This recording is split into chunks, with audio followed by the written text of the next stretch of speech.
Alright, now we have it. Had a bit of a cable setup there. With my controller and my loading cable for my phone. But yeah, we are back to continue playing AC Valhalla, of course. Gonna look at the Alliance map and not really worry about AC Shadows anymore. I mean, who needs AC Shadows, right? But yeah, no, we're gonna continue, of course, with our long playthrough of AC Shadows, but we're nearing the end now with session number 22. And today's gonna focus primarily on the rest of the side content. There's still 2 more areas we're gonna check out and do the respective targets and side quests in. And yeah, when everything is finished, we're gonna go ahead and carry on with the main story and the final act with the final 2 targets of Shimbakufu. Today is actually the first day after the newest patch to the game. They added things like New Game Plus, increased the level cap to level 80. With us getting so close to the initial level cap of 60, I wasn't particularly looking forward to, you know, having to carry on leveling for the rest of the playthrough. But that's just how it is. See the Alliance map. And yeah, there might be some issues, like I already looked into the mega thread for technical issues with the patch, and people were reporting things like don't open up the world map after fast traveling because it will freeze the game and stuff like that. So today might also be technically interesting. We're gonna see how it goes. But yeah, yesterday the patch launched, and I doubt they're gonna release you know, any quick fixes anytime soon. So we're gonna see how it goes, I guess. But yeah, welcome in everyone. Hello Vermita. Thank you so much, dude. Thank you too, Mr. Godi, and welcome in. Good day. And yeah, I'm doing quite well. Having a day off here, so getting to do a longer session of AC Shadows today. Gonna try to get a good chunk of remaining side content done. And who knows, might be by the end of a week we have the game done. How's your day going, Amita? Hello there, Adam. Welcome in. Thank you so much, dude. Definitely would try to have as much fun as possible.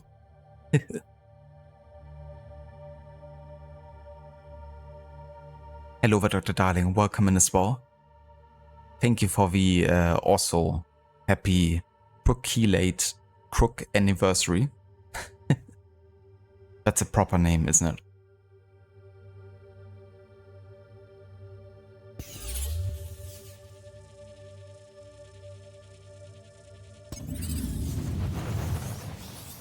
Ah yeah, the Hunters of Kionyo. Reminds you of Kenio and the database entry that keeps popping up. But supposedly it's now fixed with a newest patch, and as you can see, there's no database popping up. Actually fixed something. Crazy stuff.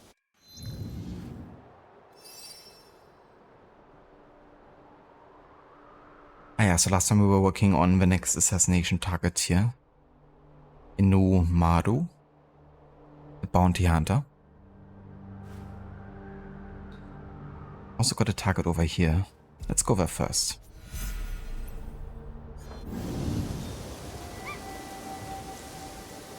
Very nice, Amita. That's good to hear, dude. Definitely good to take care of that kind of stuff. Same here.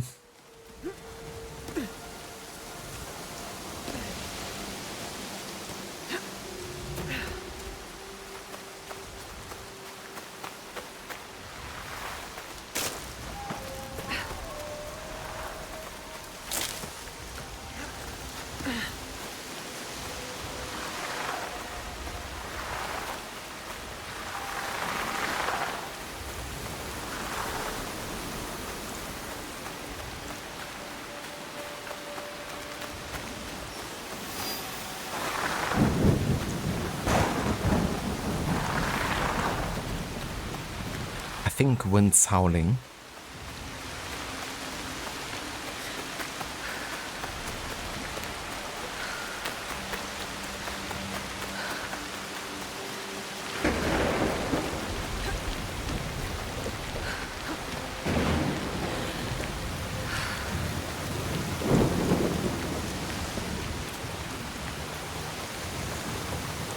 Look at that dojo, man. Dude, Dr. Darling, thank you so much for the 40 stream streak.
To Kyonyo.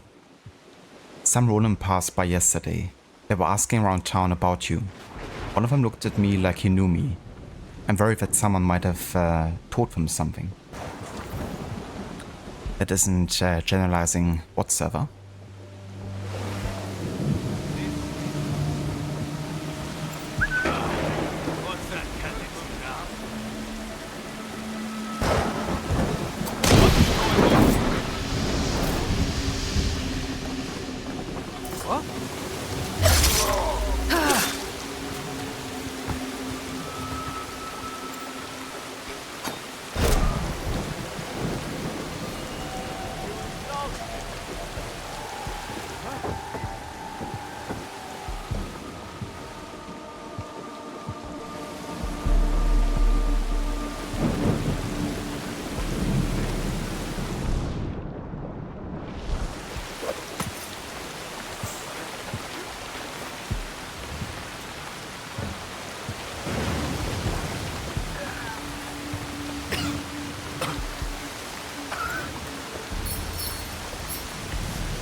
Oh, I think he's poisoned.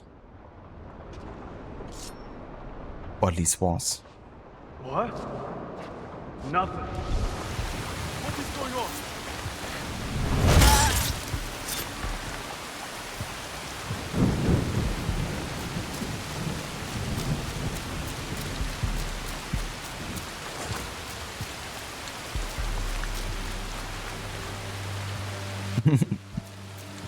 Sounds good, Dr. Darling. I will pretend like I know nothing.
You test my patience. Now. Nur Double Assassination von mir sind.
Yeah, imagine if it also was barred from the other side. It's definitely a good way, you know, didn't have such a strong focus on it like Valhalla did. I mean, I honestly didn't mind the kind of like puzzle nature in the first playthrough, but upon replaying it definitely got a bit annoying after a while.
Koyasan. Kukai established Kongobuji Temple in Koyasan or Mount Koya as a center for ascetic practice when he founded the Shingon school in the early 9th century. Although the position as head of the Shingon was taken by Toji and Ninnaji in the capital, Koyasan was the main temple location in Ki province during the Middle Ages. Most of the main priests at Kongobuji Temple were children of Ki samurai, meaning that establishing good relationships with Koyasan could be useful among the lords to maintain their territories and expand their authority. Based on the belief that Miroku or Maitreya would appear on Mount Koya 5.6 billion years after the death of Buddha to save the world, many customs emerged as a way to receive Miroku's salvation, including burying sutras one's own hair or the remains of close relatives. These customs spread among the aristocrats of the imperial court from the 11th century, and by the Middle Ages the belief in Koyasan had become so widespread among the warriors of the shogunate that many pavilions and pagodas were built with their help. In the 16th century, several prominent warlords, such as the Takeda family of Kai, Uesugi of Echigo, Hojo and Satake of Kanto, and Mori of the West, had established burial sites at Koyasan.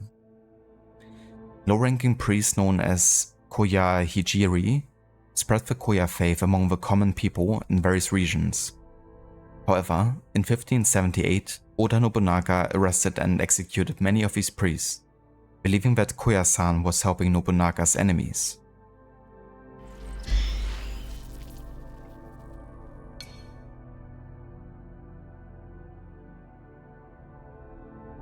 Hello there, Seraph. Welcome in, and good day. And thank you so much.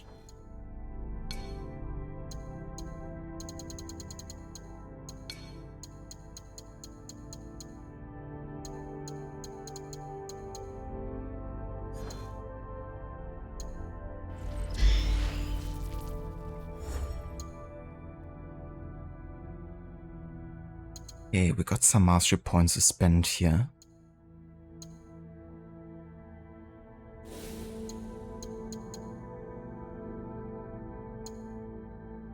Let's increase the damage with abilities further. And cooldown as well.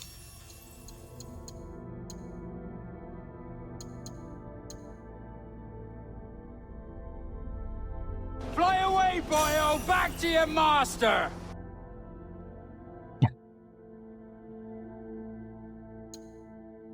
I will. Back to my master.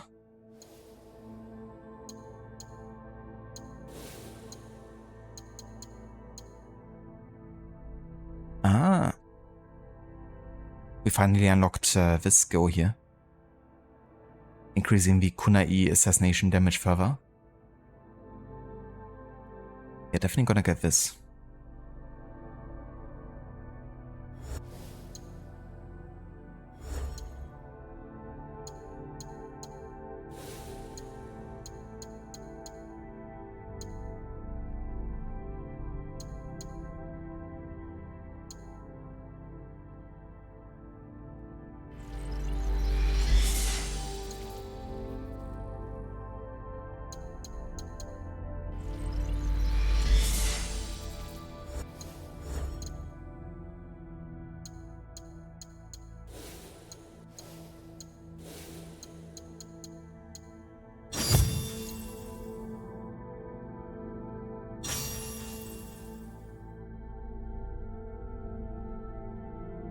Thank you for the lurk, Seraph. And also... It's like a shit took a shit.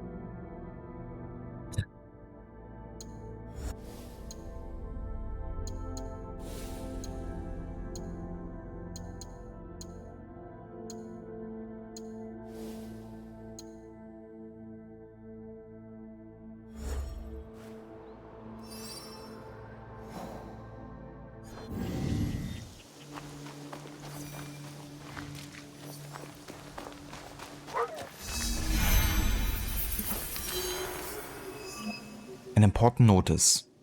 The situation in eastern Kumano Sansan remains critical. Spies confirm that the winter raider known as Hayate has intensified his attacks on pilgrims in winter. His ambushers operate in highly mobile units. They target Taisha entrances.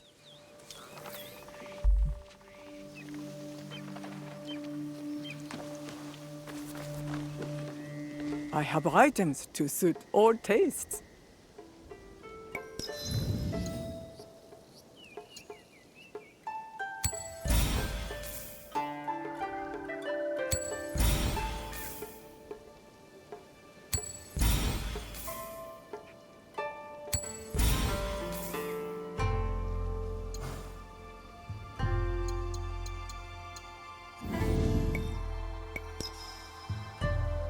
You will return, I know it.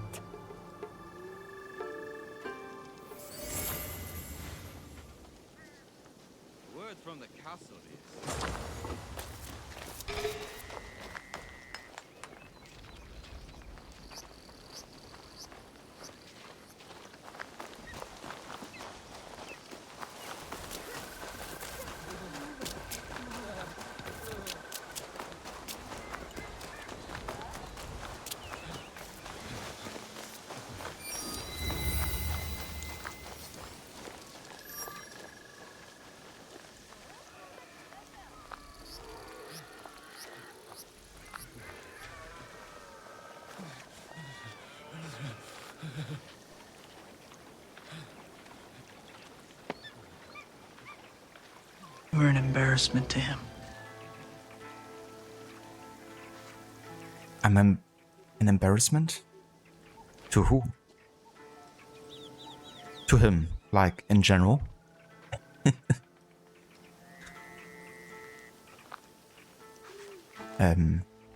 Okay, what happened here? Tomoyasu is dead. You may leave, or join him. Sheathe your blade, Hori Hidemasa. I'm here to help Yasuke. I did not know that Yasuke worked with shinobi. We have a common cause. I'll tell him Endo Tomoyasu is dead. We should leave now. Kevin? Didn't even have to kill him, did I?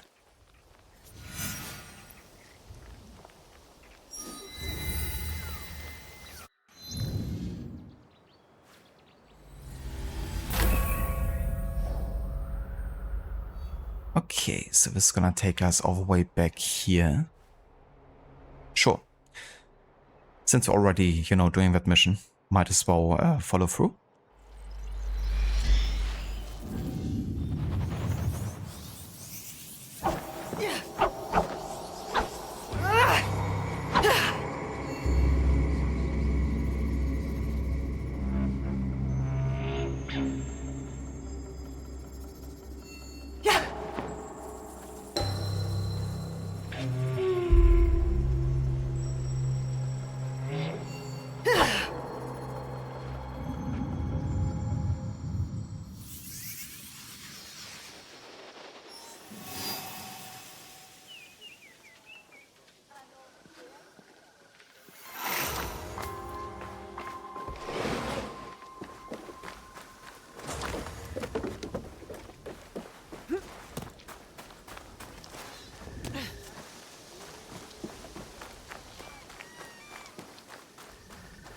Have I seen a video with Bully McGuire and Skyrim where he insults different NPCs there? I think I might have. Like, at some point, like a couple years back, I watched like so many of the different edits that it kinda blurred together at some point. I mean, the most prominent Skyrim meme that I know, where I think he also stars and is kinda like an overlay with Breaking Bad or something. With like Walter White stepping to one of the gates or something. But I think I might have seen it.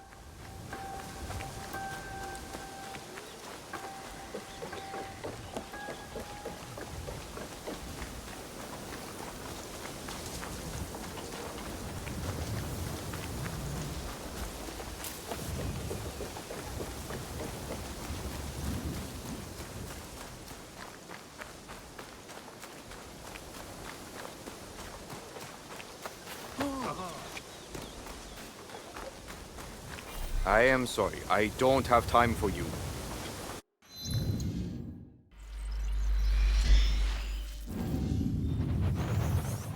Yeah, exactly. It's like one of the most popular memes of the last years, pretty much. There's been like so many edits. But yeah, I love to see them.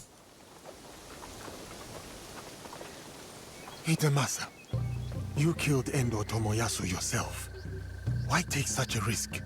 Tomoyasu had letters that he threatened to give Lord Hideyoshi. Letters from Lord Nobunaga to me. Military secrets? Personal letters.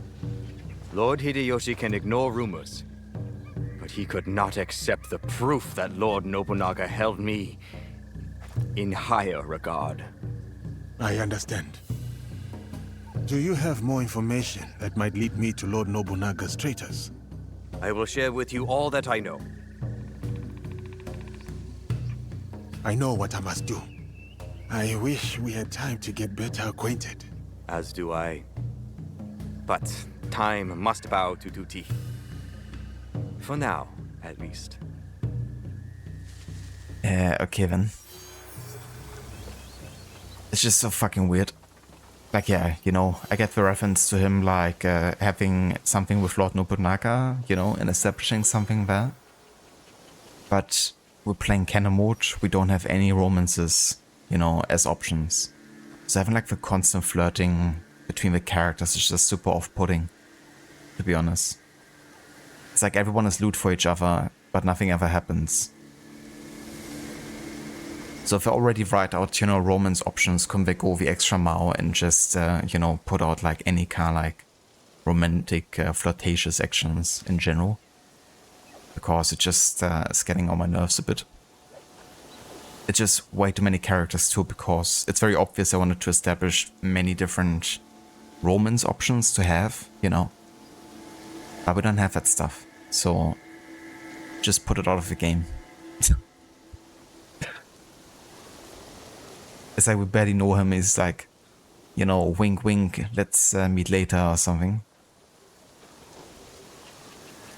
It's like, no, I wanna hunt targets. I don't have time for this shit.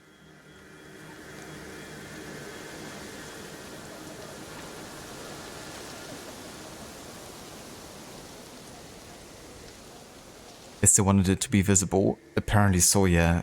They were just too lazy to kind of like, you know, do it in a more neutral, natural way. Or neutral, I guess.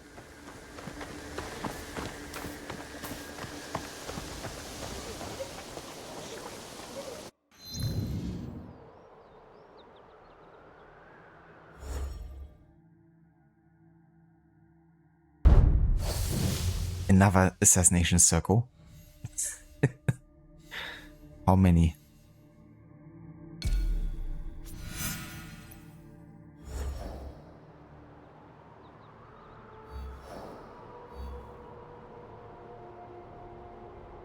Okay, so we don't have any clues of this guy yet, it seems.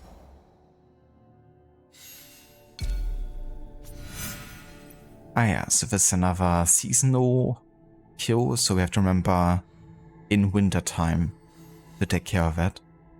The good thing is that we're already in 4 years, so won't take that long. We might still get that today, actually. But yeah, that would delay the Winter Raider tab a bit. And I guess we have to finish the whole cycle in winter too, so that's for later.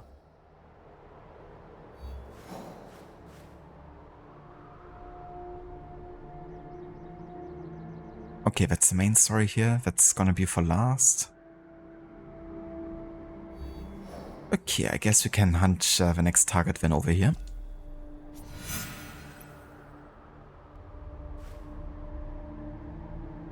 Let's approach from this side, so maybe we'll find like another fast travel opportunity on this side and we can travel to either side of Key easier.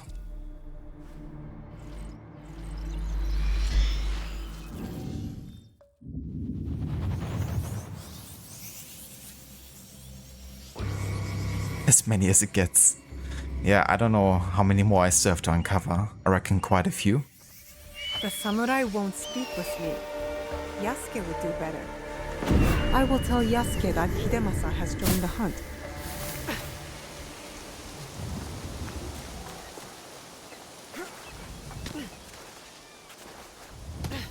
Exactly, Adam. You know, like, just have one that's, or, I mean, you know, it can be more than one, of course, like Ezio had more than one, but at least make them feel like more impactful and like meaningful, you know. Or even if it's just like a one-night stand or whatever, I don't care, but just make it feel like, you know, it's like something the character actively chooses and wants. Because if I wanted to play like a date simulator, I would play like Date Everything or something. I wouldn't play Assassin's Creed.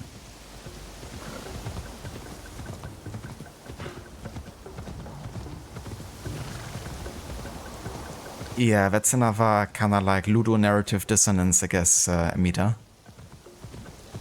The fact that you have like tons of season changes, but the main chunk of the game just takes place in 1582. They kind of done the same thing like in Syndicate and Odyssey, where they just said like, yeah, you know, like the entire game is basically set in like 1868 or like 431 BC. To make it easier for them not to have to follow a certain kind of like order of like historical events. Which is a bit annoying. Like, I love when AC games take place over like, you know, many years. Like a decade or so. Of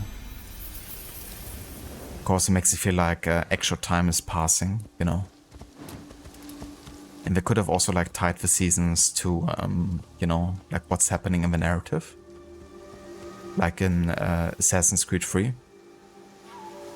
Where winter and summer was kind of like according to what point of the main story was.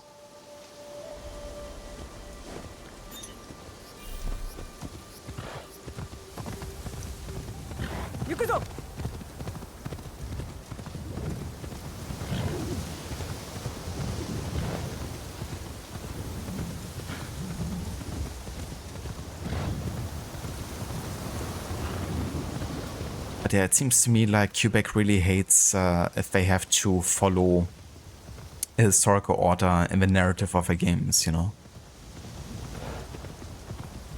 I mean, there's a reason there's so many flashbacks in this game, because they didn't want to put those first. They didn't want to be forced, I guess, to kind of like tell the story in a historical linear way.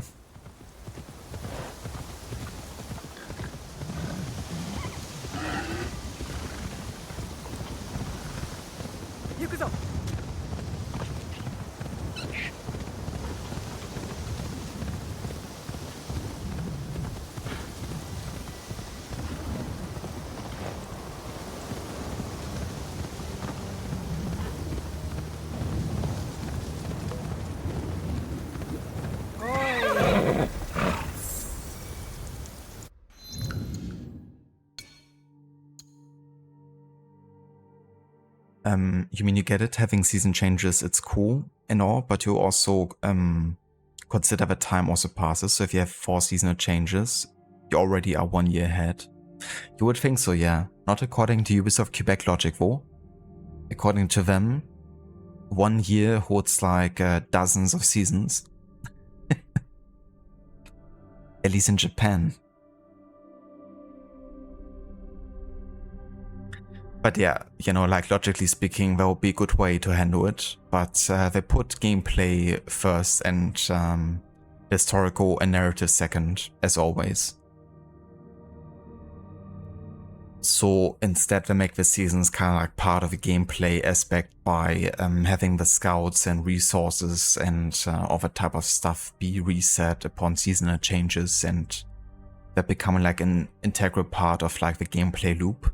And I mean, from a gameplay perspective, it's really cool, you know. I guess as I say, it's like, you know, cool to have.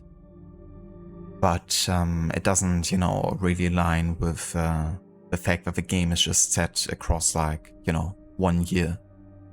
If there was at least, I mean, you know, technically it starts in 1579, but once you get to the actual like open exploration phase, like once you finish the intro, it's like 1582, and that's where like the entire game takes place pretty much up until this point. So that's like more relative, but if at least like that main chunk of the game took place over like 5 years, you could justify the constant season changes better, because it could imply that once you've gone through like 20 cycles, well, actually it's 40, because each season has like 2 phases. So 5 years, you know, like 40 phases.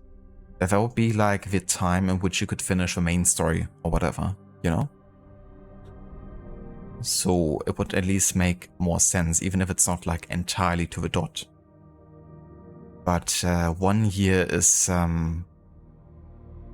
definitely contradicting with even having a season system like this at all. You know,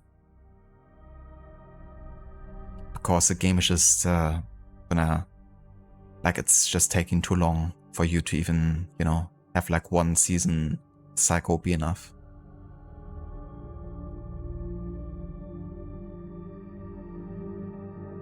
Jizo statues.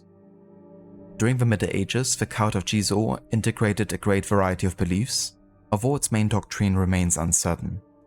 Between the 11th and 12th centuries, the statues of Jizo took the form of a child, embodying their protection. Those called Shokun Jizo warded off disease and epidemics. In the 16th century, it was widely accepted that Jizo comforted these sorts of warriors who fell in battle as well as protecting travelers. This can explain why many of the statues are found along pathways. The court of Jizo with a bib and a red bonnet on the head spread during the Edo period as a cult rendered in honor of babies who died in infancy or stillborn.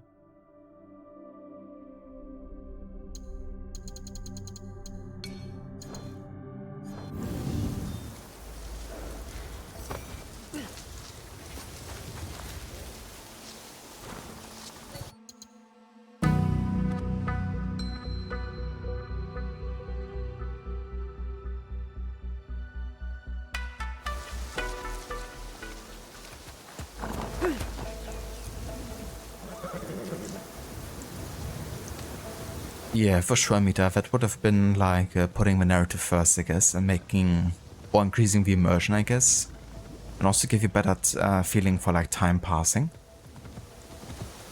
It's kind of like how AC3 handled it, you know, with winter and summer.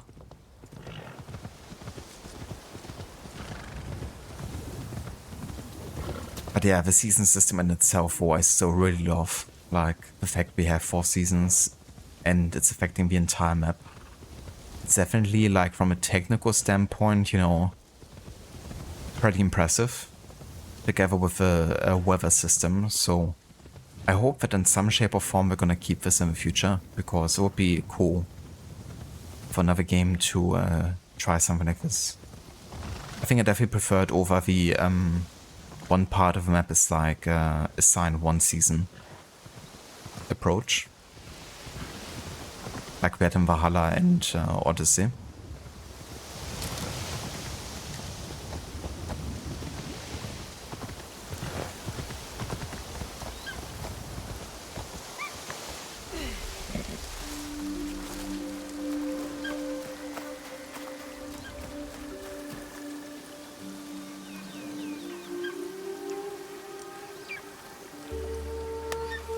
Yeah, for sure.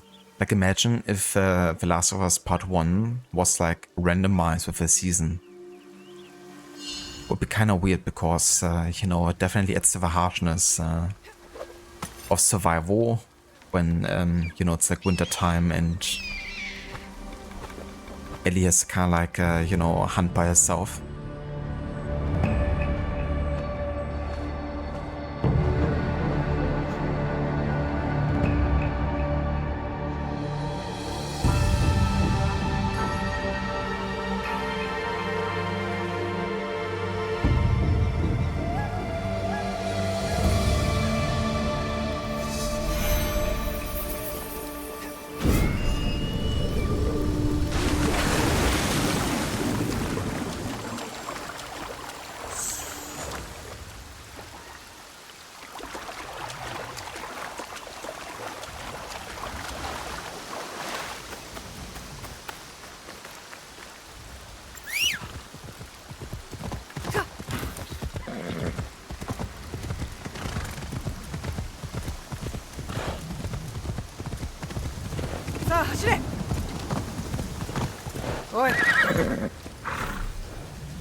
You should find safety. I will.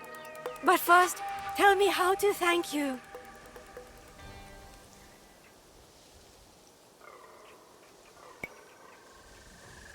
Heard any interesting whispers? Yeah, exactly, Mita. That would have been great, like tying it directly to the, you know, main story order, and as I say, would have also increased your immersion, the feeling for time passing. Hello there, Troika, welcome in. Thank you so much. I appreciate it. And thank you for the lurk as well.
Better to keep out of sight.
The horse spawned in the water.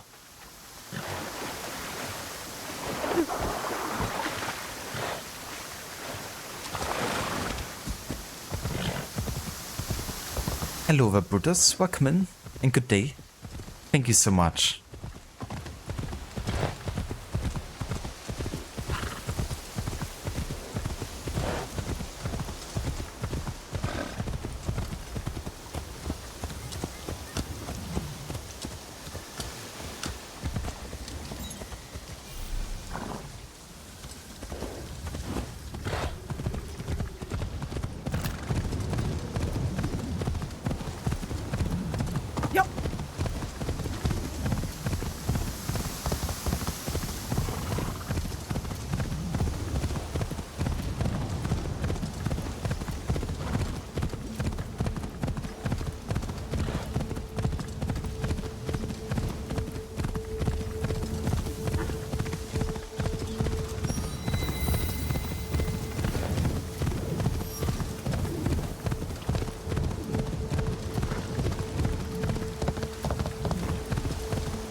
Actually crazy how far you have to go around some places to get where you want to go.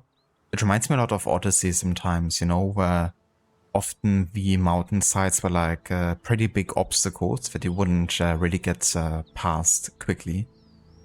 Like actually climbing them would probably take as long as taking the horse around. Which I guess you could say is realistic in a way, you know. But yeah, Origins and Valhalla didn't quite feel the same. in that regard. But I guess it's also like less mountainous areas in general, maybe. Easy. Especially Valhalla, of course. さあ走れ。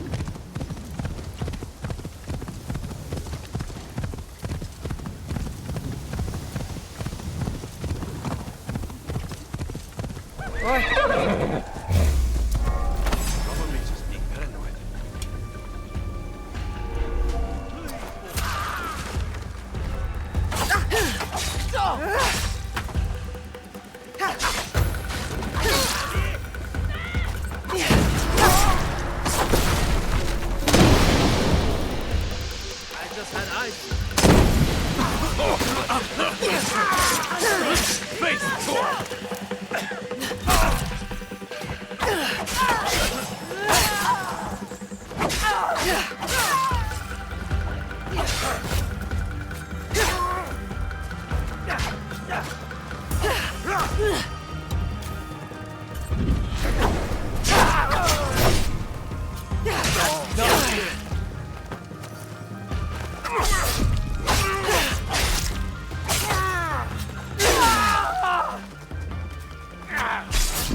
I have a feeling they added more keys in the map or something. Or maybe we just encounter many more than usual today.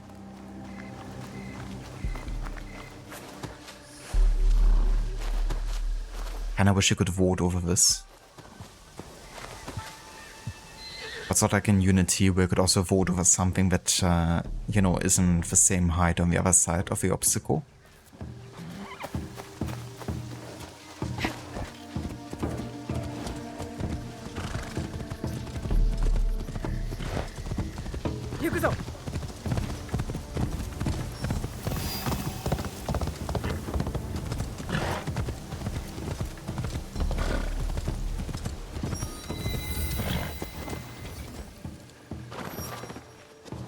This is where Kyonyo's ambushers plan to meet. I should stay hidden and see if any are here.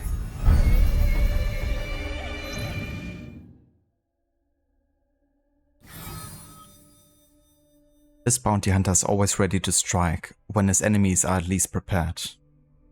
At least prepared. Not at least. Don't be fair. I should stay hidden here. You almost had Kyonyo. It's Kamakichi's fault. Busy playing spy games in that decrepit town in Saika. Kyonyo was on the tip of my katana. Another inch, he'd be dead, and I'd be rich. Kamakichi's going to regret this. Same goes for you. All of you, if this gets back to him. Sounds a bit like Jin Sakai's voice actor again, but I'm not too certain. He voiced like a couple different characters. Like minor antagonists and people you can do.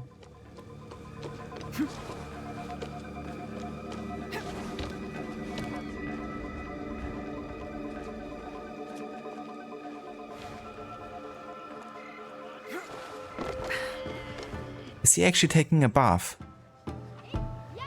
If so, then it must be Jin Sakai's voice actor. I mean, come on. What are the chances?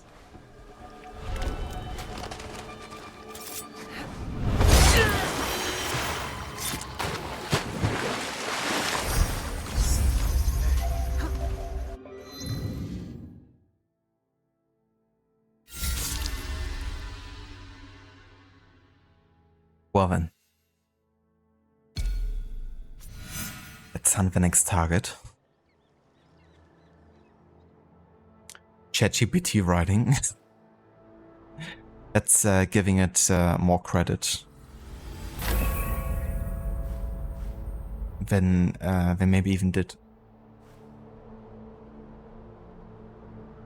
In Act 3, every assassination circle gets a second assassination in it.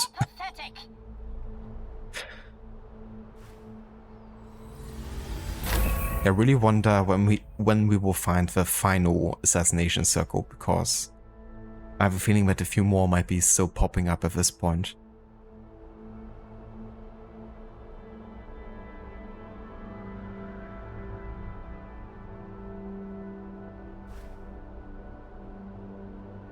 Okay, let's go to Saika. There's also a new quest here. Another assassination circle, most likely.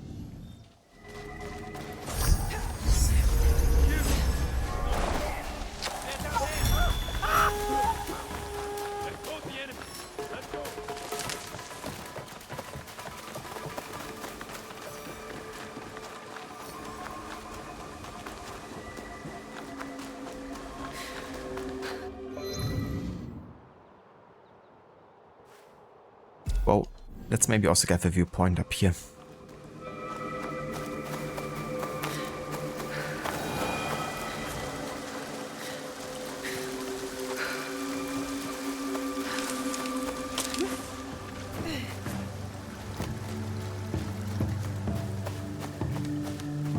Alright, didn't they also add the...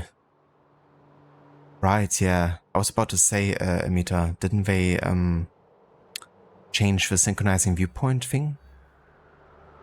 It doesn't seem so on my end, unless it only affects like new viewpoints.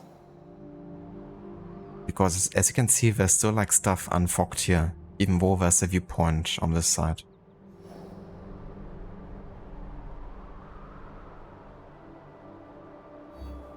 And I mean, I just synchronized the viewpoint down here and there, and it doesn't seem to have affected the unfogged areas here either, right? So I guess it doesn't work on my end.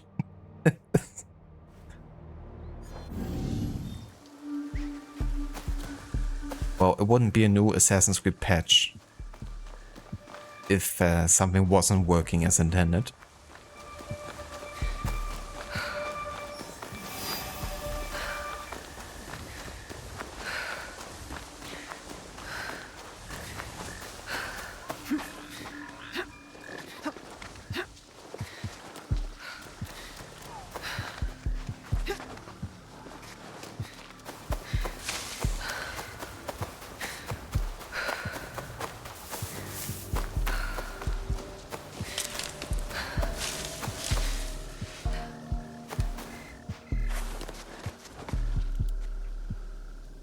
Might have been a lie. Imagine. If the resync all viewpoints were to work. Yeah, imagine. It's really weird because the new ones that I synchronized, they didn't do that either. So it seems to not work for me whatsoever. If I'm seen, I'll have to fight my way out.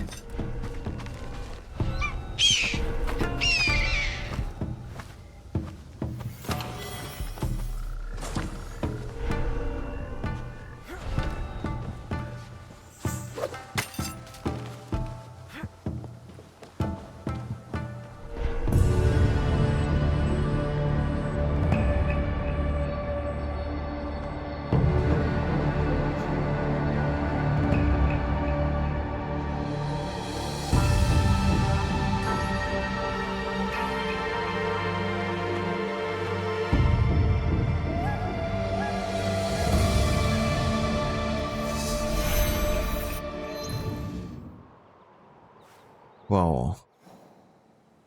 That's not a very large area. I mean, up until this point, it like really unfogged only the most, you know,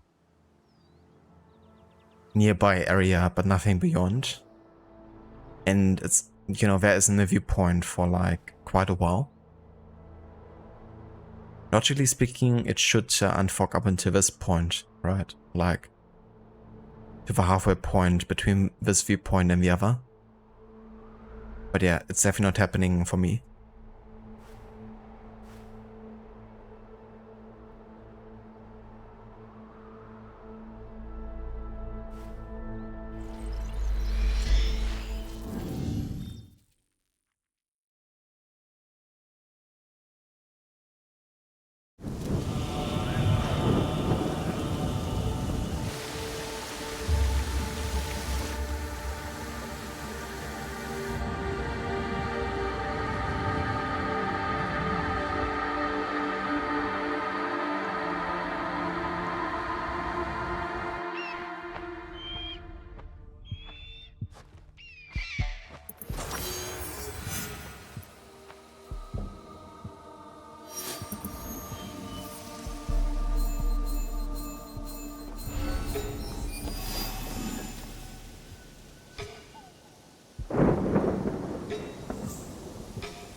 Left for the temple, but never made it. A skilled swordsman, too. The temple is so close. What could have happened? I don't know, but I'll think twice before heading that way. People are going missing. I should investigate. Maybe I can help.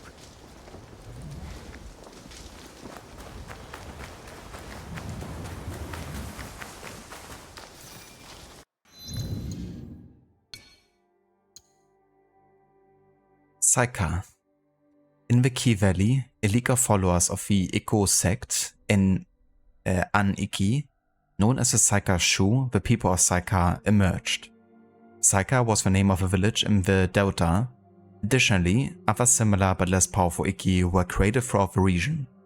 These autonomous leagues were led by Jisamurai, small warriors, and wealthy peasants who pledged allegiance to the Honganji of Yamashina, the center of the Ikko sect. They oversaw both rice-growing peasants in the plains and valleys and people of the sea, the Kaimin, who were fishermen, swordmakers, and navigators. The Kaimin were a maritime army, often labeled pirates by their enemies, who protected the region's coast. The Saika had purchased firearms from their neighbors at Negoroji, and with their fleet formed an imposing military force that initially allowed Honganji to resist Nobunaga. In the late 16th century, these groups coexisted without conflict and were even allied, despite their religious differences. They understood that the common enemy was Nobunaga and then Hideyoshi, who aimed to weaken, reduce, and crush them if they resisted.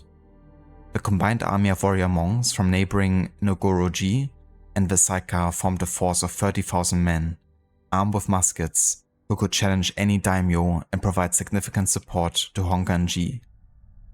They stood up to Nobunaga in 1577, but eventually agreed to obey him for a time in 1580. However, they succumbed to Hideyoshi's military power in 1585. The affiliation of the Saika with Honganji has been debated, as the Sakai had considerable autonomy. Some Japanese historians even contest the label of Iko League for the Saika, as the religious dimension of the movement doesn't seem to have been as significant as in other regions.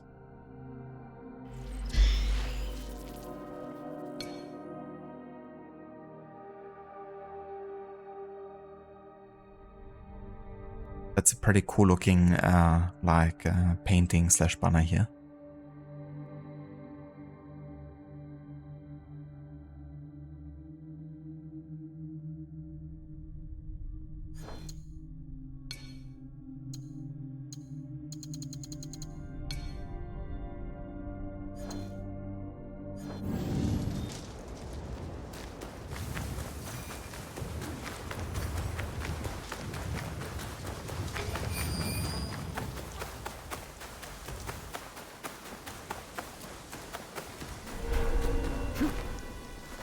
Better to keep out of sight.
I should take a look.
Hello there, Bioshock. Welcome in.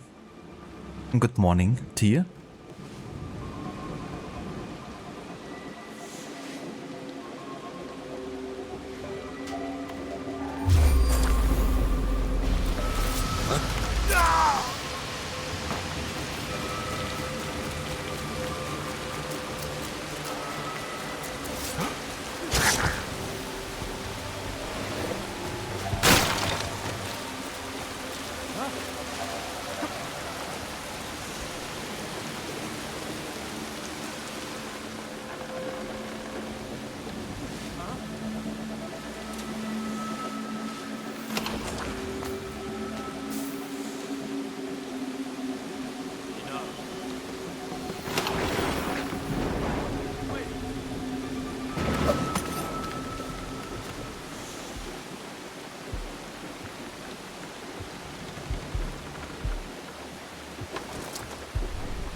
What is going on?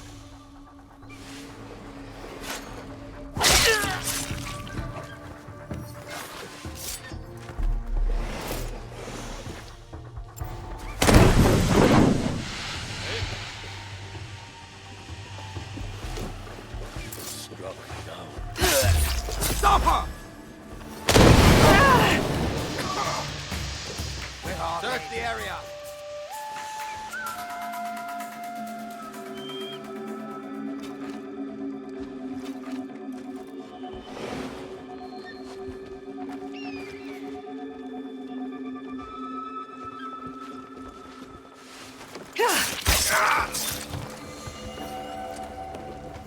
Huh?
Lost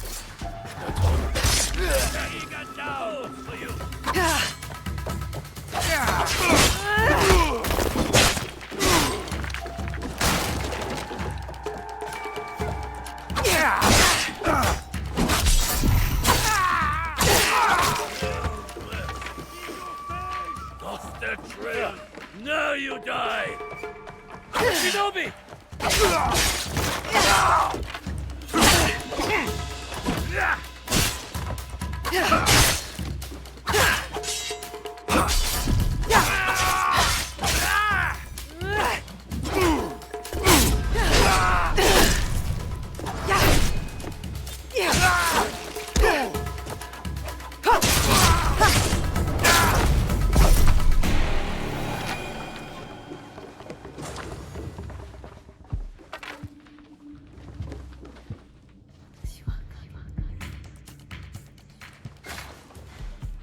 Okay, so where's the treasure? I think down here.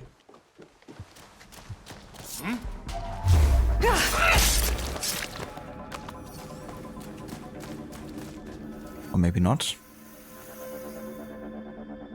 Channel point detox is so hard. Glad you at work. Well, that's good then.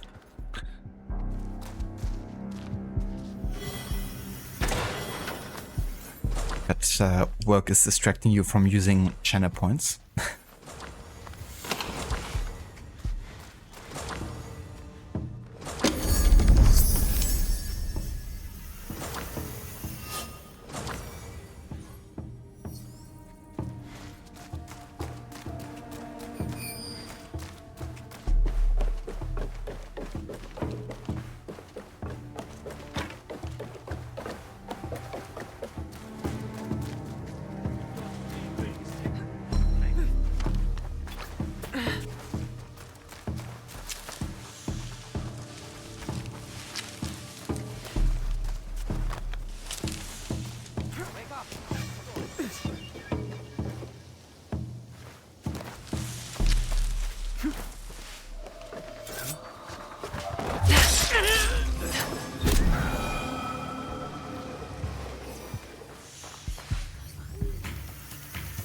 The details on this box. Very impressive. I should find more valuables for Lord Nagahide.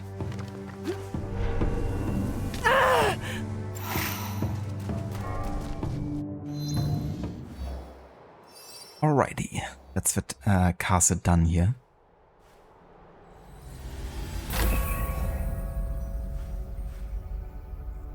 We're still looking for the spy's hideout here. In an abandoned house in the outskirts of Saika. I would reckon up here somewhere. Yeah.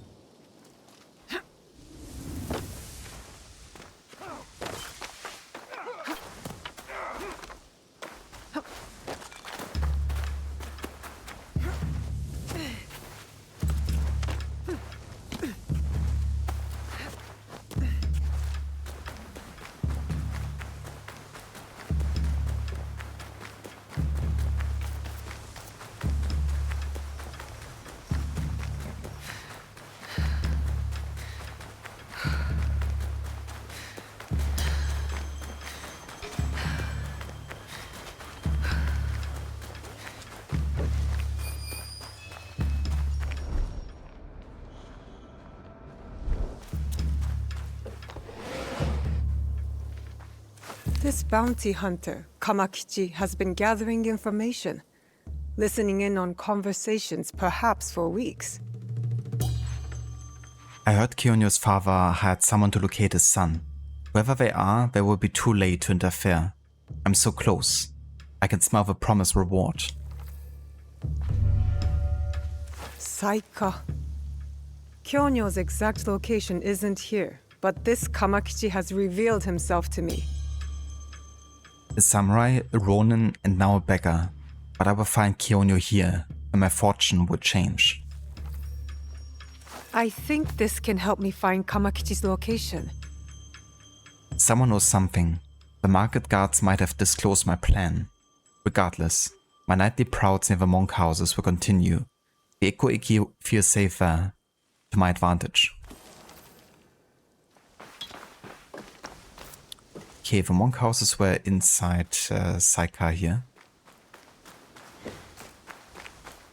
Over this direction.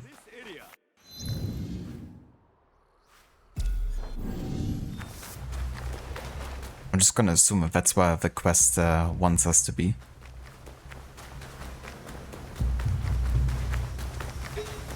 Yeah.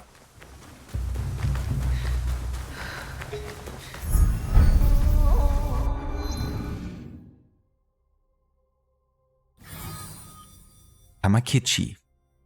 Through surveying ordinary people, the spy tries to find Kyonyo's exact whereabouts. Someone as interested in the people as I am. That must be Kamakichi.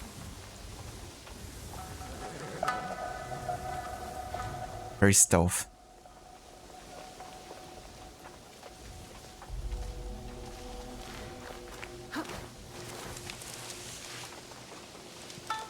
No, I saw him. Kyonyo. Dangerous people look for him. Maybe they will come to Saika.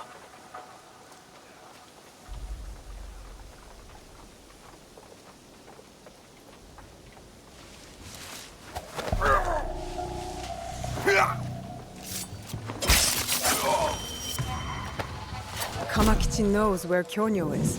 I need to find him before the other bounty hunters do.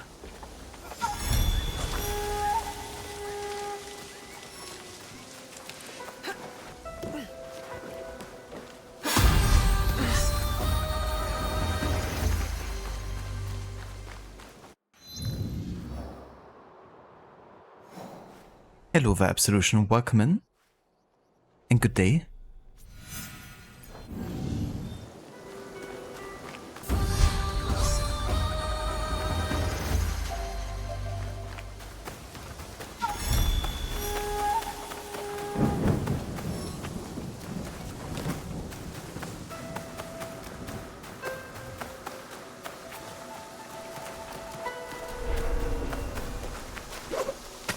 Stick to the shadows. I don't want trouble.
Life is full of surprises.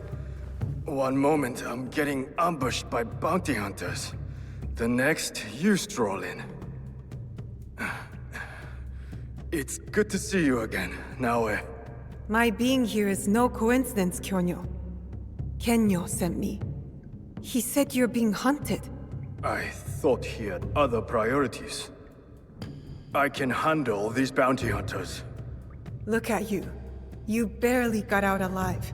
And they're not going to stop until I help you deal with them. I cannot afford to be choosy about the help I accept. Not until I'm ready to fight back. I'm grateful for your aid.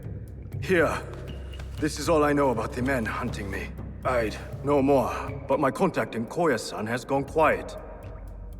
If you could check on him, I'd be grateful. I will. As for me, I'll be moving on. I have to assume my enemies may know I'm here. Meet me in Kumano Sanza, and when the time is right, we will end the leader. Together. Stay safe. Geva. Nice, Absolution. I just saw that alligator mode. Nice. Update from Koya-san. Rumor has it that some Ronin were hired to track you down. Be aware of this when you travel. These are dangerous times, and we need to be careful.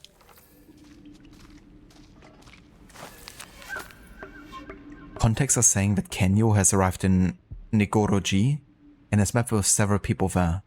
After the fallout between you two, it will not be surprising if he's trying to undermine you.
I wonder where they're going.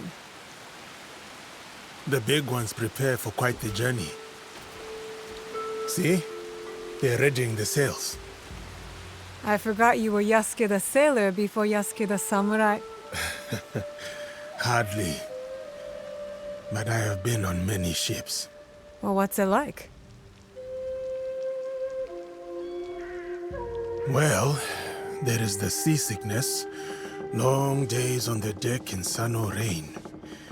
You grow tired of the spoiled rations. But there are also the sunrises and sunsets. You chase the light. Even when you do not catch it, they are the stars. And when you got to land, what did you find? You would be surprised. It is a world divided by treaty. Conquered before their boat even touches the shore. Even this one, at least. That is what they think. More division. I was hoping for something else. I have also seen churches that are more art than architecture.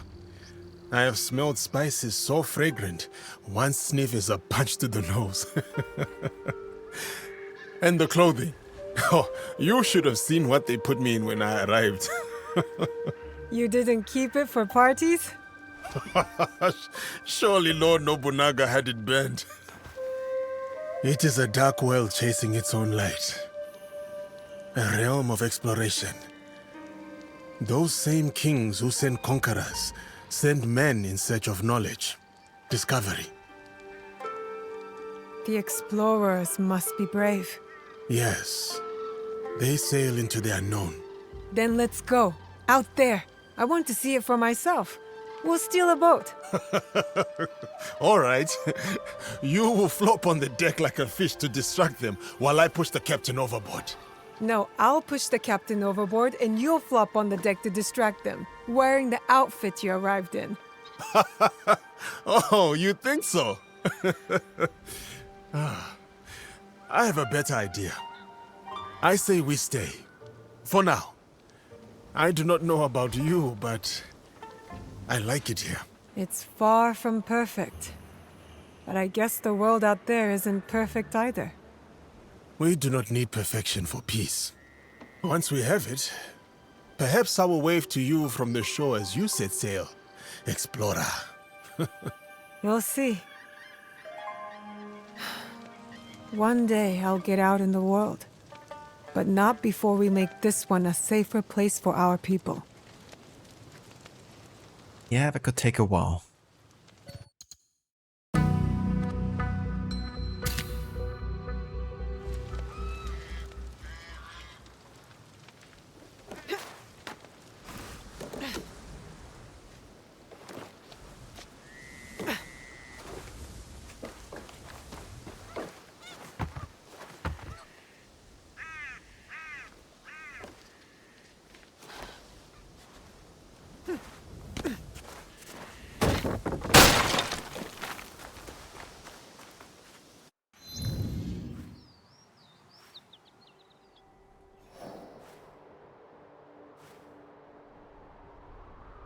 Oh damn, can we finally talk to Chunjiro? We had that option to talk to him since like very early in the game, but it's like one of the last level areas, you know, and we've never been taken here by ourselves, like by the main story whatsoever. So I guess we could finally do that. Feels like we completely abandoned Chunjiro at this point.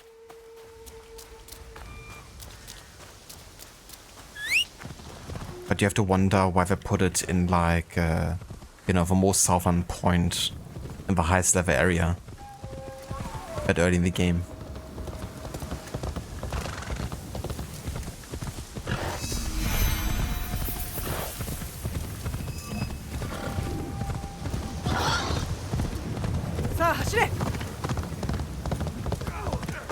Run!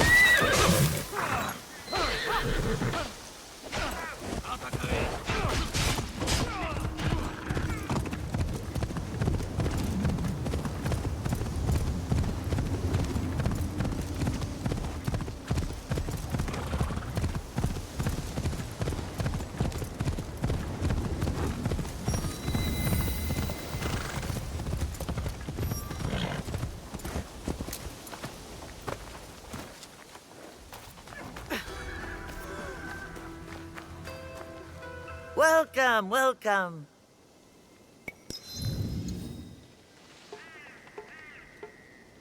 Huh. She's just selling like all of the remaining food items. I wonder if they added this also in the newest patch. That's the first time I see it. But yeah, I guess this is gonna make it much easier to finish the questline with the food. We have kombu. This dry brown kelp brings a savory, briny flavor and is commonly used in broths and stews. Daikon. With a sweet and peppery quality, these long white radishes are often used to add texture and substance to dishes. Salted fish. After gutting and removing the gills, these fish are preserved through a process of brining and salting. Spring onion. Fresh and aromatic, these long green vegetables are used as both a seasoning and topping in a variety of dishes. Shoyu. This dark brown soy sauce made through Yuasa's newly perfected fermentation process brings saltiness and umami flavor to any meal. And finally, sake. Alcohol brewed from rice is a common cooking ingredient, bringing depth of flavor to sauces, soups, and other dishes.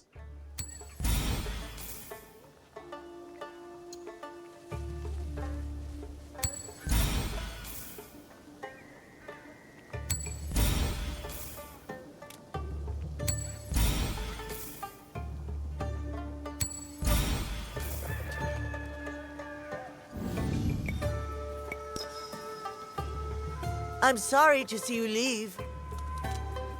Sorry to see me leave, dude. I bought everything you had. What more do you want from me?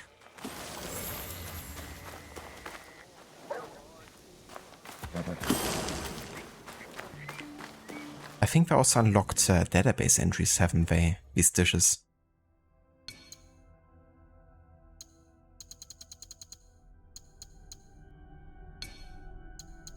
Well, we got the ammunition box.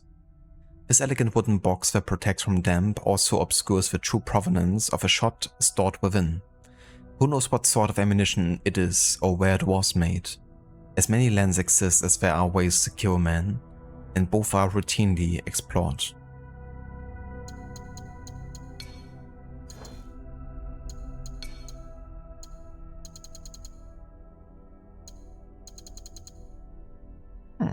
Didn't get any food entries, did we?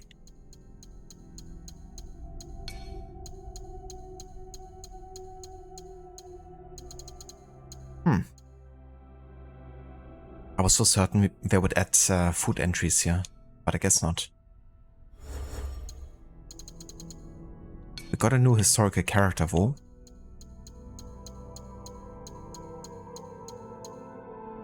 Kyonyo. Kyonyo was the 12th abbot of Honganji and who initiated the creation of Higashi Honganji, the Eastern Honganji in Kyoto. This was distinct from Honganji, now Nishi Honganji, the Western Honganji. He was the eldest son of Kenyo, the head of the true Pure Land school, its 11th abbot, and he spent his childhood and youth at Ishiyama Honganji, which was then the center for the Buddhist school. He was ordained a monk at a very young age, 13, and learned to conduct religious services alongside his father, who involved him in the leadership of this religious institution. Under the leadership of his grandfather Shonyo and his father Kenyo, Honganji had become a considerable institution based on the number of its followers. These followers were organized into a league, Ikko-Ikki, that could be mobilized in times of conflict. Ishiyama Honganji itself was a true fortress, including a town where the faithful lived and gathered. Additionally, the leaders of the school had established marital ties. The priests of the school had the right to marry, with the imperial aristocracy or warlords. Kyonyo's mother was from the Sanjo family, descending from the Fujiwara, and his aunt was a wife of Takeda Shingen. With the rise of Oda Nobunaga in the 1570s, relations became strained between the new hegemon and Honganji, and war eventually broke out, lasting 10 years. Nobunaga managed to crush the Ikko leagues and besiege the monastic city. The situation became impossible for Honganji, whose allies and leagues had been defeated. In 1580, Kenyo accepted Nobunaga's terms and evacuated the temple to settle in Saginomori, Ki province. But Kyonyo refused to capitulate and continued the fight before he too evacuated. However, prior to leaving, he burned down the fortress to prevent Nobunaga from using it as a support point. Subsequently to these events, relations between father and son deteriorated in a way that reflected the conflict among the school's followers. In fact, the rivalry persisted under Hideyoshi, although relations between him and Honganji were much better. Eventually, land was given to the Buddhist school in Kyoto to build a new Honganji. Kyonyo even became close to Hideyoshi and very tied to Sen no Rikyu, the tea master. However, he lost some of his support when the latter was forced to commit suicide in 1591. After his father's death in 1592, Kyonyo held the leadership of his school for a time, but it eventually slipped away in favor of his younger brother, Yunyo. In truth, the conflict within the family was violent. After Hideyoshi's death, Kyonyo allied himself with Tokugawa Ieyasu. After the Ieyasu's victory, land was offered to Kyonyo to establish a second Honganji, indicating that the differences between the two factions had now reached a point of no return.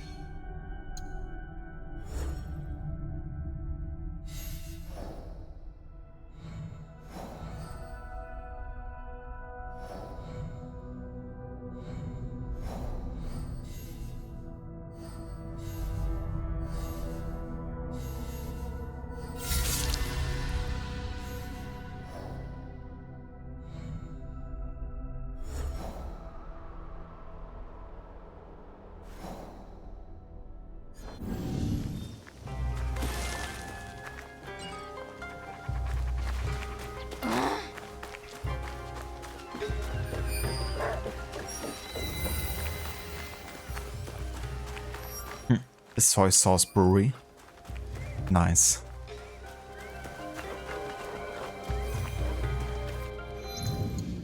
Puppeteers. Puppeteering troops traveled between villages, moving from port to port and village to village, where they performed at inns, the common rooms of shrines, and other places available. As a group, they were marginalized by those who were able to remain settled. The troops were usually made up of several couples and their children. The performers made the dolls, manipulated them, danced, and sang. These troops have existed since at least the 11th century.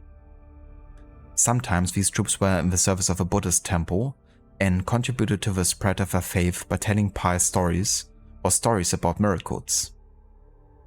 In the 13th and 14th centuries, it was often women who performed the shows, and this was still the case in the 16th century. Each puppet was manipulated by a single person who made it dance and sing. Sometimes women in the troupe also danced and sang while heavily made up. It also seems that women who manipulated the dolls were occasionally sex workers, as was often the case with dancers and storytellers at the time. It should be noted that these troops frequently moved, therefore they could provide information about the movements of armies, for example. By providing confidential information for a fee, they were, in other words, acting as spies. Spectators paid for the performance according to their means. Sometimes, but especially true for no theater, monasteries of lords paid the actors, and a collection was organized among the spectators.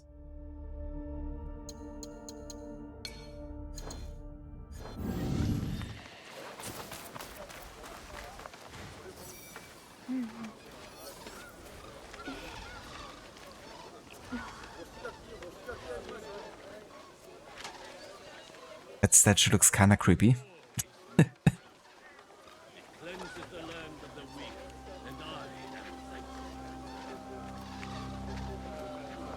Crazy performance.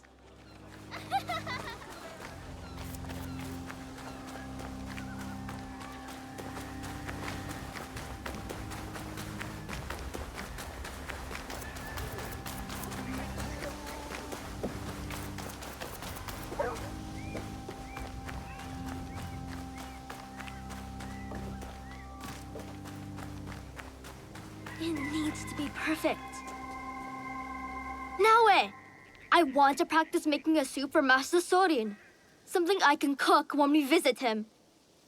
It has to be special. Auntie Matsu always said cooking is the language of the heart. Anything you make for Master Sorin will be special. I know, but I want it to be perfect. I came to Ki to try shoyu, their famous fermented soy sauce. And I have mochi and daikon already, but I don't know what else to put in the soup. I want it to have meaning. You want the soup to have meaning? Master Sorin always talked about the meaning of words and symbols and stuff. If I make a soup with meaning, he'll know I listened. Symbols. Maybe an ingredient that represents Master Sorin's pilgrimage? Yeah, something brown, like the dirt path. What else? What else? Something from the sea? To symbolize the changing tides of life. You're good. But remember, Master Sorin doesn't eat anything that has a heart. So no fish. That means you'll need to get two things. His famous shoyu and one ingredient that's brown and comes from the sea. Actually, I bought some things in the village already. Oh, you have the ingredients?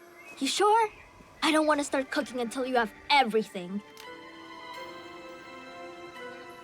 Ah, so that wasn't just ingredients for the other quest, it was also for Junjiro.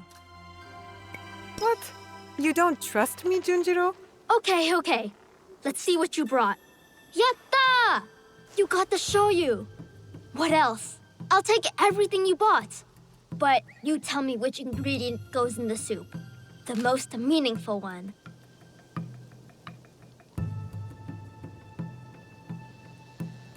That's just everything. How about some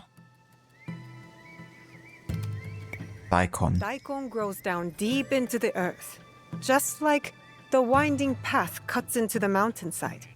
Okay. Well, I'll do my best with this, I guess.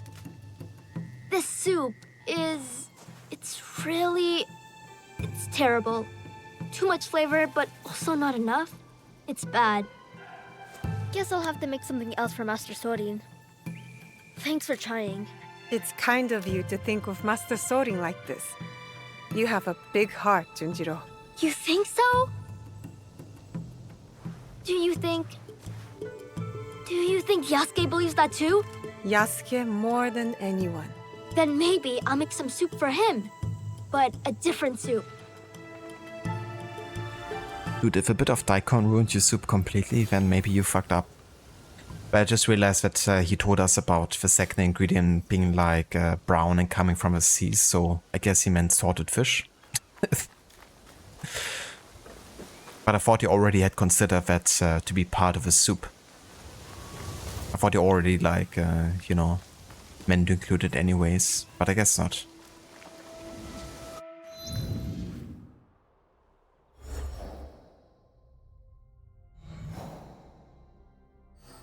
Okay, well that was a very short quest for Chunjiro then, but at least we caught up there.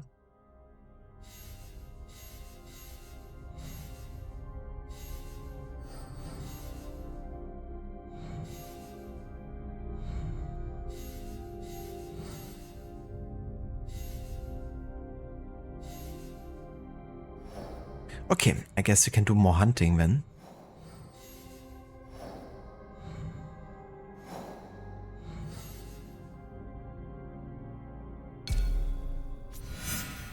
Could go back to Omi. Man, there's so many targets. It's actually crazy.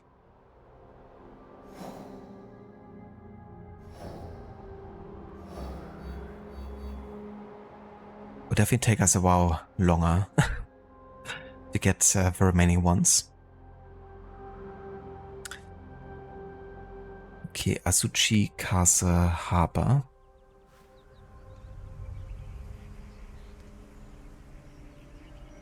He sleeps at the Nobutada State in Asuchi Castle.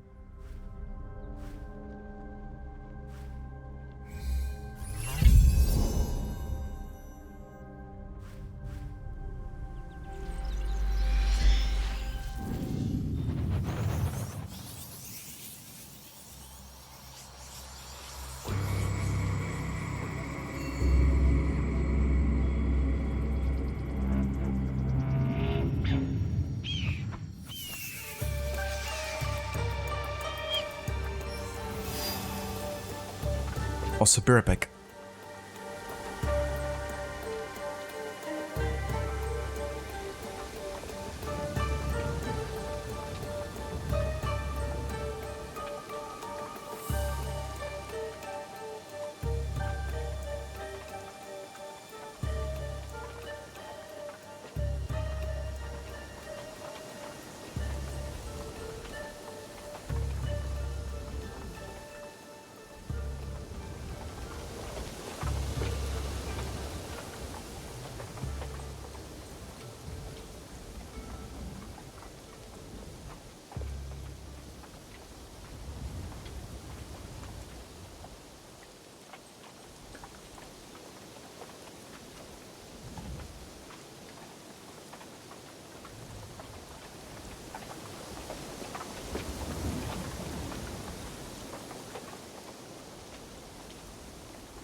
Alright, I'm back.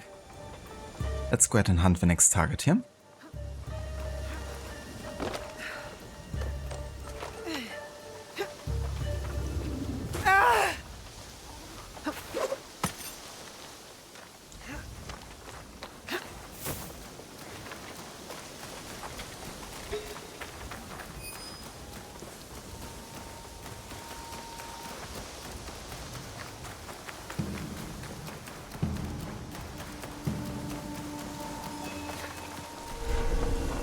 Turn around, girl.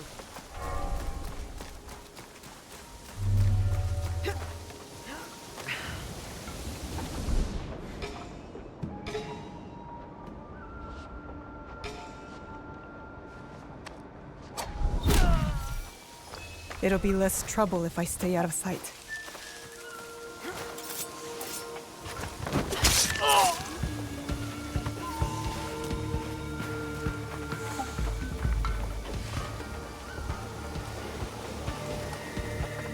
What now? Hey, show yourself. Hello. Show yourself. Sato Genta was Mitsuhide's inside man at Honnoji, weakening Nobunaga's defense from within. Denied his promised promotion, Genta was forced to accept a reduced rank in Hideyoshi's army. This samurai is as corrupt as they come, trading his lord for a better position.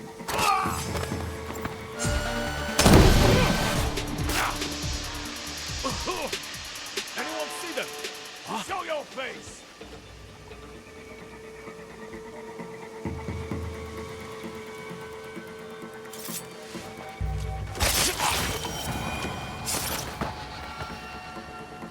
If you wanted Nobunaga dead, you should have led the charge yourself.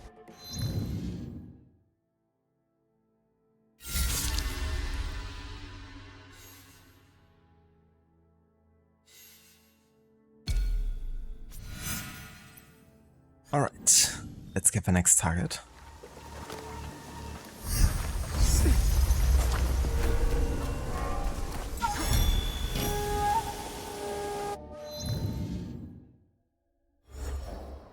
This time in Harima, at a castle we most likely have already been to. Or maybe not, we haven't been to the north of... Yeah, no, it's Himeji Castle, so we've definitely been there.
That was cool.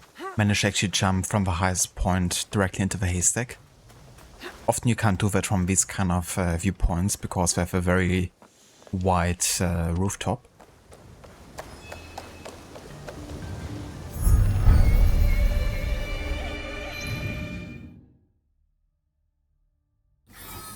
Itakura Shigesu was a servant persuaded to sabotage Nobunaga's defenses at Honnoji in small but effective ways. After the assassination, he was abandoned by his co-conspirators and lives in constant fear of discovery. Not the first servant to betray his master. Let's do this as Yasuke. I haven't really played as Yasuke whatsoever today. And, I mean, you know, he would have a biggest motivation to avenge Nobunaga's traitors.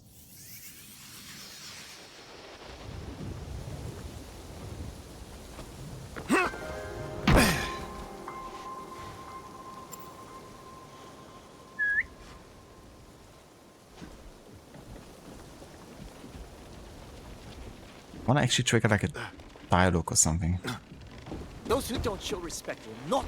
What did you think to gain by betraying Lord Nobunaga? I had orders. I was just a tool.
Right, then we have a target in Setsu.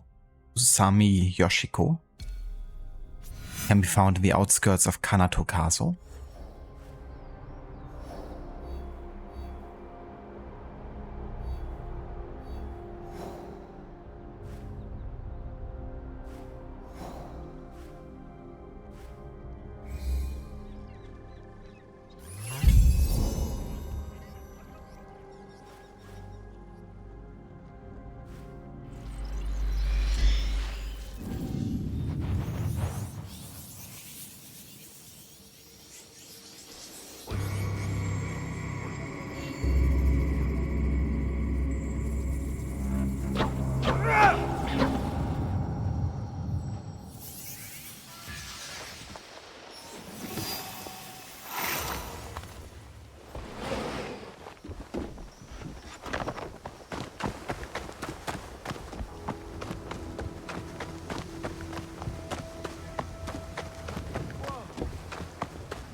Please have a look.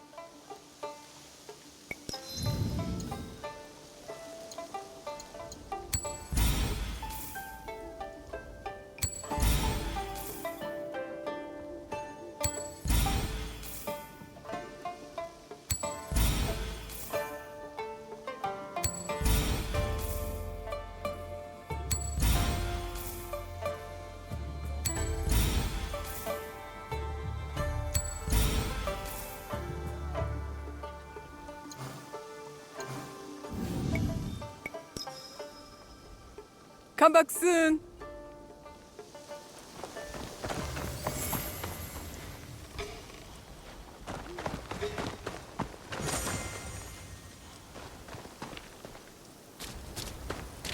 The life of a concubine is not an easy one. A plea for mercy might stay my hand. Plea for mercy, huh? Well, let's see if she can be persuaded.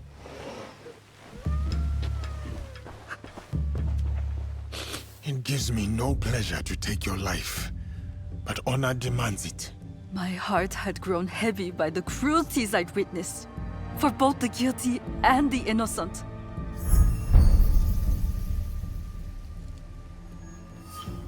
A young samurai charmed me with talk of changing the world, then cast me aside once he'd pried out my secrets. Abandon your silks and flee the castle. There is nothing for you here but death.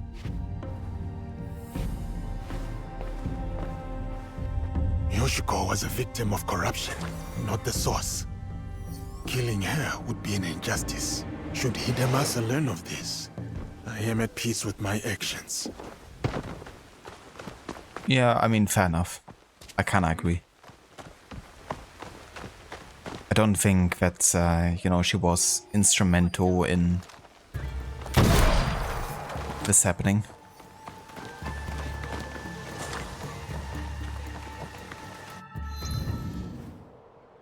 Right, so we actually spared one of the traitors.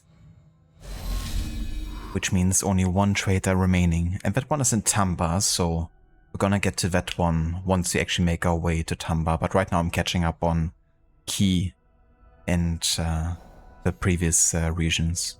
It's also Tamba. That's in winter time, so one more season. That is Tamba. That's also Tamba, so I think we're definitely getting there soon. And that is in Key. The target is killed. That's also in Key. Okay, let's start with the interrogator.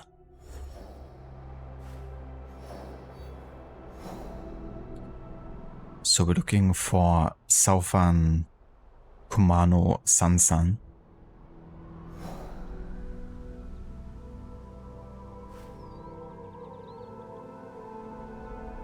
Don't have any scouts left at the moment.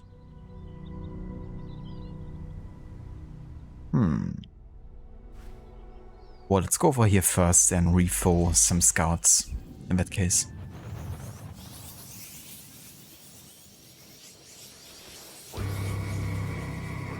It's a bit curious, like, I couldn't actually fast travel as Naoi just now, for some reason.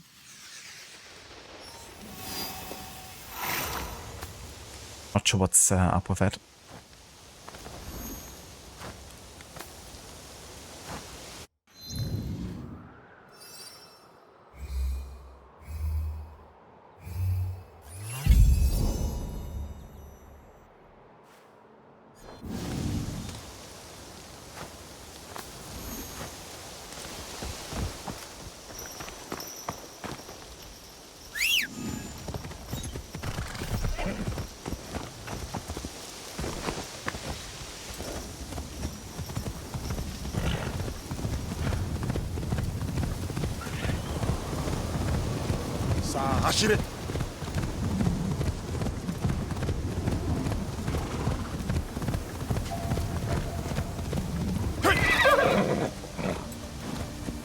So many shinobis waiting for us in the shadows.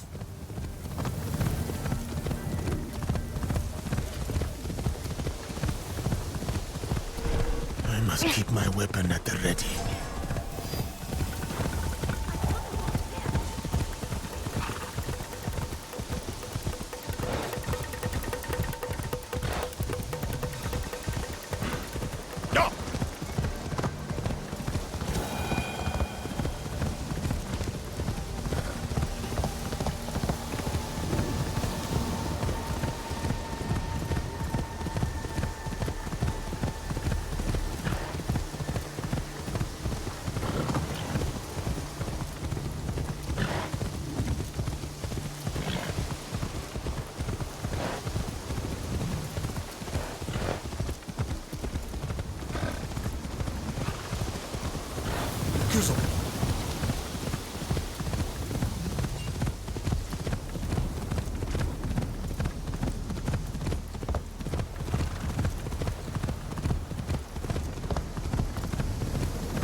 The information Kionyo shared mentioned this place.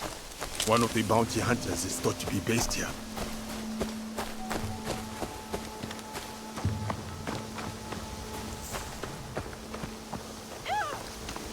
What is that noise?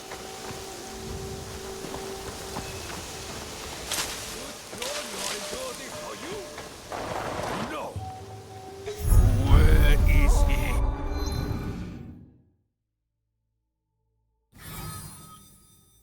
Shishio.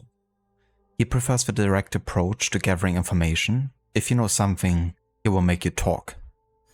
Surely he is one of Kyonyo's hunters.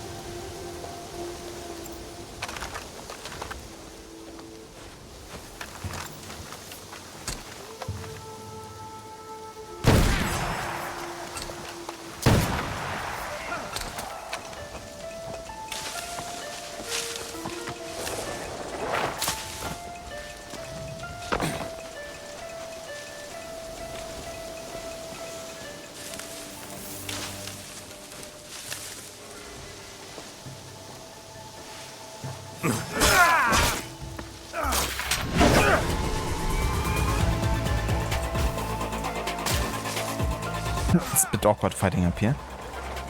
Constant sliding. Okay, let's get down here then. If you wanna follow me.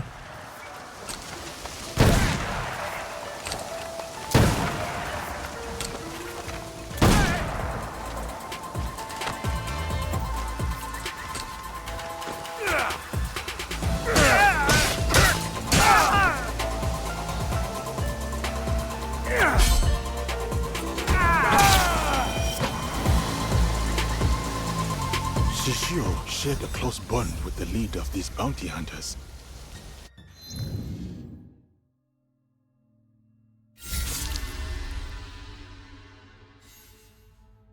Alrighty.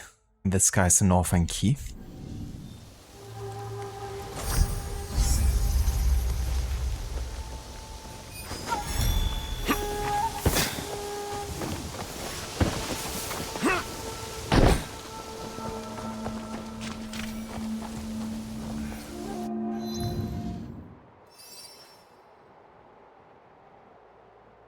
He's at Koyasan in the south of the ornament vendor. Okay.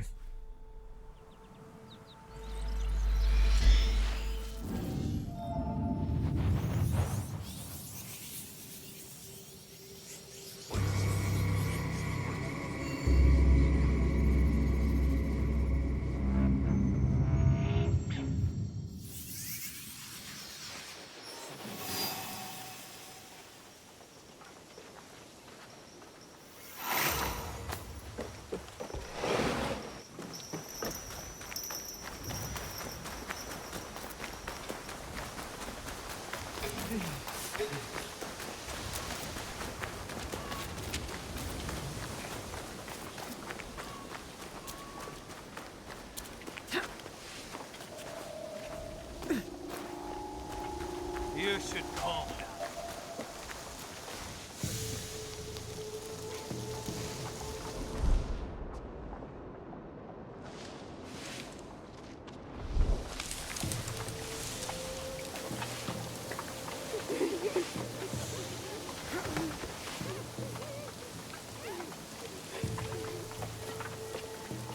I'm so sorry, Tenchi.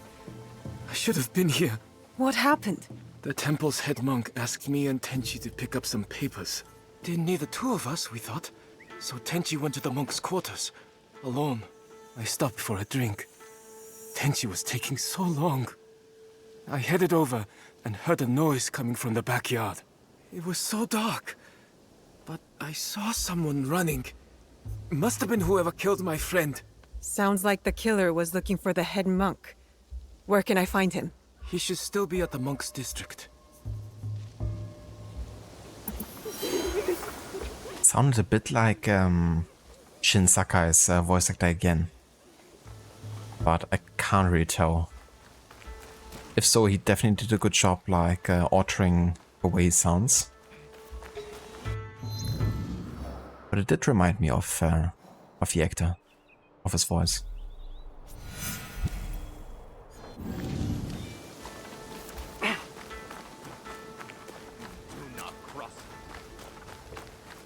We also have 16 mastery points. Let's go ahead and spend them.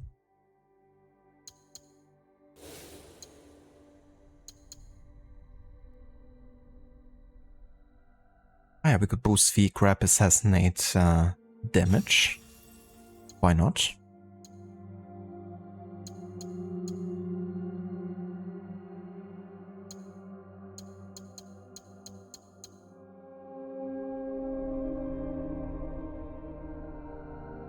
Let's boost the lightning kicks further. Over here we can increase damage on vulnerable enemies. Damage during night. Oh, I could have boosted ground assassinations. I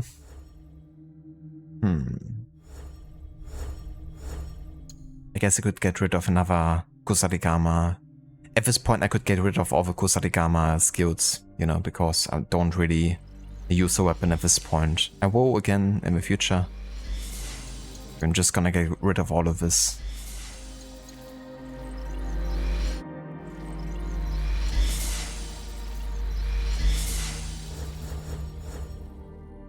I really wanted to use the weapon so bad, but turns out that for stealth the others are just way better in my opinion.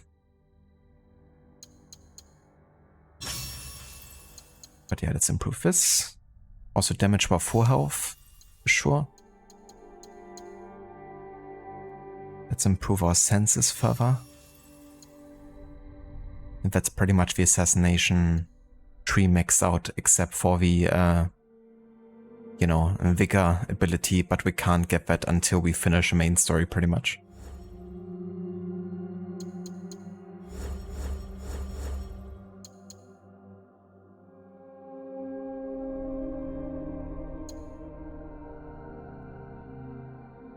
Yeah, we could have this be chained 3 times now.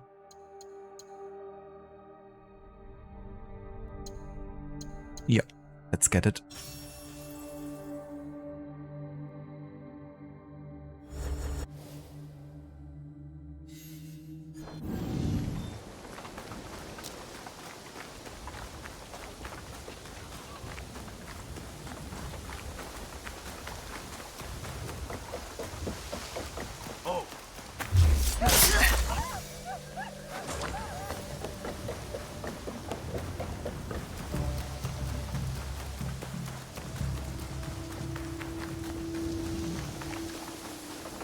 Are you the head monk here? Tell me who sent you, before I call the guards. I am Naoe. Kyonyo sent me. He's been expecting an update from you. And based on the dead man near your quarters, you are the next target. I feared I was being targeted. Now we know for sure. If you help me, we can set a trap. What do you have in mind? The building behind me is our best hope. I'll dismiss the guards, draw him out, extinguish all the lights, and we'll have our best chance. His clothing looked a bit weird there, like a bit stiff. All of you, gather around.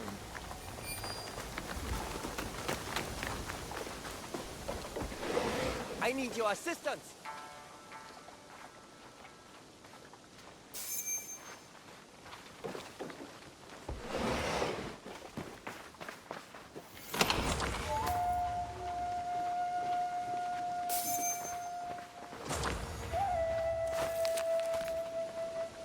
Some Ronin passed by yesterday. They were asking around town about you.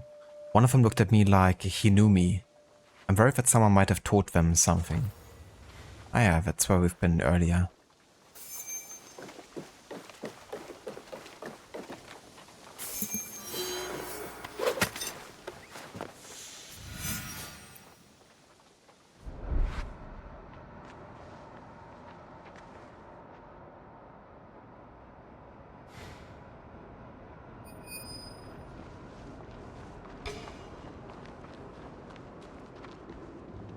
There he is.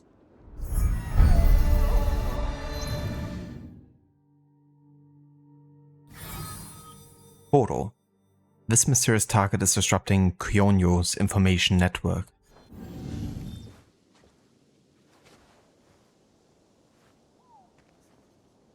Come on here. Come closer. That's the last of them. I'll go and tell Kyonyo his immediate threats are dealt with. Oh yeah.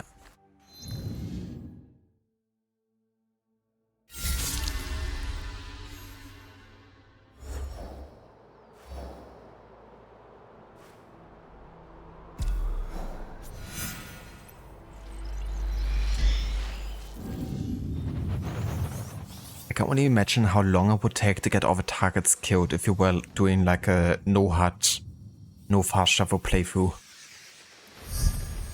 Because you really have to go all over the place.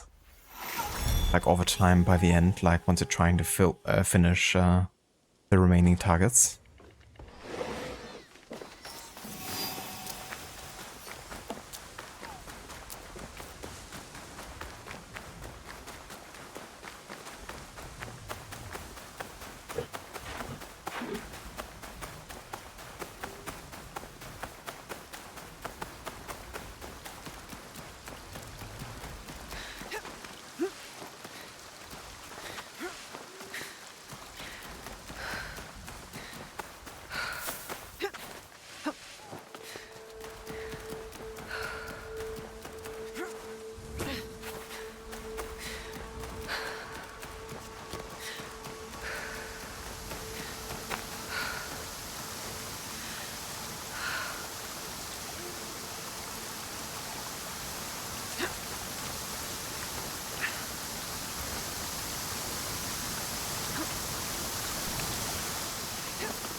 Again, I don't see like any obvious way to actually get over here unless I have to run around the entire place again.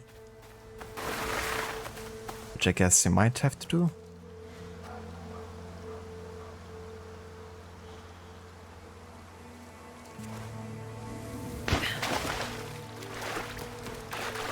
I just wish there were like more alternative ways of getting to where you have to get sometimes.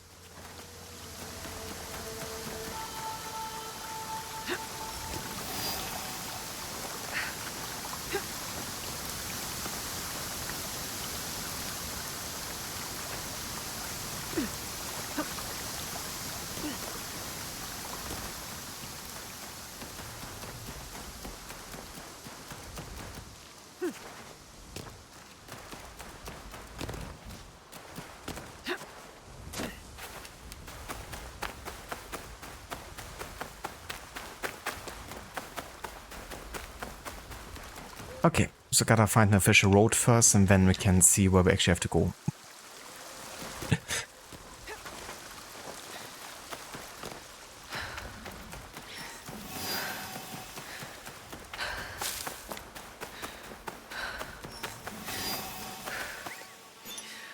You know, this is actually the first game in the RPG games where I end up using the show me where to go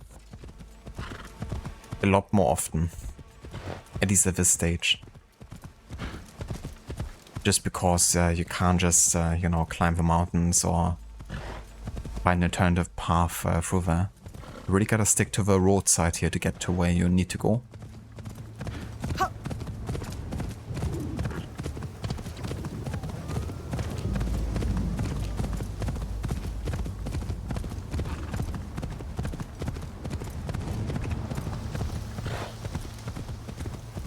Kyonyo and his soldiers.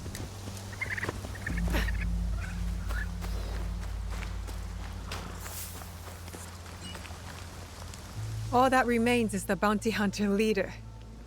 What's wrong? He has kidnapped my father. To draw you out. They think I will run to him. After what he has put us through. You have a chance to take your father back. Before all is lost. I know what that loss feels like. You cannot turn away from that chance. I would give anything for it myself. Akagi Fort. That's where they're holding him. Our enemy is called Shigumo. Then wait for me there, and you will have your chance. Come, I have already waited as long as I dare. Any word on your father? He's alive. They're keeping him in full view. for now. If they see you, they will kill him. They forced my hand. I cannot stand by and do nothing. Fight for something greater than yourself. The great Amida will forgive you. That's what he always said, my father. He's right. You need to fight for what you believe in. I know. I can't retreat now.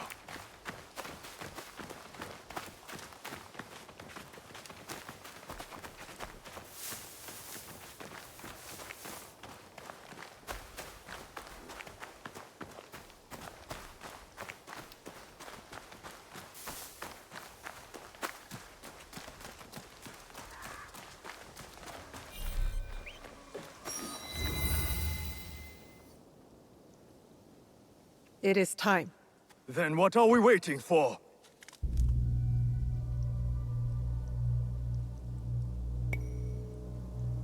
I'm going alone. Exactly.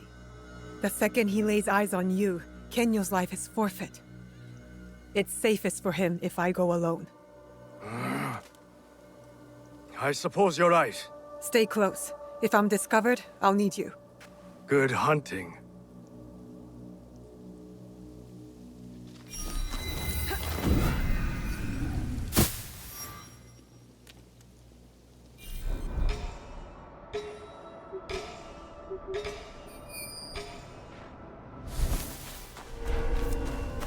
I can't let them see me.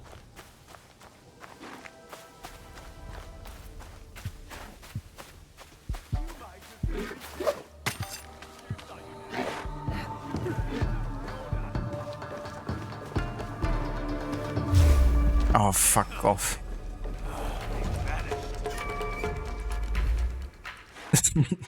Turned around the second I went to the other side. Then now it did the stupid kind of like pantomime move.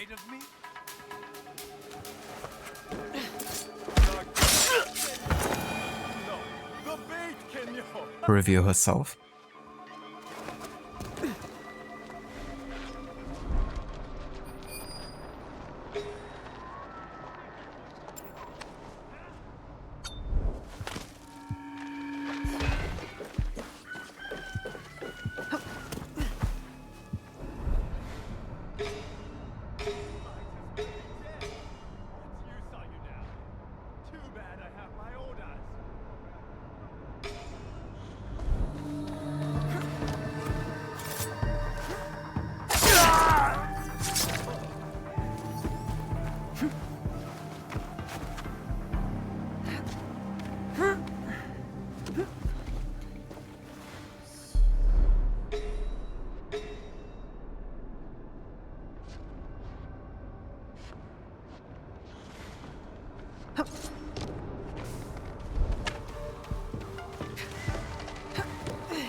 Oh, what?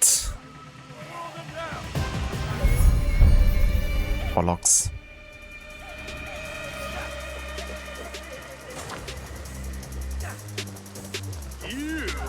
Well then, let's do it like this.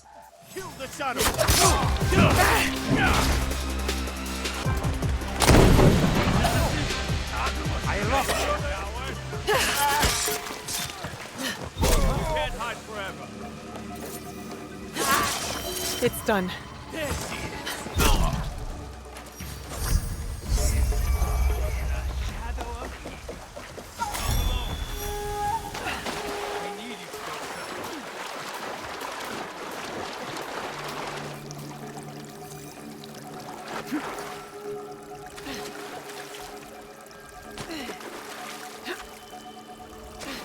Come on, let me jump to the side over here. Let me be creative for once.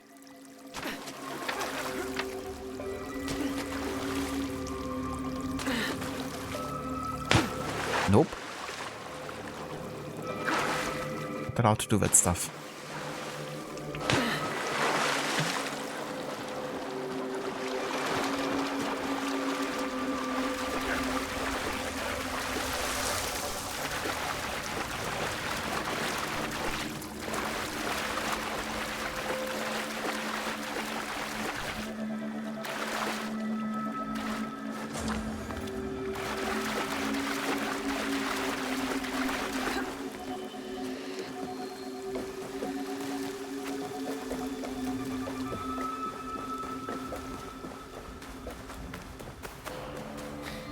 Jesus, how big is this fort?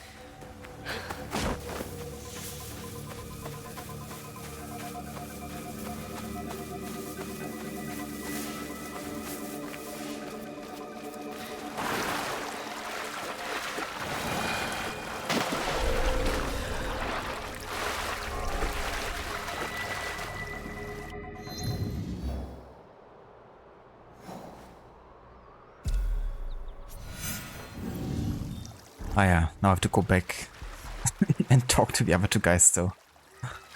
Fucking hell. It's of course the other direction.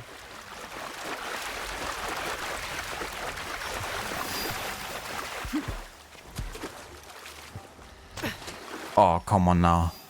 You see that?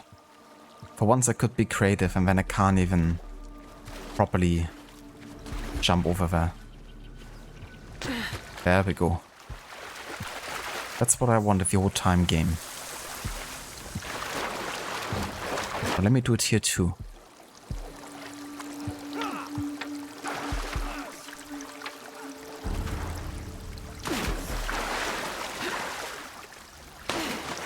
Nope.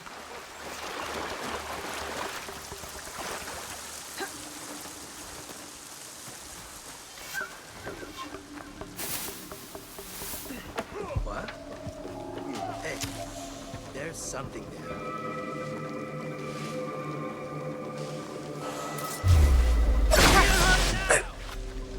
Okay. Fuck you, game. I'm not gonna deal with this bullshit.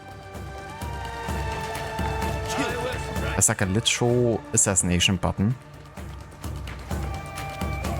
And she decides to take the brazier.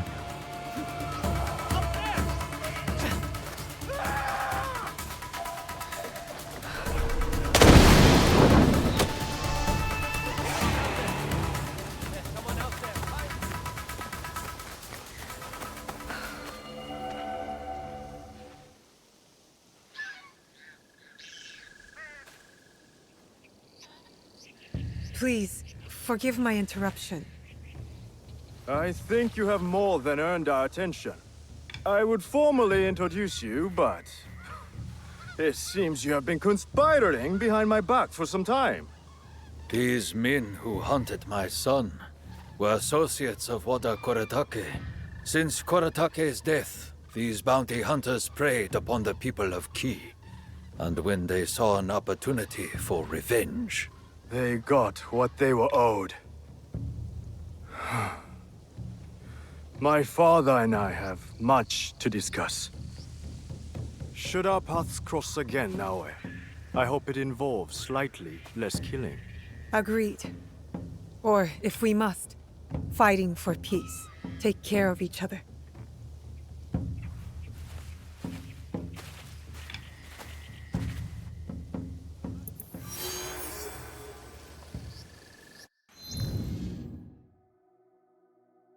Alright, there we go. That's the Hunters of Kionyo finished. Another society taken care of. Nice. The darling got to work early, so you can pre-order Switch 2 and have it delivered tomorrow. Oh, nice. That's a very quick delivery indeed. But that's cool that you could already, you know, hold it in your hands tomorrow. Yeah. Now I rather wanted to assassinate the brazier than the enemy. Classic. Hello Verdex, welcome in dude. And good day. Thank you so much. Hope you're having a good one. Also, hey there, Ave, welcome in as well, dude. Thank you also for the Swedish congratulations. Got it off when it's, put into your native language on Twitch. It's like, oh, wish a happy anniversary. In Swedish, of course. Thank you, Ave. And I am, having a good day over here. Have a day off, so just like a chill day, playing some more Shadows. Catching up on all these assassination circuits, but as you can see, we made some, decent progress. Just trying to get all the last ties finished, and then we can, maybe by the end of a week, finish the main story.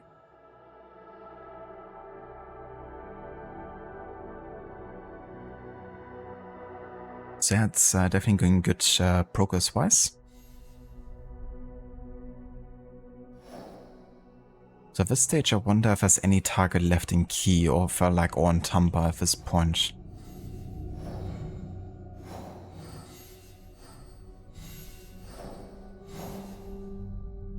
Yeah, that's like winter related, so can't do that either yet. Ah yeah, there's another Templar related quest in Key, so that's one we can still do here. But all the others should be left in Tamba at this point. Yeah, pretty much.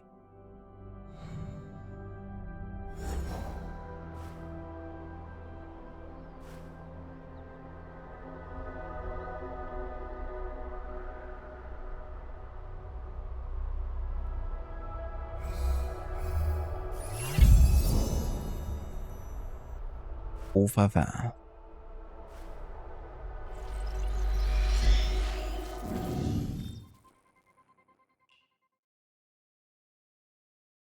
Oh, speaking of winter. Perfect timing. Now we can also hunt the winter raiders in Key.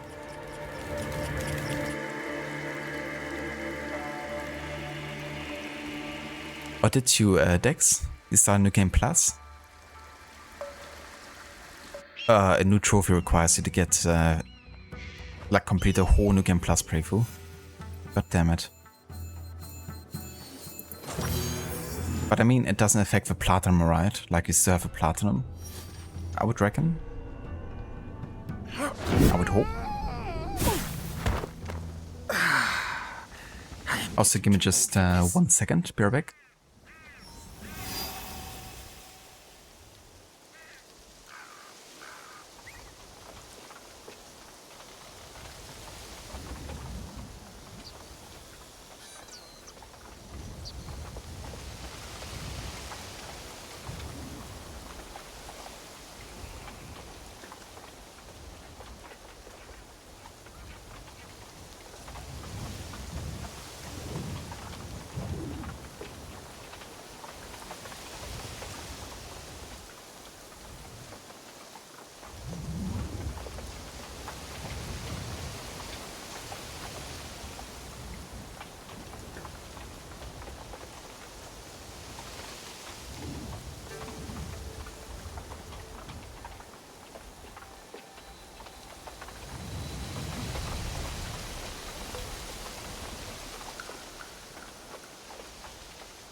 Alrighty, I'm back.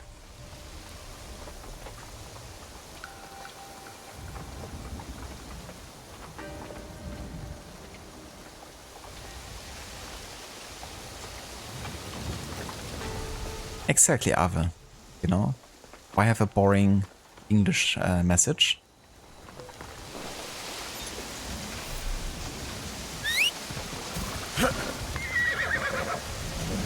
We did, yeah. We watched episode 4 last night of season 2.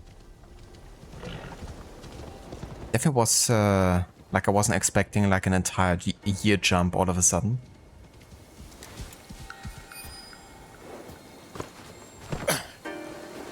But yeah, I have to say, like, so far I feel a bit indifferent towards season 2 of the show. Like, I really prefer season 1 a lot more.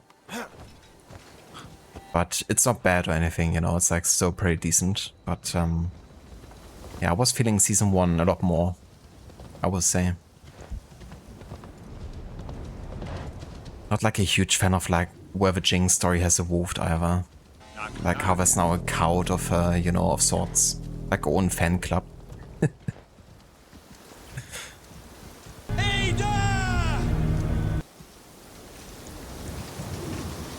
Ah, gacha decks, yeah. So it's like a new batch of trophies. Like for the new ally, Rufino. But that's good for that, you know, you end up keeping your platinum trophy. Imagine if it was like taken away every time they add like new post-launch content. I wonder though if the requirement changes for people starting a new save, and then if they are forced to do all the extra content to get the platinum or not. Not sure. Hello Verot, welcome in dude. Thank you so much for the raid. And welcome in raiders. How's it going, Cyber Senny? Hope you had a good fun with your Chaos playthrough in Watch Dogs 2. Welcome in raiders. Hello Vermita, welcome back. Hello Lucinda, good morning.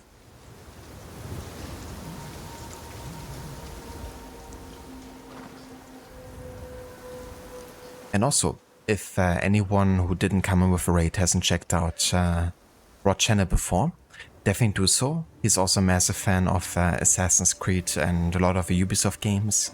Right now he's playing through Watch Dogs games. He's been doing a Loud and Proud challenge with Watch Dogs 1, where he had to basically do everything in open conflict. And now he's doing a chaotic challenge with Watch Dogs 2, where he has to use the APB and gang core to deal with his enemies and targets. Which definitely leads to like lots of chaotic situations. And otherwise also dressing Marcus in the most wacky clothing combinations possible. It's a good fun playthrough to catch if you wanna check it out.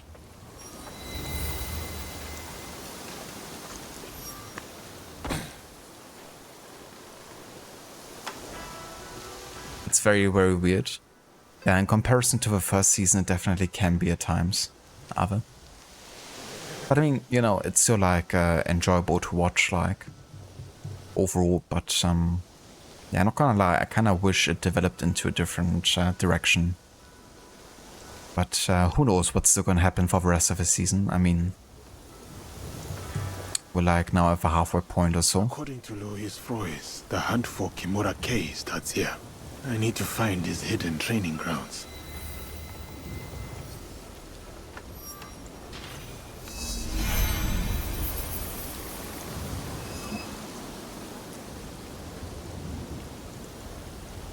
Yeah, that as well, Ave. You know, it happens very quick, and you know, having just a year pass like that, you know, doesn't really help either.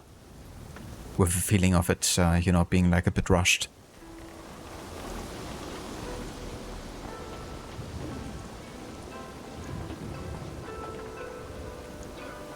Ah, gacha decks. That's cool. I've added like new enemies related stuff.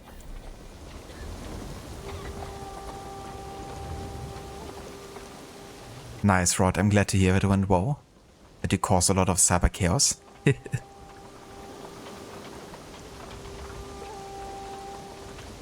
Ah, cool. So you played the Festival Ray mission. Nice. That's such a fun one. I'm glad you had a good time with Watch Dogs, dude. And that's some worries for the shout out, Iva.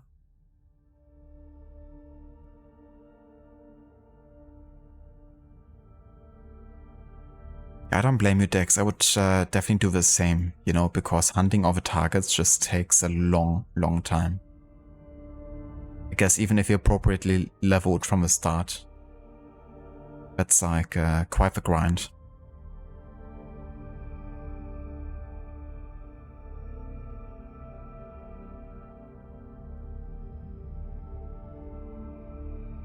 But yeah, to answer your question, Vorot, I'm definitely doing good, making good progress with AC Shadows. We are just focusing on the side content today and catching up on the remaining targets. But yeah, we only have like, or very soon at least, we will only have like one region left full of targets. So an end is definitely in sight, even though I probably won't get it all done today anymore. But I hope by the end of the week we're gonna be able to finish the rest of it and the main story too. You know, at this point, having spent over 21 streams on the game, I'm definitely ready for it to come to a close. But I'm still enjoying the game though, you know, I like the gameplay side of things.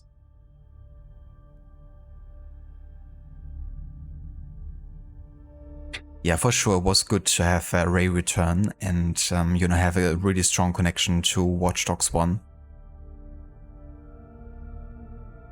And he's definitely the type of character that fits quite well with the rest of the cast, you know, like Aiden would have felt like a bit more out of place among the troop, I guess.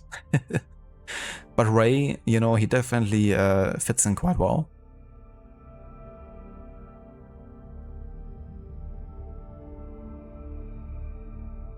Yeah, definitely lots of sessions we spent on this game. Granted, some of them have been a bit shorter, but still. You know, the game definitely has lots and lots of progress. Definitely closer to like Odyssey's length at times, I would say.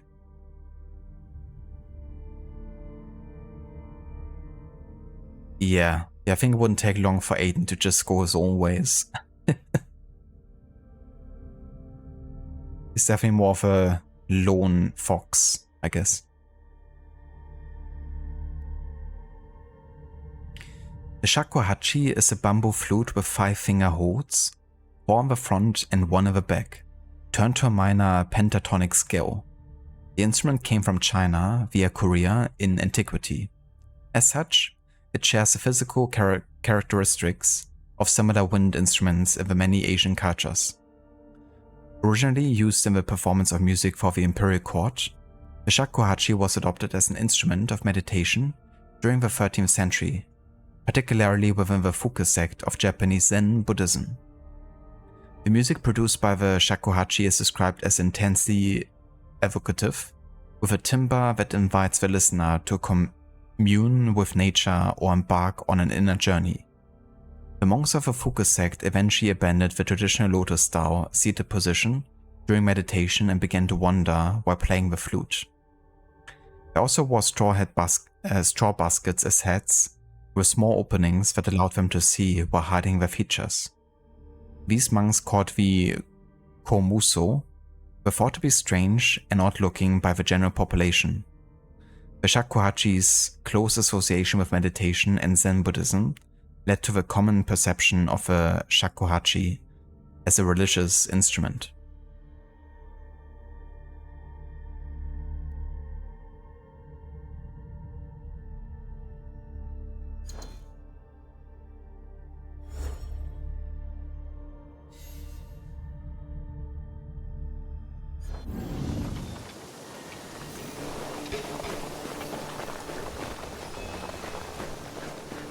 Do you see anything of interest?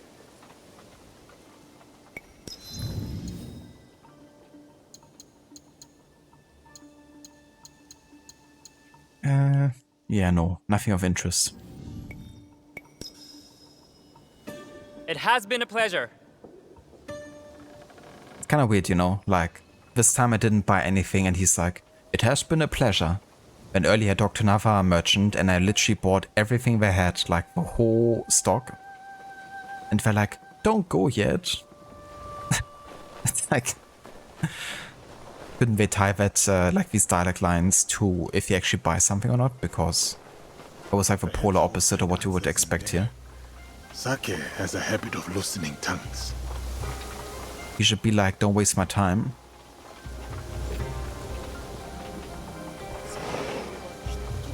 A warrior of the Oda clan. Arrive here, day by day. Someone's gathering them. Judging by your attire, you once served the Oda clan. As did you. Yasuke is a name that needs no introduction, even if you were to wander these lands naked. Clothed or unclothed. Without Lord Nobunaga's intervention, I might well be a distant memory by now. I could say the same. Yet, I often find myself questioning if I'm truly here. You stand before me. Is that not proof of life? I stand. I speak. I breathe. These are functions of the body, not the spirit. I forge my own path, with the hope of bringing a measure of peace. Our Lord may have departed, but his legacy endures. Lord Hashiba Hideyoshi. A worthy successor. Or so we must hope. Indeed. And what brings you here? I seek the one they call Kimura-kei. Do you know him? By reputation only. There's a man in his service, Kumabe Ujiie. He recruits Ronin at a cemetery at Koyasan. What kind of man is he? More of a talker than a fighter. As is the case with such men. His words shouldn't be trusted, yet might prove useful nevertheless. Thank you for your help. Caution, Yasuke. They say Kimura-kei creates a new breed of warrior. Upon his order, these men will attack without hesitation. Should they do so in my presence, it would be an unfortunate mistake. That is silly. You are silly.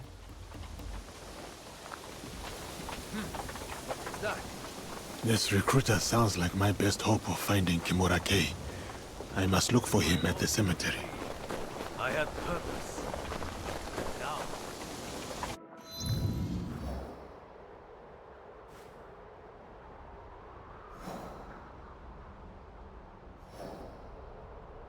Okay, so he's in Northern Key in central Koyasan. And he recruits at the cemetery here.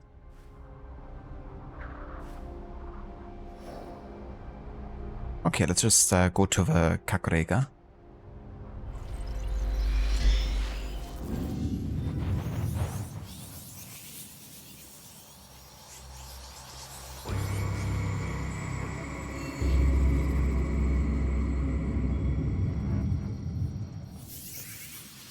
This is Koyasan. The cemetery must be nearby. You seem to be in search of something, friend.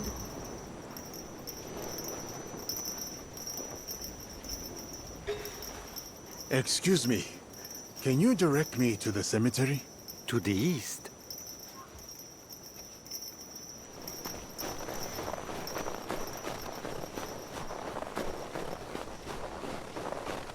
It'll be tricky to follow without the hut. It's like, yeah, go to the east.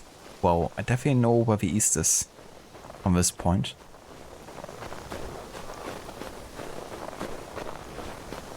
I guess it would be easier if you could meditate and advance time forward, but that's another feature they supposedly added, haven't they? With a new patch. I thought, at least.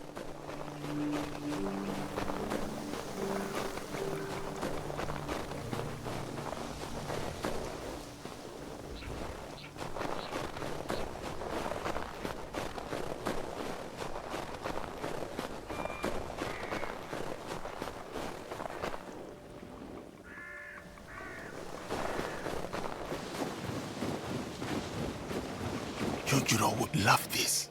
I must not make noise.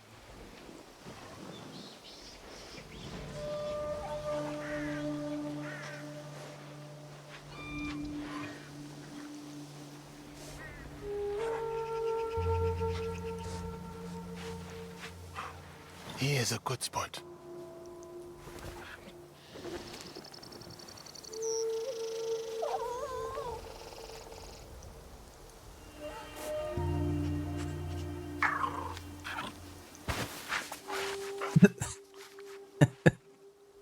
That jump. That could have been my dog right there. That was worth the wait.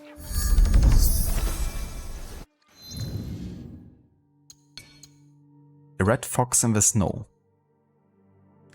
The red fox, like other foxes, has incredible hearing. They can pinpoint the movements of small creatures under several feet of snow. When the fox is confident of its prey's location, it will leap straight up in the air and then plunge headfirst down into the snow, its mouth open and ready to snap. This strategy is called mousing. Look at big boy crooks in the Templar circle. I know, right? Should be ashamed of myself.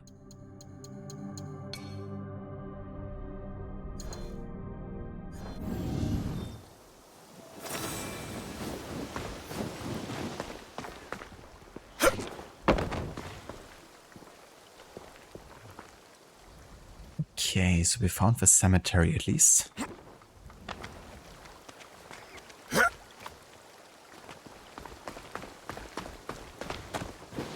Here it is.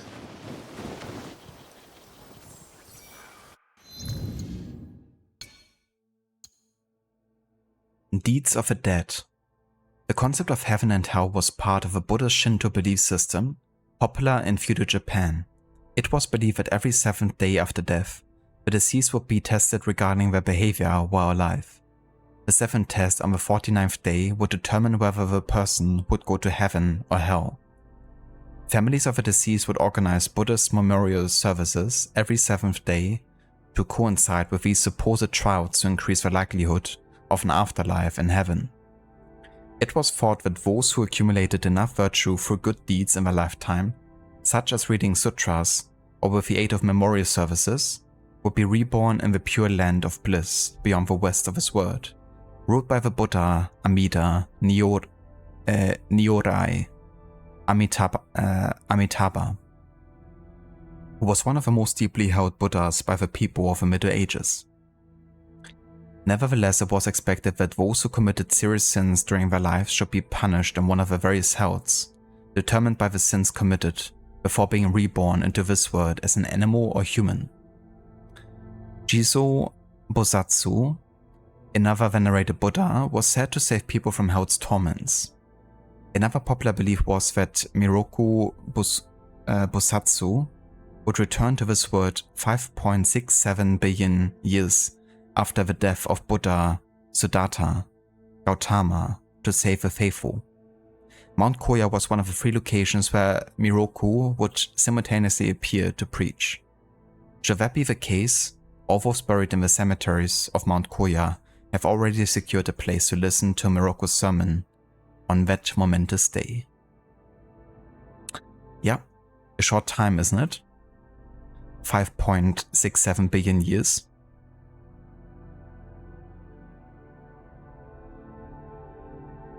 Let's wait for that. See, that's why they can't be proven wrong, because when it hasn't happened yet, they can still say, well, it's still another 5.66 billion years left, you know?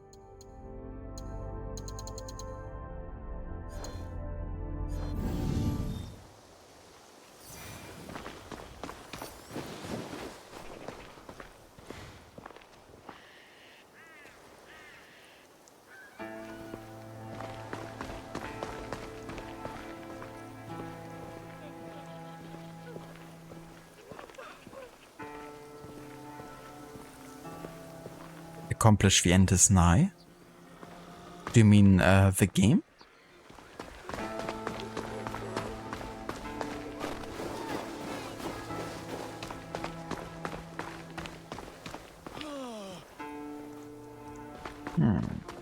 Where's the dude we're looking for?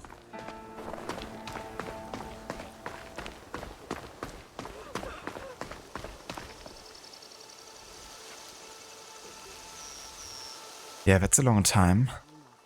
That's the other thing, Lucinda, right? It's like, yeah, humans are gonna survive that long, I reckon. I'm glad if humanity survives the next 1,000 years.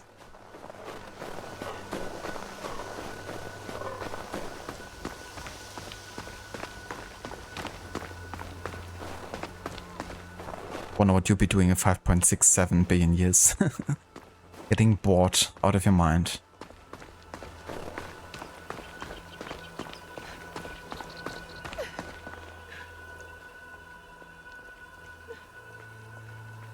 Ah, you mean like I'm nearing completion in the game, like the end is nigh. I thought you meant like the game called the end is nigh.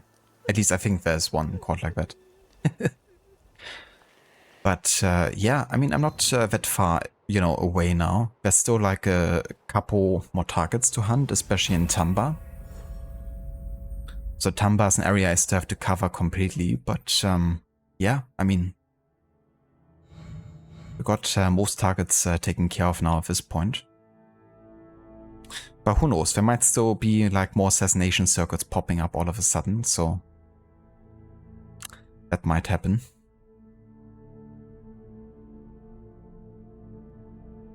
Ubisoft clue, he's hiding somewhere in Japan.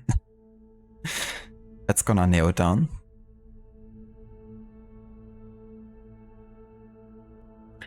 But yeah, we're gonna find this guy after I take my break, because I haven't taken one yet, and we have now streamed for 3 hours. So I'm gonna go and have a save here. And then when I return, we're gonna go ahead and find Humabe Ujie.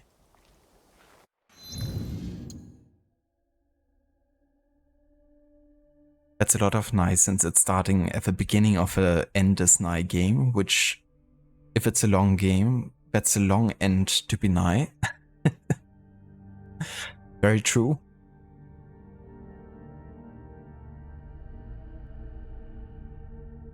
Thank you, Rod. I definitely will. And thank you to Lucinda. Thank you also for the lurk, and I hope your workday is going well today. Best of luck with it, and thank you so much.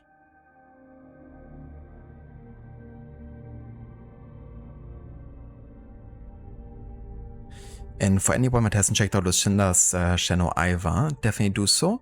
She's currently doing a playthrough of Far Cry Primal, which is her first time playing for the game actually. And at this point, I'm not sure actually how far you are into the game, Lucinda, but I reckon you might also be nearing the last half or third of the game. Definitely done a good couple sessions already of a game. But yeah, playing that at the moment, also a big fan of games like Resident Evil and Bioshock. So if you want to check it out, then there's a link in chat.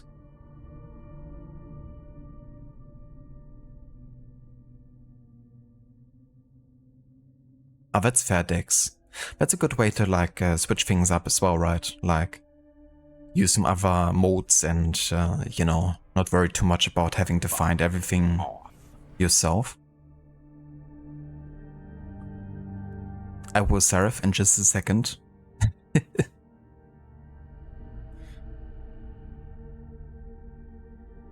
No worries for the shout out, Lucinda. That's awesome. So almost finished then. Gonna finish main story on Sunday, and damn, even gonna 100% it. Get 89%. GG, Lucinda. I never made it that far with Far Cry Primal. I think I was around the 50% completion, like both playthroughs.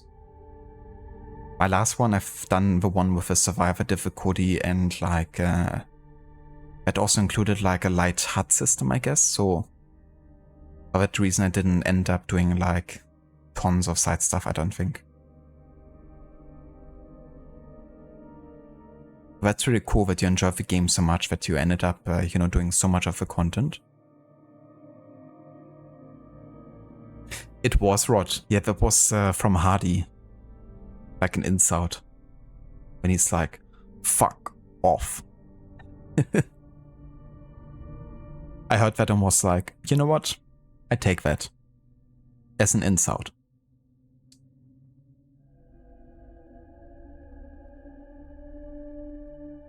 Ah, nice, Lucinda. So only collect the boots and the legendary animals. They can be tough at times.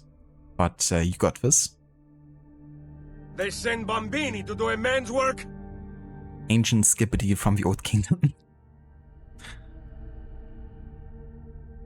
I don't blame you, Rod. Yeah, Disco Elysium had such good voice lines at times. Love the writing of that game.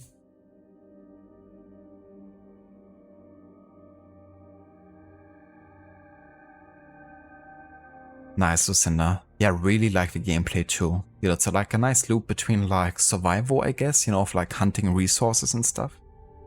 But also, you know, being like limited to very primitive weaponry, I guess. Or at least, you know, in comparison to other Far Cry games. But yeah, it's really fun. I enjoyed the game greatly and definitely plan on replaying it in the future. But yeah, I'm gonna go into my break now and I'll be back in about 15 to 20 minutes or so. And then we're gonna carry on with more of AC Shadows and more assassination cycles. As usual.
Head full of knowledge ain't no use when your head's full of lead.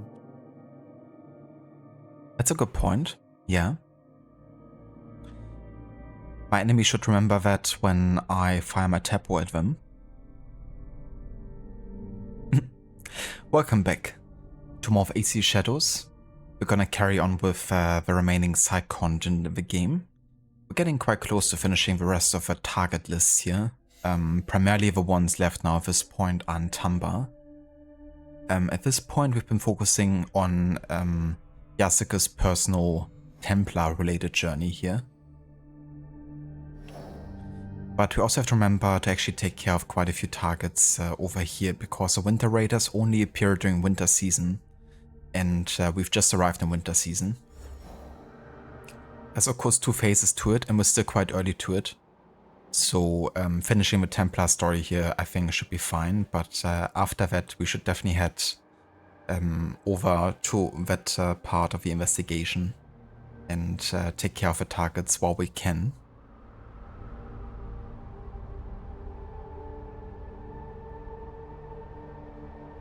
Where's the inside? Didn't you hear it? It was very quiet. But here's another one.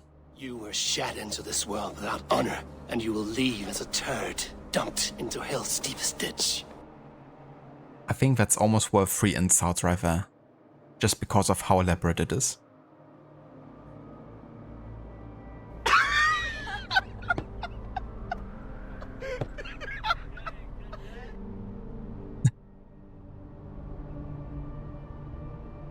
Thank you, Rod. Welcome back as well to you. And thank you, yeah, I had a good break. Got myself a bite to eat. And yeah, ready to dive in for more grinding. AC grinding Shadows flashbacks. That's what it is.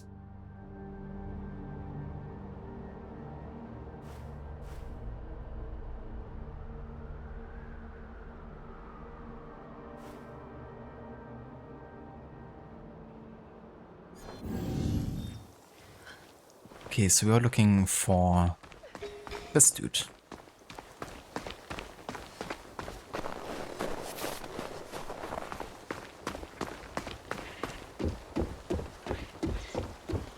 Surely no one had a better command of cavalry than Lord Uesiki Genshin. After Kawanakajima, I suspect the Takeda clan would agree.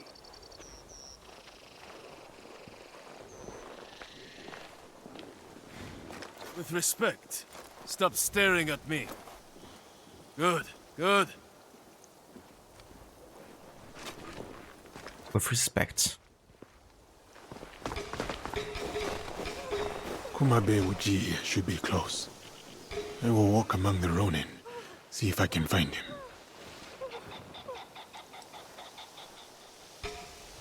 Yeah, these Ronin might not take too friendly to us.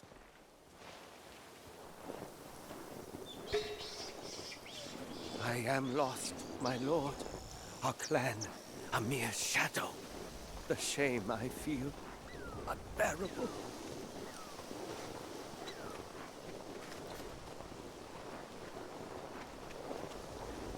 You will stop staring at me. I still grieve Lord Yoshikage's passing. Without his guidance, life has no meaning. I hear there is a man. Forgive the intrusion. Do you also pay your respects to a fallen lord?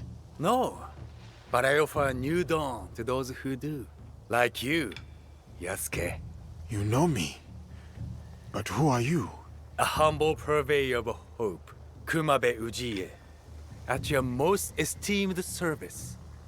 I serve a most illustrious lord, the legend, Kimura Kei. I have not heard of him. He's a seeker of lost souls, men of substance, now adrift, drowning in their shame.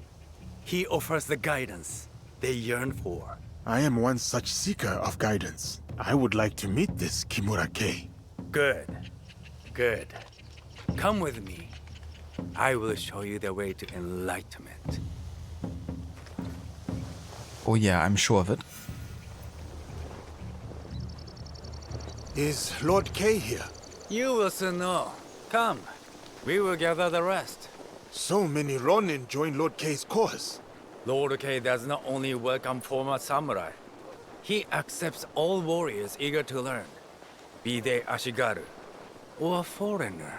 From whom does your lord take his commands?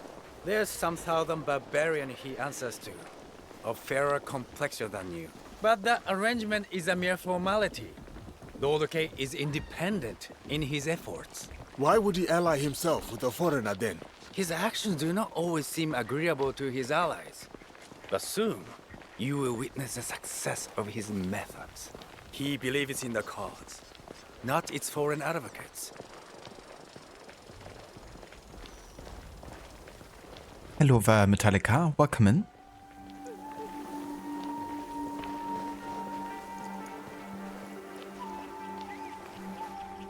Here you are.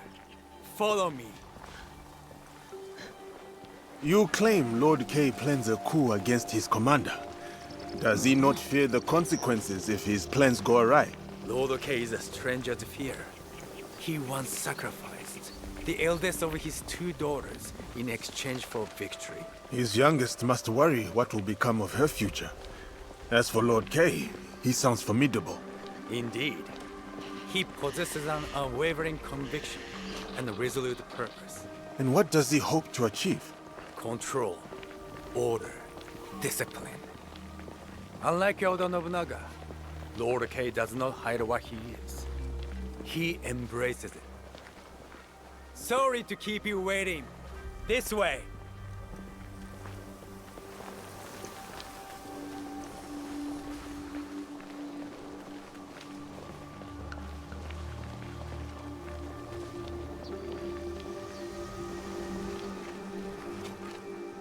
Let us commence.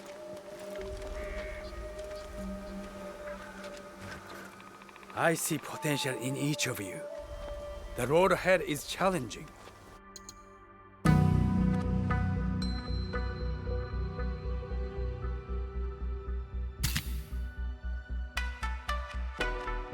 Looks like the new generation of Chimbakufu. Just give all of them like a mask of some kind, and now he has another society to hunt. But with hard work, you may one day join the ranks of the Saiseiya. To get to the training ground, head southwest. May your dedication and discipline guide you to greatness. Perhaps Kimura K can guide me to Nonokaro. Have a good one, Metallica. Hope work goes well.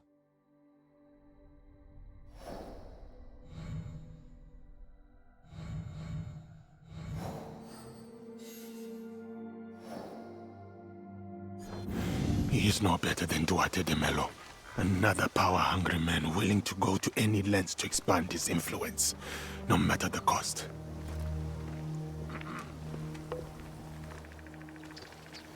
Shall we go ahead and kill all of these future Templar recruits? I think I shall.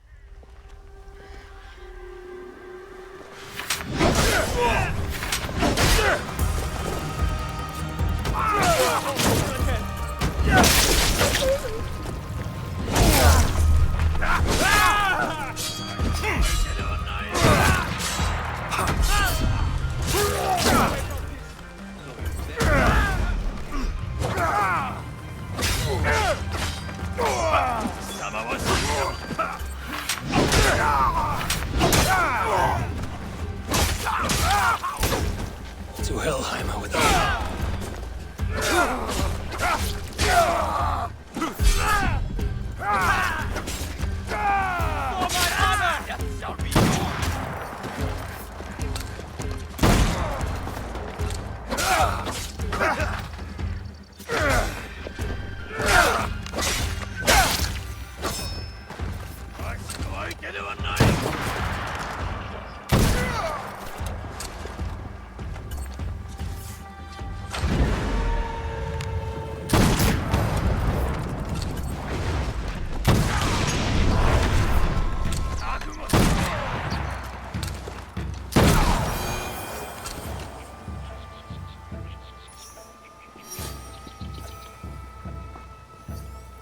Well then. Prevented a couple people from becoming Templar successfully.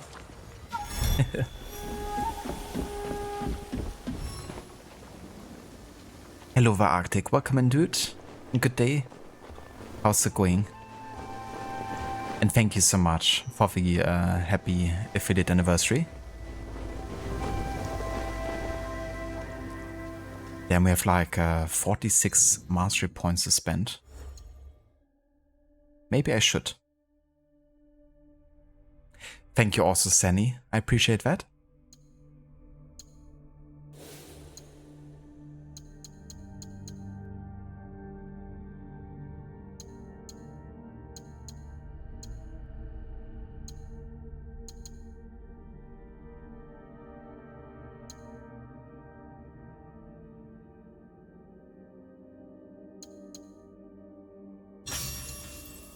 Okay, let's boost some more passive skills here.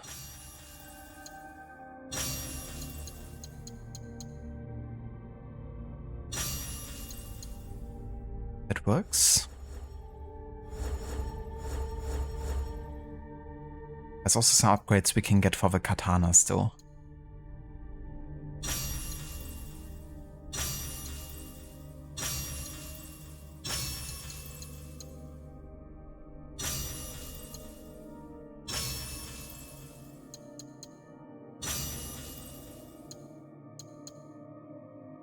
Nice, that's the long katana pretty much maxed out the way I wanted to. Because this is just like another skill I don't really intend on getting. And I guess I could also boost the tempo a bit more because I intend to use it for now at least. We've been sticking to the bow for quite a while, so it would be good to kinda like change it up a bit.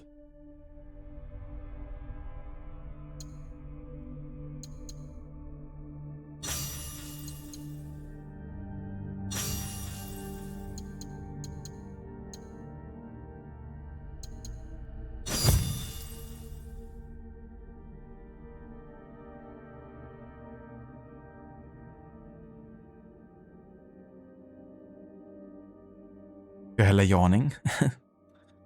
Quite tired today, is it, Seraph? Thank you so much, Arctic. I hope your moving goes well. Best of luck with it. And thank you so much for dropping by.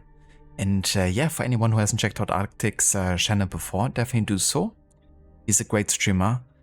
Playing lots of PUBG Battlegrounds, but he also played games like The Last of Us. Yeah, it's always fun to catch. Also very much into like cars and all that.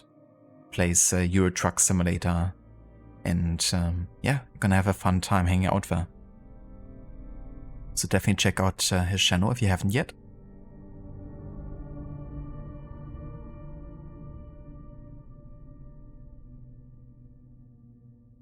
Hello Vashin, welcome in.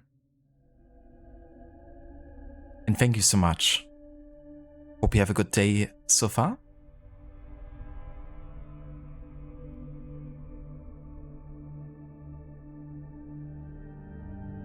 Apparently the fatigue levels are high, Seraph. Yeah, that's definitely fair. But yeah, if you need to, you know, have a lie down and rest a bit, then definitely do that. No worries, Arctic, for the shout out either. Yeah, hope the moving goes well. Hope it's not too much. Because moving can be quite stressful.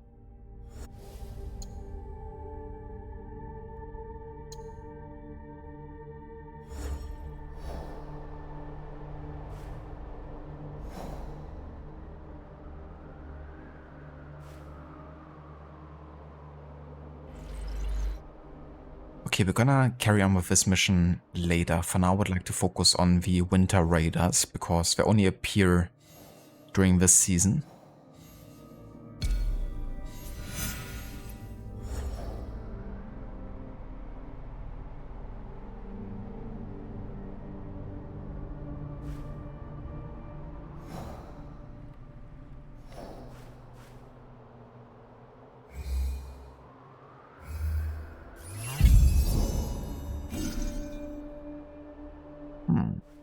so it wasn't here then.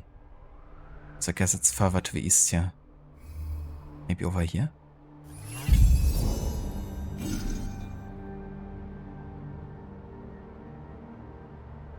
Huh.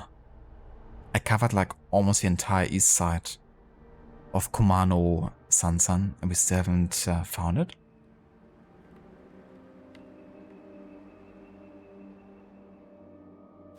Maybe it's like all the way over here.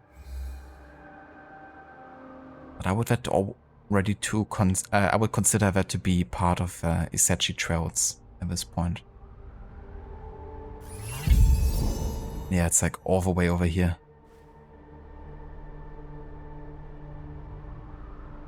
At this point you could have said it's like on the coastline instead of like eastern Kumano Sansan.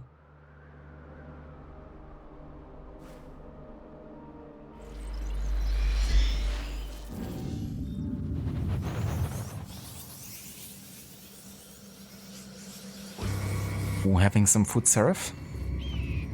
Hasta la vista, pasta. Pasta sounds good. Yeah, we're gonna make ourselves some Thai curry tonight. Some green Thai curry. With coconut milk and like chicken probably.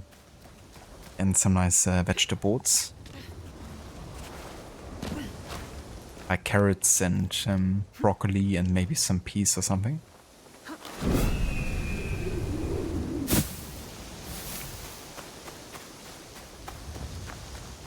At this point in the story, what do I think of it so far? Well, I definitely liked some parts of the beginning in relation to the backstory, especially of Yasuke, and it raised my hope that we would actually get a story that, you know, treats the history with, you know, like more immersive focus maybe at times. However, those moments are definitely few and far in between, and the main chunk of the story is, you know, set during 1582, and you just end up like, you know, going across the places and just hunting all of the targets. And I think it definitely needs more structure and more of a feeling for like time passing, you know. So I feel like in its structure already, like similar to Mirage and to a degree also Valhalla, you know. Feels like it's very open because I want people to, you know, have the opportunity to play it in any way they want. But as a result, I feel like it doesn't have as meaningful connections, you know, in between the story. Or like, you know, really feeling like everyone has like, you know, a very deeply intertwined story arc or whatever.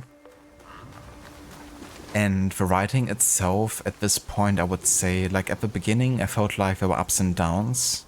Now I feel like I'm more disappointed with the writing quality. Like, there definitely, you know, are good moments. But the general quality of writing, I would put quite low. And for me, you know, it's like not necessarily better than Odyssey was. At least it's taking itself a bit more serious than Odyssey, but it's still trying to force some, you know, kind of like cringe-worthy humor at times. And what really gets on my nerves at this point is the kind of like flirtatious dialogues all the time. Like, given that I play on Canon mode, you know, all the romances are kind of like disabled. Like, I can't have any relationships or whatever. But any character who potentially would have been a romantic interest still has their flirtatious dialogue lines. And that kind of like contradicts a bit and is kind of like annoying, you know, to have like constantly people like be horny for you or something. So yeah, that's something I'm not like particularly a big fan of in Canon mode. But the fact we have a Canon mode I quite like, because I don't have to worry about choices and I can just play the game how the developers or the writers maybe intended the story to pan out. But at the same time, it does feel a bit random, you know, like some outcomes I didn't really feel like were appropriate for the circumstances. Or at least how I would, you know, maybe see the story to happen.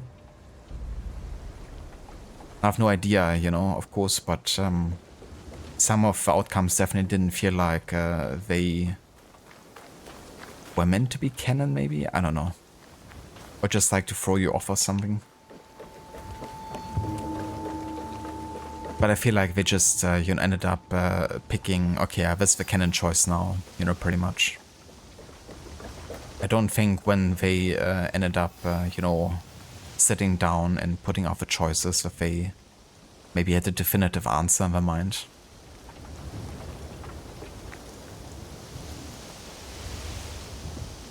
So yeah, I would say the story is pretty mediocre to me.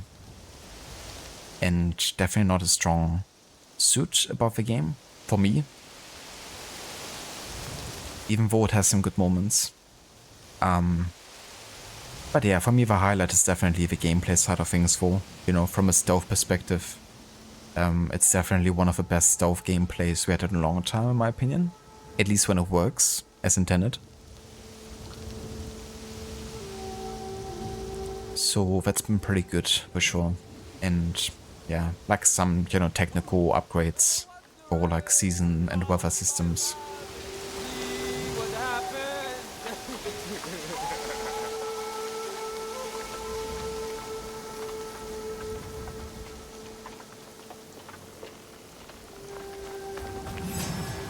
Howdy.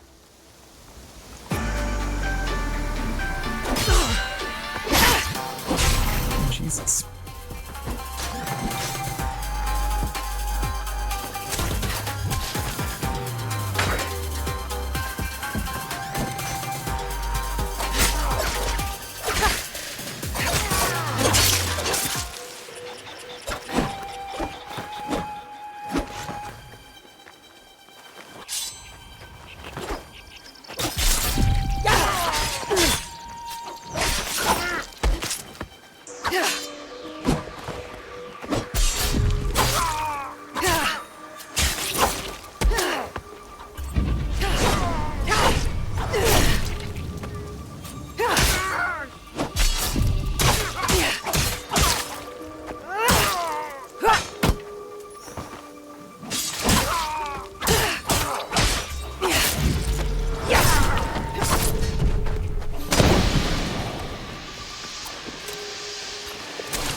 Oh, nice. That was a random Yamabushi imposter. It's just so funny to me that we killed, you know, so many targets and we have no idea what this organization even is at this point.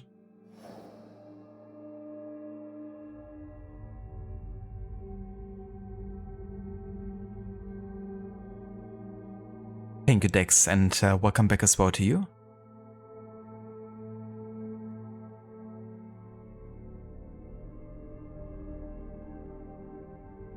Yeah, that's the other thing, you know, like I wonder how the story would have panned out, like also order-wise, if I didn't play Canon mode, like if it would have affected that at all or not. But yeah, it was definitely very over the place, you know, like the constant time jumps back and forth and all the flashbacks, even though the Yasuke flashbacks were pretty good in my opinion, like, you know, overall.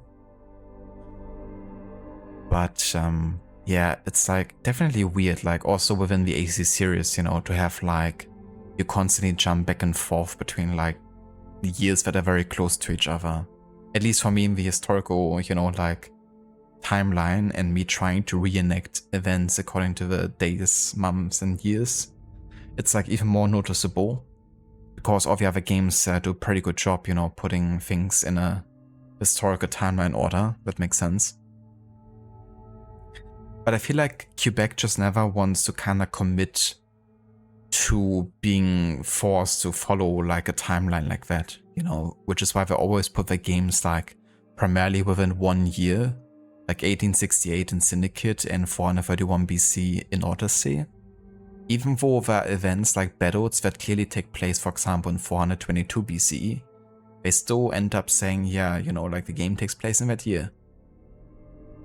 Just so they can keep it more open, like when certain things appear and trigger. And for the game world to feel more open, I guess. But yeah, I don't know. If you're doing like an historical game, then you might as well, you know, try to kind of like have events happen in the year that they, you know, would have take place in. Even if that means you have to maybe, you know, kind of like compromise with some gameplay elements.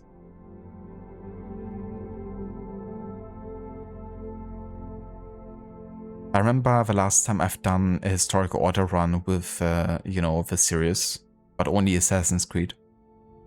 And I got to Syndicate, and it was, you know, really disappointing that basically the entire game is just like in 1 year, and there's like almost no information about any of the side quests taking place at a very specific time.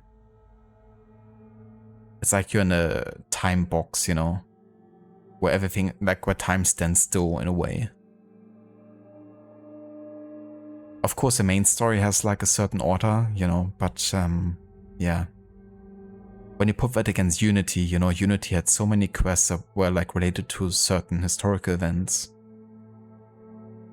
with very specific dates. Now granted, Unity was like set during one of the most prominent historical settings, but surely, you know, 1868 and the years around that had more to offer as well.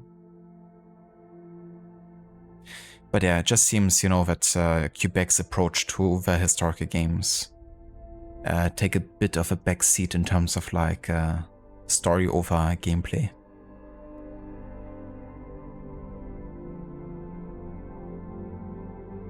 Thank you, Hipsu, for the happy affiliate anniversary, and welcome in.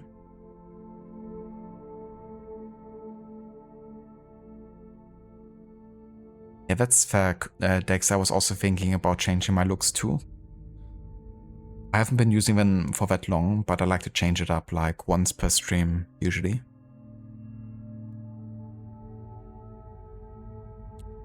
Yeah, that tends to happen quite often in this game. You know, that people just come on to you and just, you know, flirts happen a bit too often, I would say. Yeah, worked perfectly, Dr. Darling. Yeah, still don't know why they keep insisting on having the assassination button on the light attack button.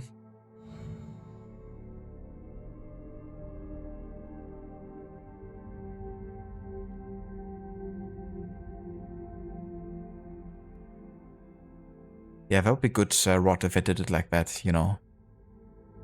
Because yeah, I really don't need to have it in my AC games. Like, I don't want to play a dating simulator, you know.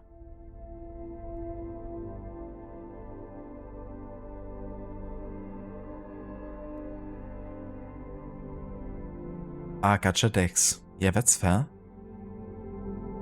And you didn't miss like an achievement for that, did you? Like, that you didn't get Yaya recruited? But yeah, I mean, would definitely be a good idea to get her in New Game Plus then. Especially since you get her quite early in the game.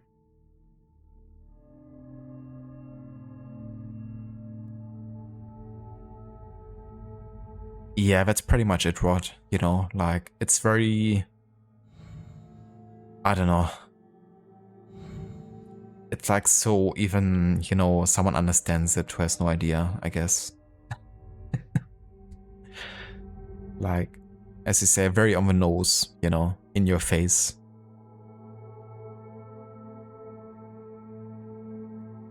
It's the redacted organization.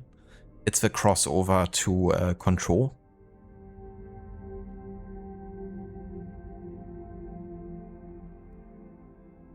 Hello there, Code. Welcome in.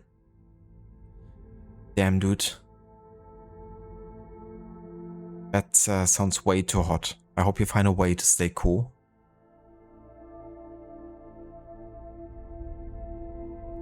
Because yeah, that's not good, temperature-wise. Like 31 inside. Holy shit.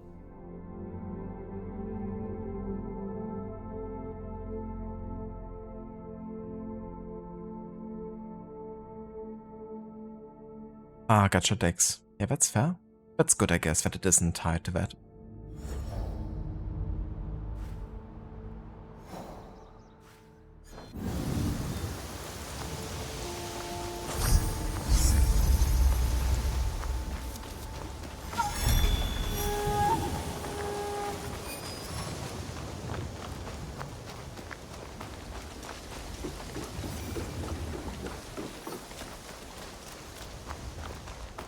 Redacted.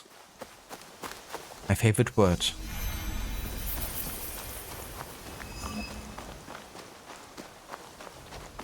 Yeah, that's quite hot too, Dex. It wouldn't be uncommon for us to also have like 35 degrees in summer. But the summer has been a bit weird because, you know, the rest of Europe has been having really hot temperatures. Like even Sweden, you know, had like super hot temperatures and they usually don't really get them that much. And over here in Germany, it's been like 20 to 23 degrees and like rainy weather, you know, for most of summer, it seems. Someone, help me!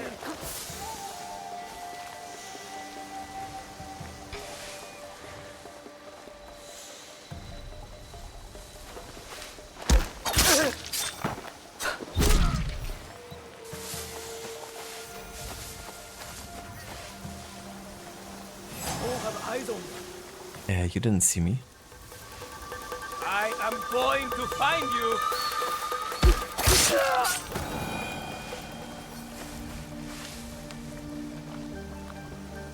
Those men ambushed me north of the Kumano Hayatama Taisha Shrine. If you have sense, you will stay far from there.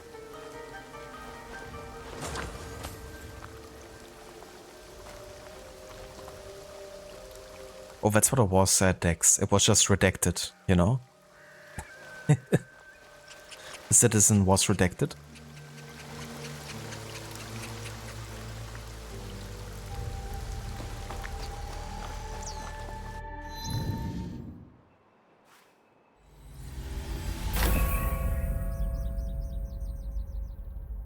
Jedi mind tricks.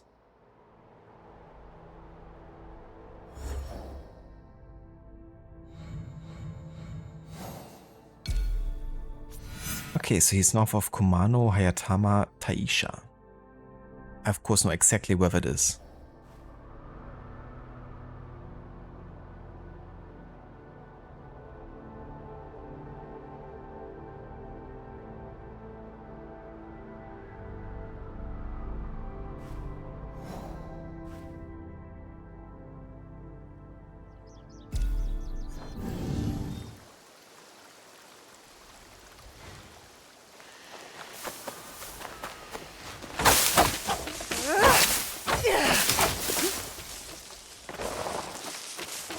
Gotta love when you climb the air.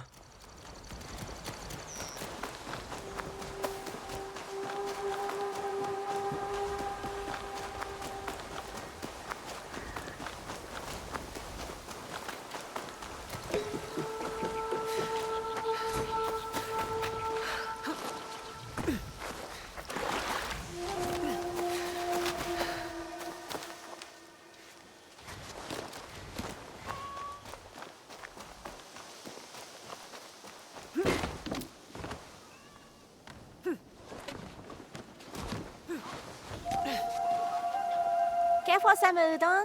Best noodles across the land. Beside my sister's salmon. Udon. Mix some vegetables in and it will be perfect. I love udon.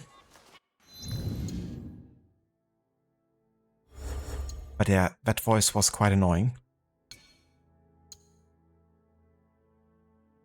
Exactly, Rod. Yeah. I think even I would have some pointers for her, and I'm really bad in acting. Udon is a thick noodle made from wheat flour. On hot summer days, it is served cold, a refreshing dish to cool the body. During the cold winter, there's nothing quite like a piping hot bowl of udon with soup. Yeah, can be quite nice.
Ah yeah, north. How far north? You have no idea. Could be up here even. I think I'm just gonna end up using all my scouts now. We can refill them easy at the hideout.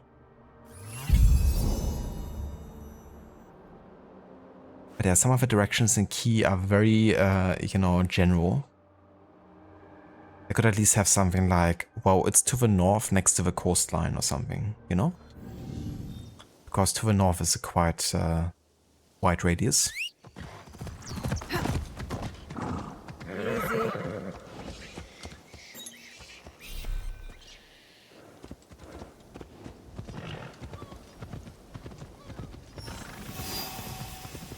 Hello there, Unwilling. Welcome in.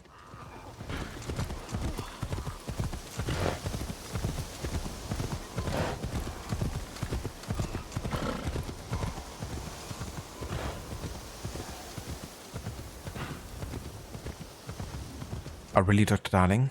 That kinda sucks that you can't get it by itself. But I mean, if you don't have any interest in the new Mario Kart game, you could definitely maybe try to sell it and get your money back.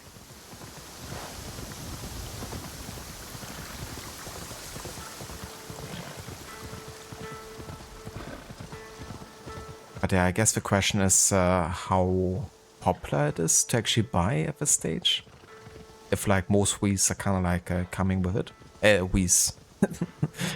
Yeah, the Wii days are over. Switch, I mean.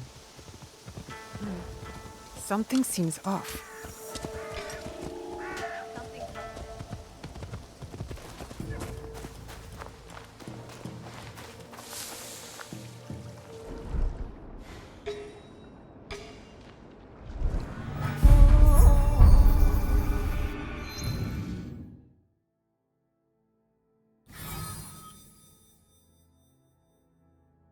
Hayate.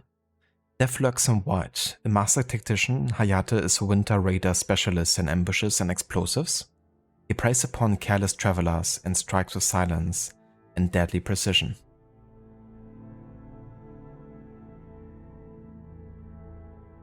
Do I prefer Switch over other consoles? Is that like related or a question to Dr. Darling or to me?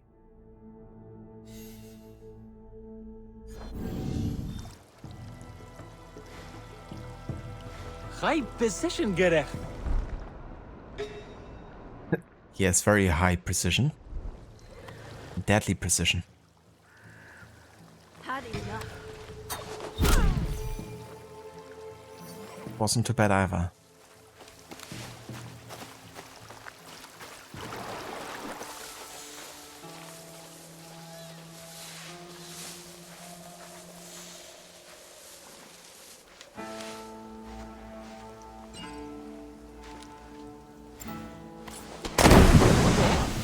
I hate the fact that you can't assassinate them after you immediately smoke bomb them. Come on. This snow could help me find the rest of those winter raiders. It sounds like someone betrayed them. Like that's the point, right? If I can't assassinate them due to lacking assassination damage, I throw a smoke bomb. I should be able to immediately assassinate them, you know? But you gotta wait like so long that they basically step out of a smoke bomb again. So you have to throw another one for them not to detect you. That's one thing that kinda annoys me in stealth, you know, when you lack assassination damage. Just doesn't make sense.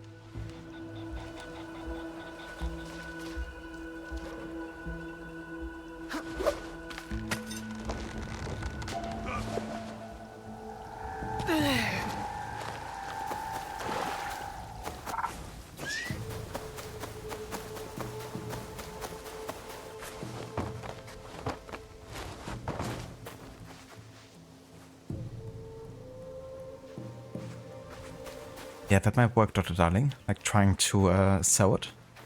Especially if it's like, you know, in a new condition and like not opened yet.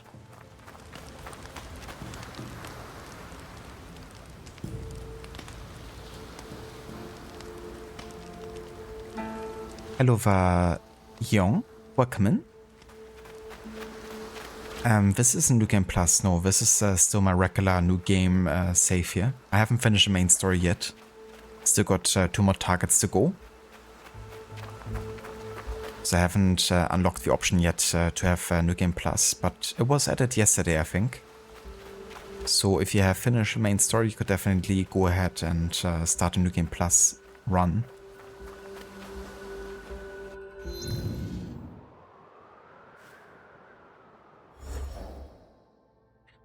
Okay, let's check out the next winter raider here.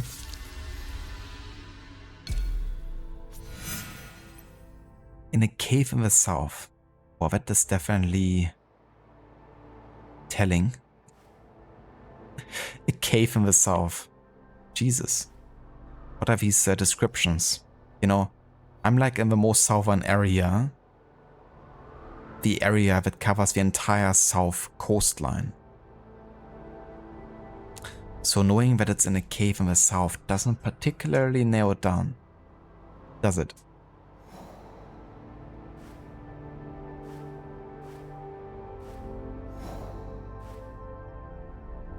Now the question is it a cave we have already discovered or not? I reckon not.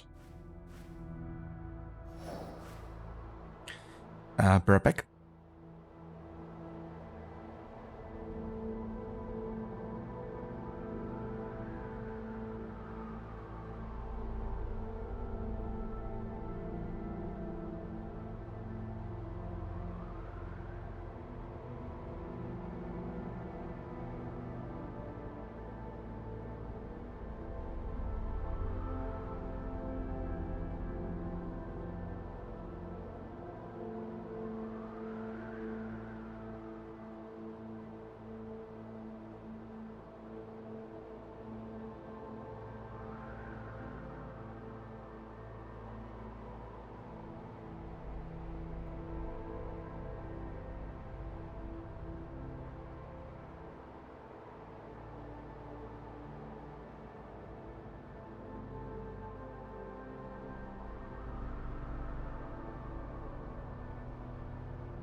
Okay, I'm back.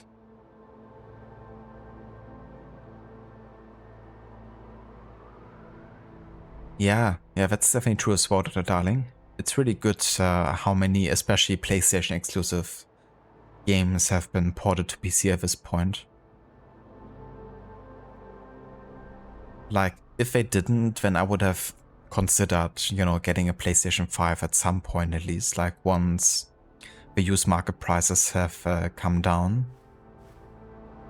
But given that so many are coming to PC and also will be in the future, I don't mind just waiting for the PC releases.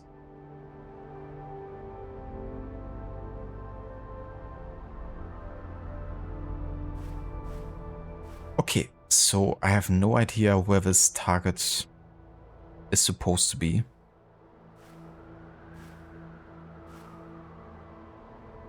But given that it's like, you know, based on time and the season, I really have to find them now. Could be that it's like down here, like this seems pretty important. Or in general that it's connected to like one of the question marks maybe. This could also be like a cave over here. I'm just gonna go over here, refill some scouts, I think.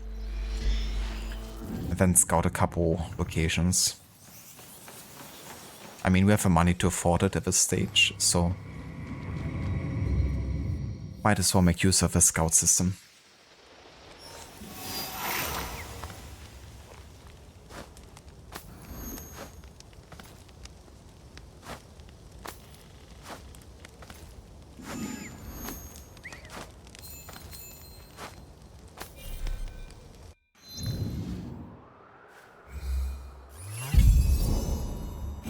Okay, not here.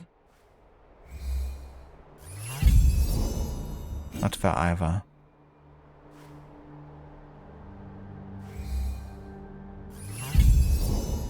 Not here either.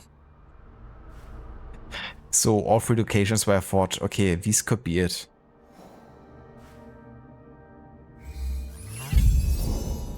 Not there either. A cave in the south, huh? But it's none of the question marks here.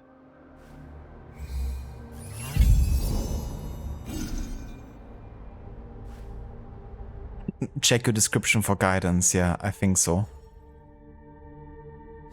There's like nothing else I can investigate for this dude. You know, I wouldn't even feel bad about looking this one up, like on Google, because that's ridiculous. They can't expect me to just scan the entire southern coast manually.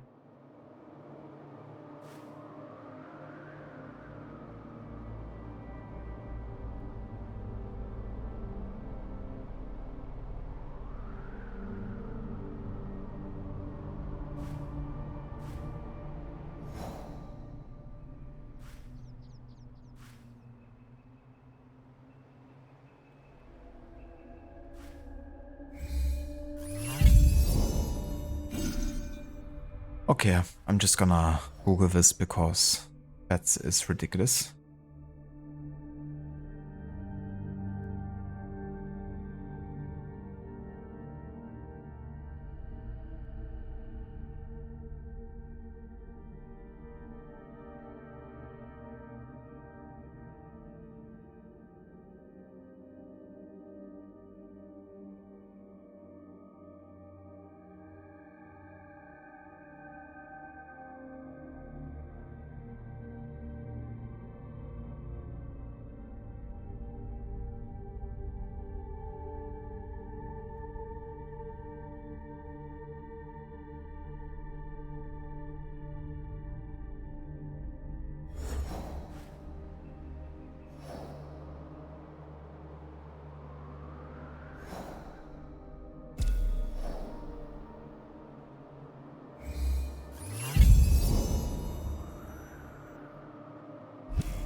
Yeah, rest in peace, my scouts. But yeah, the good thing is I have plenty of money, so I can definitely be a bit wasteful with them at this stage.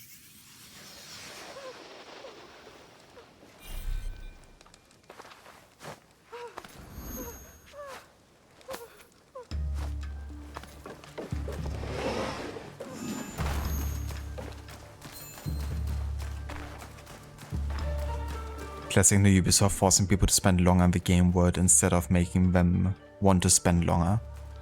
Yeah, for sure. Like the only other solution would have been to activate guided mode, I guess. Which would have been like the classic mode where everything is like given to you automatically as a marker.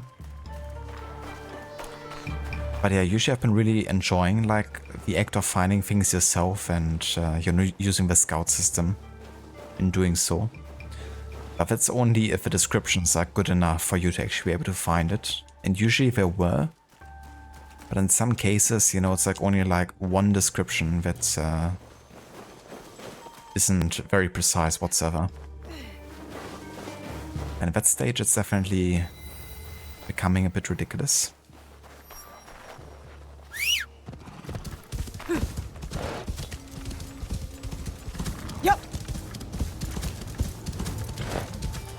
never played the Ubisoft game I'm willing.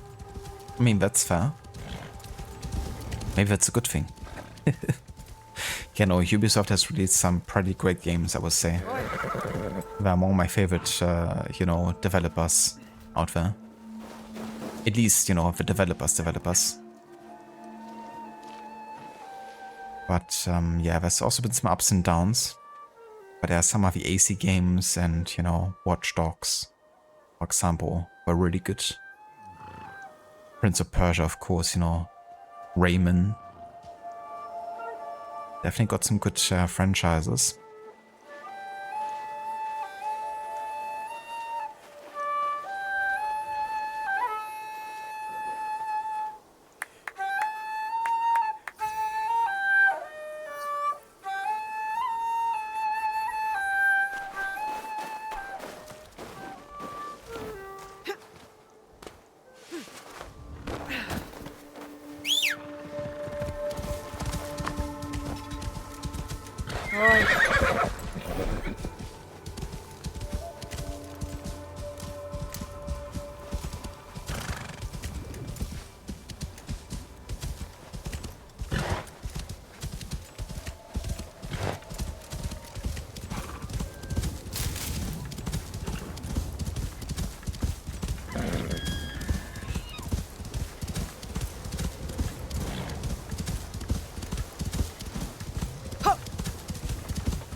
Yeah, pretty much.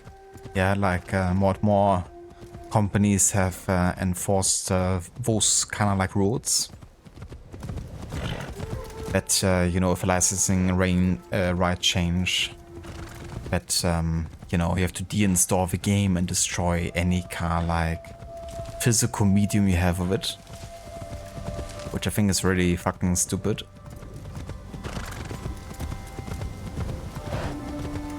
But yeah, just for them, you know, to kind of like play it safe, I guess. So it's like clear from the get-go that there can be no expectation of anyone to continue playing those games once they decide it's time.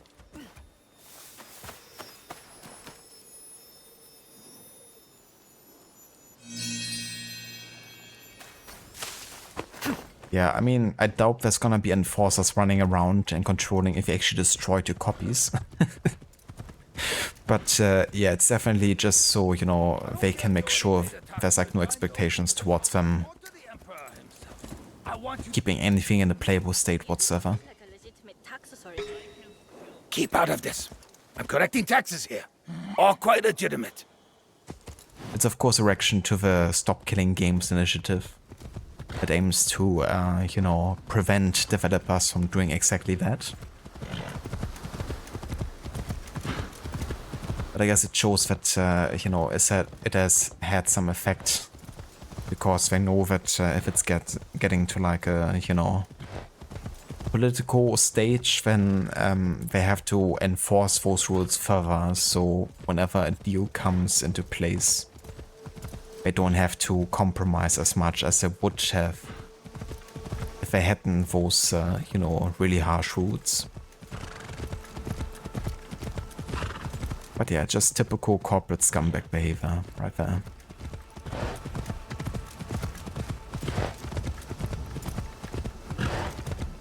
Who cares about consumer rights? Am I right?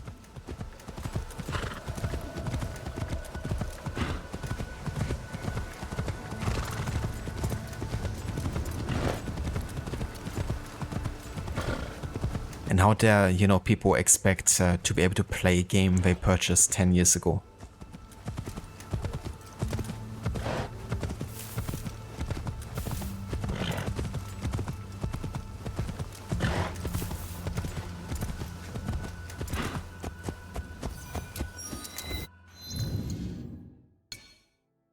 Oh yeah, Dr. Darling. Request got imparted to everyone who actually purchased the crew as a physical copy.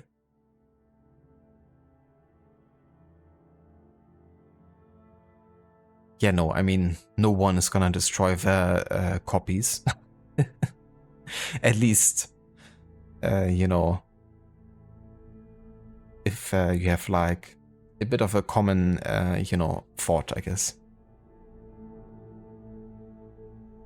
Piracy has always existed in the seas of the Far East, even if it did not give rise to spectacular Western figures in Pirates of the Caribbean. The coasts of Japanese are so intended with numerous islands, islet creeks, and bays that piracy has always been more or less endemic and was only really eradicated with the establishment of the Tokugawa shogunate regime at the beginning of the 17th century. From ancient times in Japan, the existence of pirates was noted, particularly in the Inland Sea, Seto Naikai, where bands led by an aristocrat Fujiwara no Sumitomo scoured the region around 935 to 941. In the Middle Ages, certain groups of warriors, Bushidan, controlled maritime spaces where they specialized in the transport of taxes and goods, and if necessary, forced ships crossing these seas to pay tolls.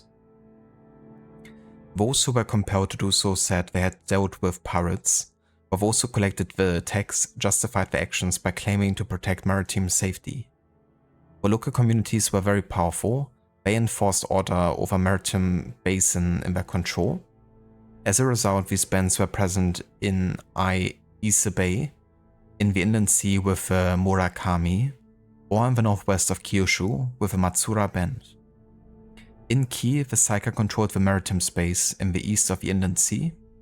However, these groups were dismantled at the end of the 16th century by Hideyoshi and then by Ieyasu. International piracy was also particularly active in the second half of the 16th century between China, Korea, and Japan, the Wako.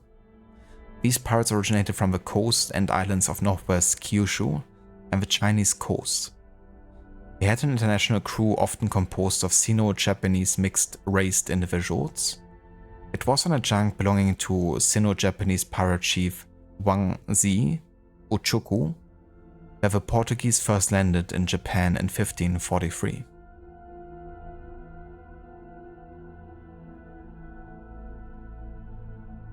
Thank you for follow, Unwilling.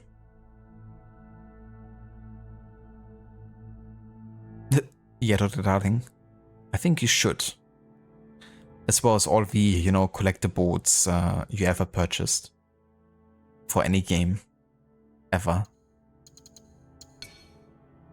It's also like the economical standpoint about it, the ecological standpoint, of like forcing people to destroy like a physical medium like that.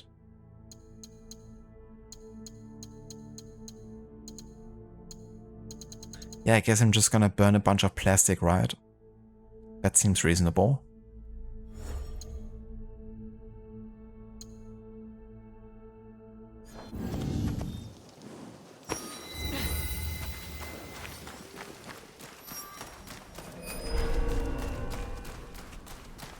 This cave could be the raiders' hideout.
Our wits, and we survived the winter.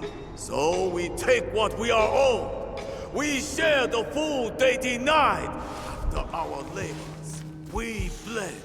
So they must bleed. We fought when they refused. They will pay.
Inspect the area.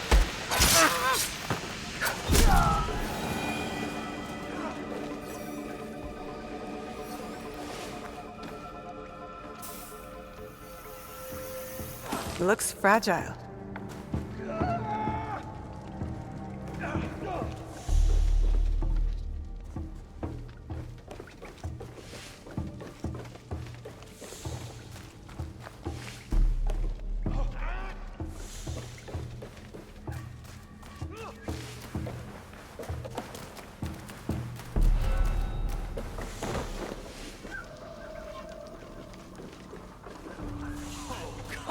I am not a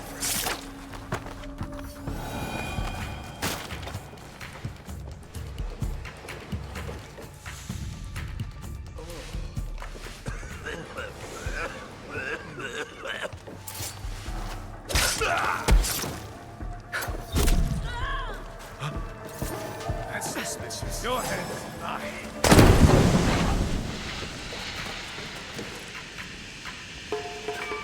Go look.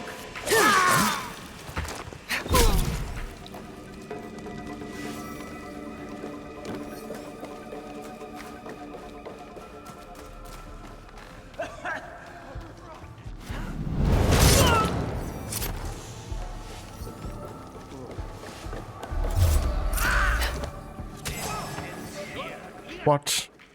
That dude was immune. Bollocks.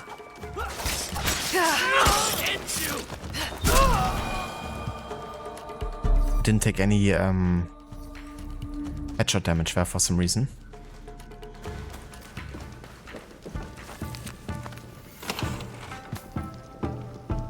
Letter from Gobo Elder. Your transgressions will not remain unpunished. My people will know peace again. There will know quiet. You call yourself elite warriors, heroes of war, honorable men and women. There's honor in death too. This I promise you.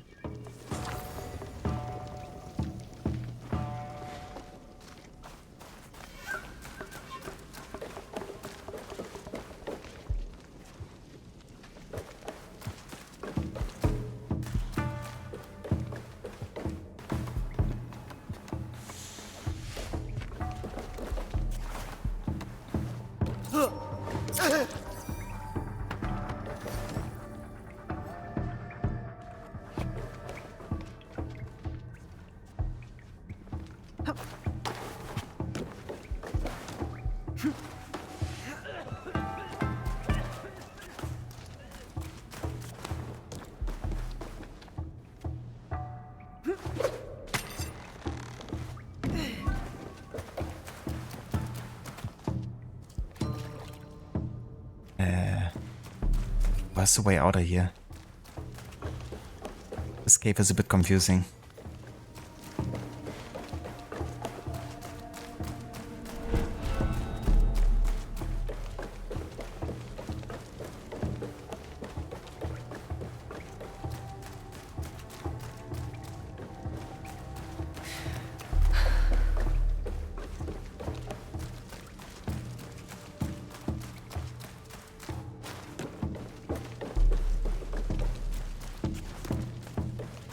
The writing in the letters is better than the story. You're not wrong there, actually.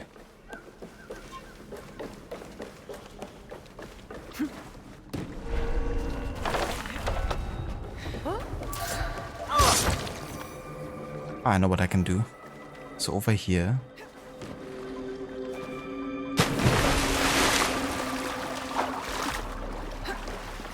Was like territory that wasn't part of the restricted area. Which should allow us to fast travel, actually. Maybe now? There we go. That's easier. Okay. Let's have a look for the next target here. Where we are. What? So it's only those two? At least until I find more clues, I guess. That's a bit annoying because I really want to finish that organization. But what I might just do is, you know, Google the other targets too.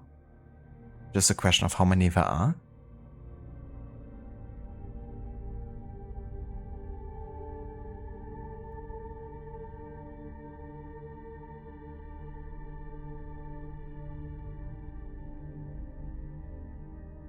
I mean, there's 5 total, apparently.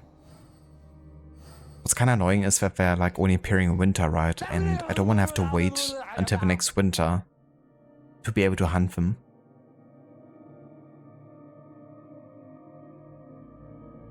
Hello there, Gorky, welcome in. And hello there, Maxi as well.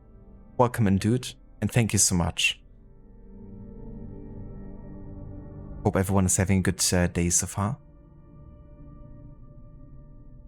And yeah, it's going pretty good. We're catching up with the rest of the targets, as you can see. Making good progress. Most of the targets now are left in the final area of the map.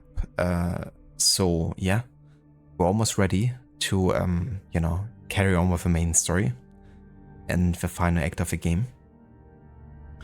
But yeah, still have to hunt a few more targets though, as usual.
Thank you, Maxi. So red dots are people that have been assassinated, and the kind of like golden dots are people that have been spared.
Okay, so I have a feeling that I can't hunt the remaining Winter Raiders at this stage, that it might be locked to some sort of like main story or maybe like another side quest or something.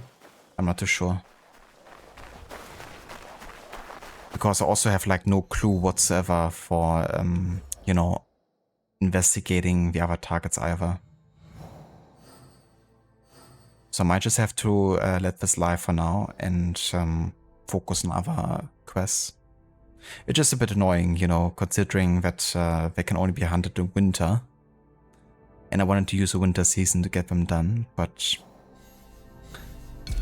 that's how it is, I guess.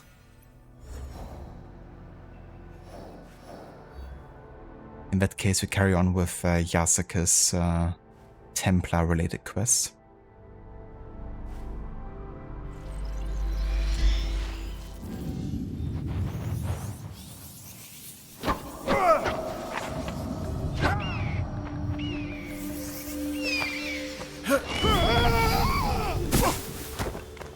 I am fine. This is fine.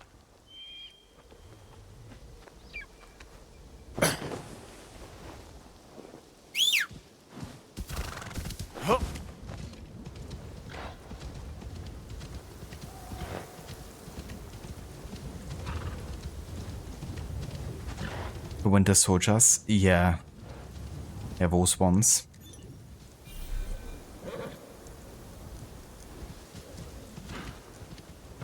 That's you when you wake up. I am fine. This is fine. Yeah, I feel that.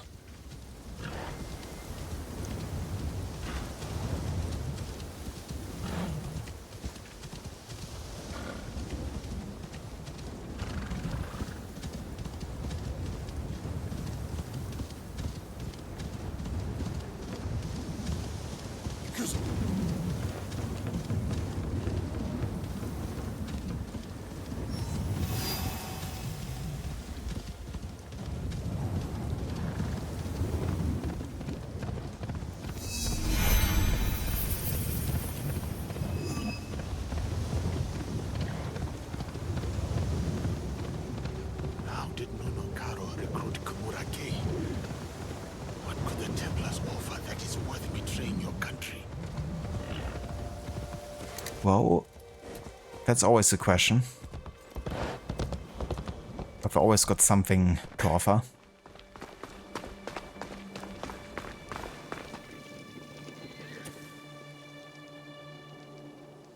Exactly, Rod.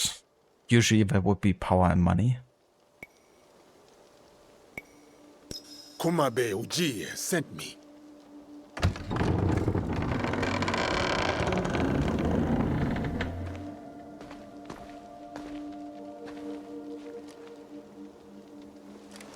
Enter and wait for the others. Kimura-ke will welcome you soon.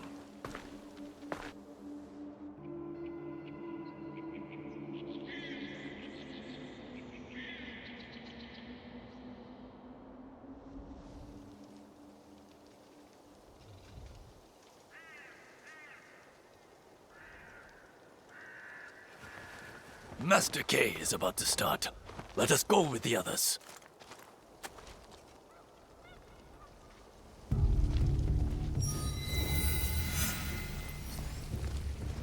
You are without ties, without a lord to serve. You hold no lands. You are dishonored. You are Ronin. This very moment marks the dawn of your new beginning. You become part of the Templar Order, the sole hope in these troubled times. I am Kimura-ke. Learn from me. Fine armor like mine is not a gift. You must strive for it, earn it, and through this reforging, I will make you stronger, more formidable. Under my guidance, you will reclaim your lands, restore your honor, become a samurai once more. Samurai of the Templar Order.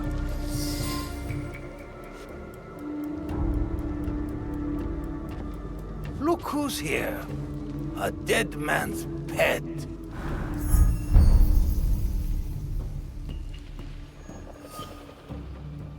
Lord Kay has led you astray. The path he follows is flawed. If you could only see the dark truth of where it leads. Now your lesson begins. This man is my enemy. Make him your enemy. Kill him. Well. It's like that, is it?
I won't give up.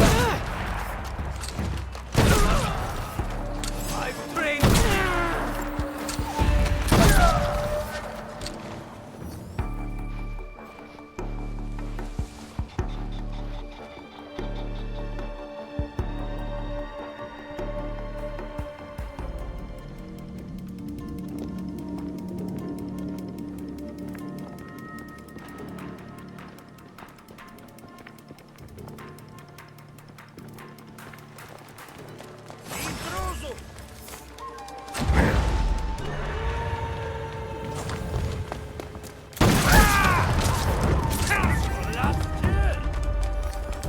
No mercy!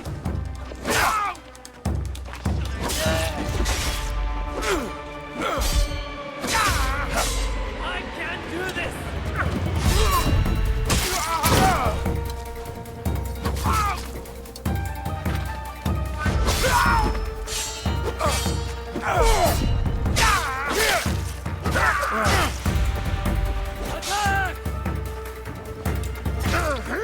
Stop this!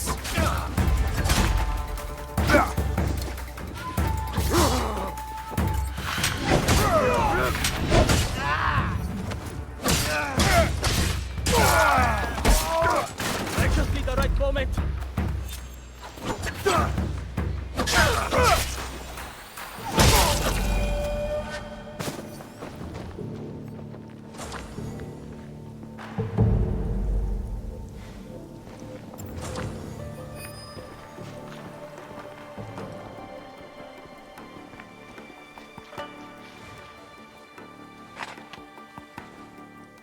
Yeah, I think there's gonna be a couple more before we actually get to this dude. But it's really annoying, Maxi, you know, when targets are so locked to like a very specific time. If you have like no control over when it actually happens. Or at least very little. Yeah, Kimura K, what about L&M? He does a bit, doesn't he? Like, sounding like the Khan. In Ghost of Tsushima.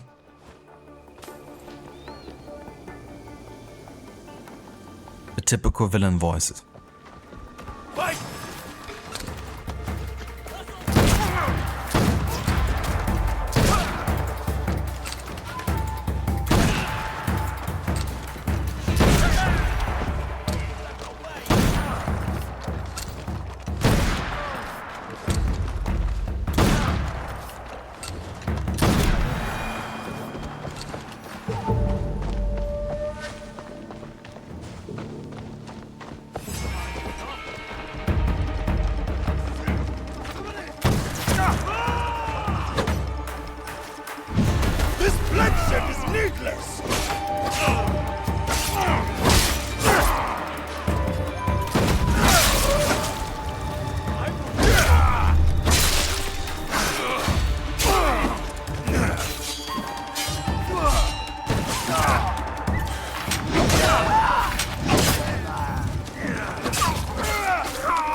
Jesus, how many more?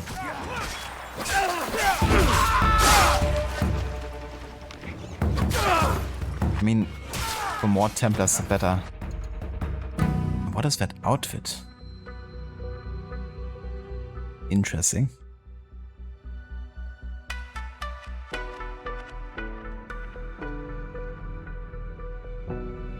Yeah, Maxi. That'll be funny.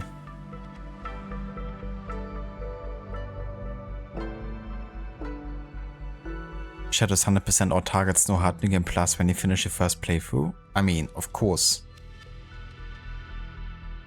Gotta spend some time, you know, with a game before I end up playing Clear Obscure, of course.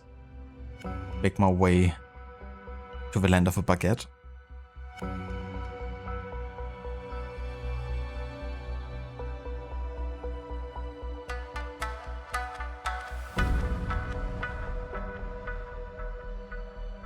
Ah, interesting, Rod. That's interesting. Yeah. Yeah, also Jin Sakai's voice actor. I feel like I've already heard quite a few different NPCs and enemies that were voiced by him. I couldn't tell 100%, you know, because they would have definitely made sure for it to sound like unique and different. But it seems to me like they definitely cast a few actors that also starred in Ghost of Tsushima. It wouldn't surprise me if that was actually him, but I guess we never know.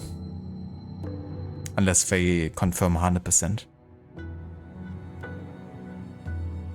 Damn, you can do this mission as Naoe, Maxi? Kinda thought this was like part of Yasuke's journey. But yeah, I guess it's like a bit more open, right? But doing this as Naoe would be really tough. Especially for me at the moment, because my equipment is a bit under-leveled.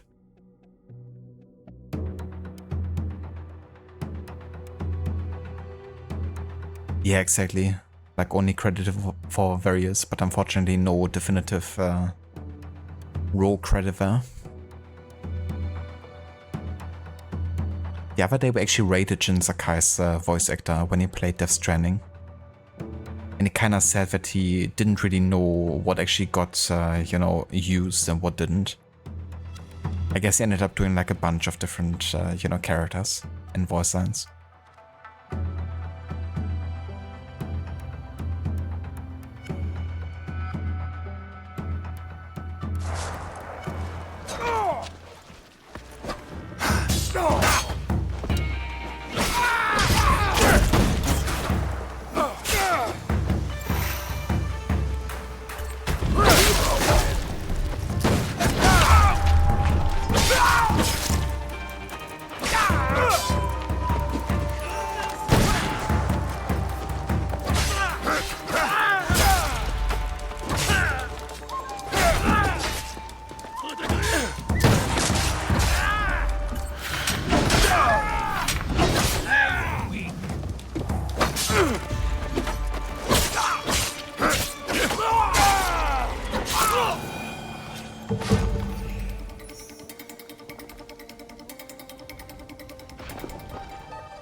Yeah, I think it might be this one, Maxi. I mean, it's just like marked as a Templar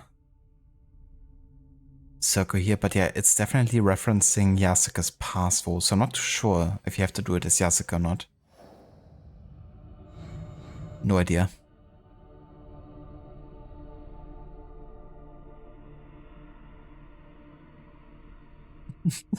You did mention that, Maxi. I think once upon a time you mentioned that you hate snow. Definitely not a few times. Well, yeah, for sure, Rod. It was definitely cool, you know, to see him play a bit. that actually reminds me, he has the exact same emote on his channel for Jin Sakai, because it's a bit of a meme, right? And that reminded me that I will probably take down that emote rule. Because, you know, I didn't realize that he had the exact same on his channel.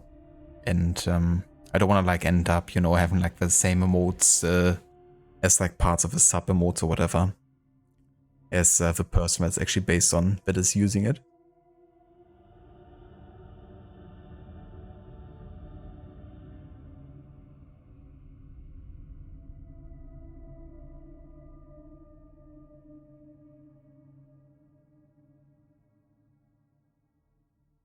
Yeah, I just figured, you know, like if he has it as a sub emote, then I don't think I should be using it either. You stole my emote?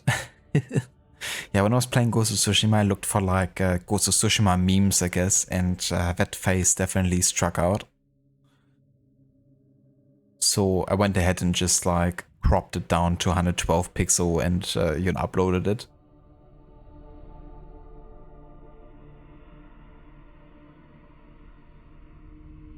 That's true, yeah, or maybe I could make my own one, you know, maybe tell AI to make Jin smiling in another situation and use that one. Exactly, Maxi, yeah, I could do that maybe, you know, get like another, like make my own custom, you know, silly smiling Jin.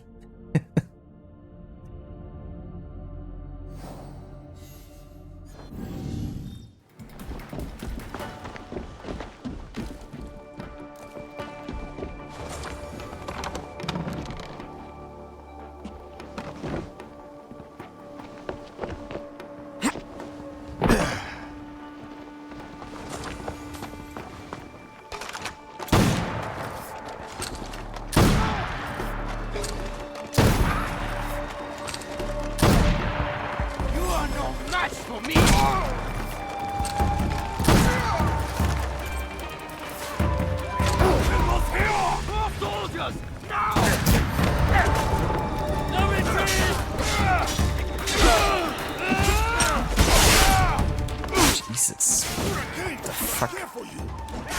Don't gangbang me.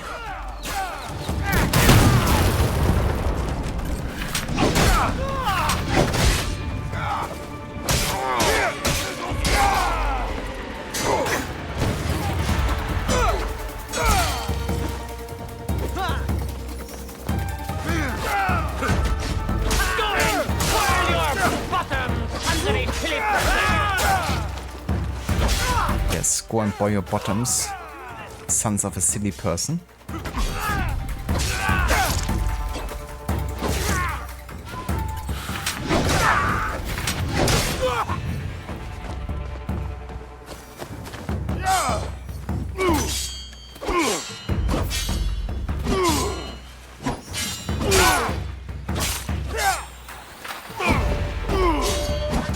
How many combos do you have? I mean, it's like immediate counter. I don't think so.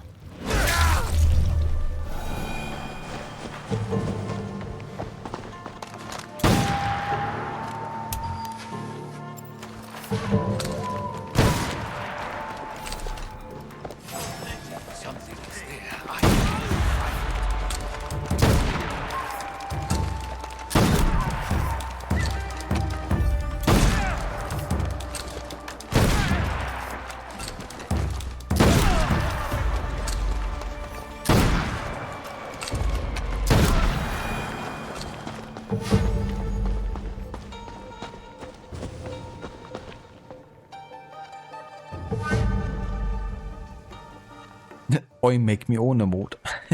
Exactly. You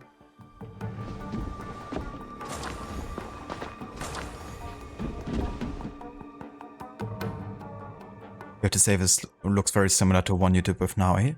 Yeah, maybe it is the same and you actually have a choice here. Now go away before I shall taunt you a second time. Oh, such an iconic scene. Definitely served me well for recording lots and lots of insults. Gonna put a bullet in your eye. Now that's next level Bully McGuire. He's really taking it serious now. It definitely was, Rod. I reckon I could find so much more in the Monty Python movies.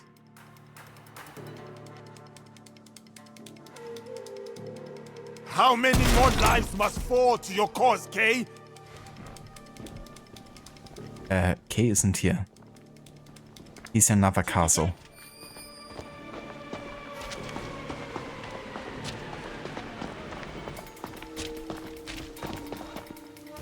Hello, Vaora.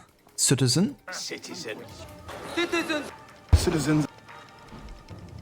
He's really mad now.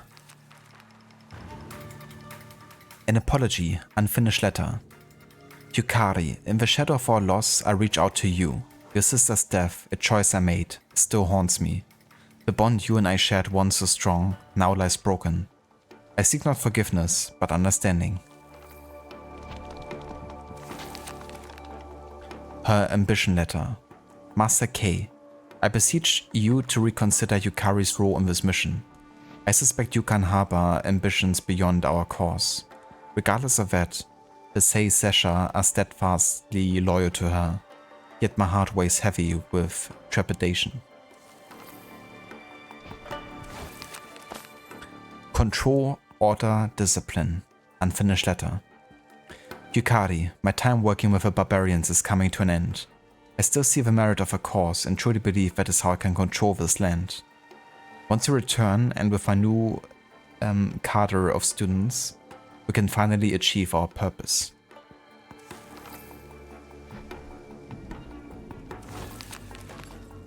Status report to K. Master K. Yukari leads the Sei Sesha well, reflecting your training. I still cannot see the wisdom in your decision to task me with her protection, as she neither needs it nor wants it, but I will continue to shadow her as per your command.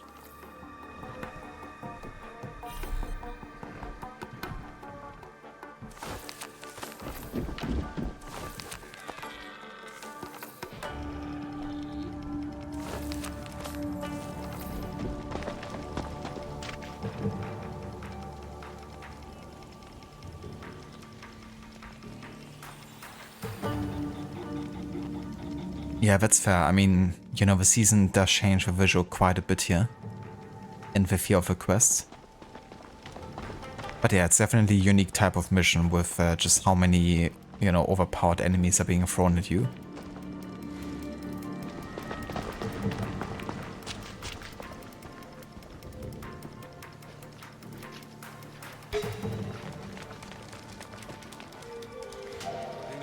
Remember our training?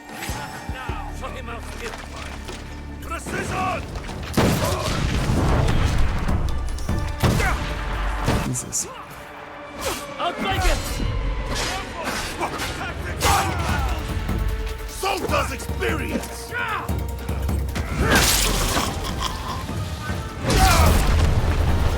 Talk about overpowered enemies.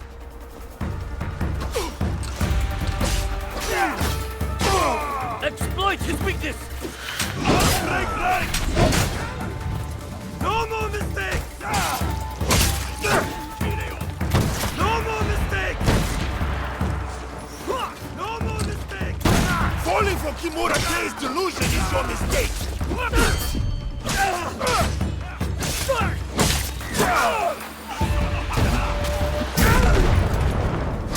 Yeah, hit your mates. Good job.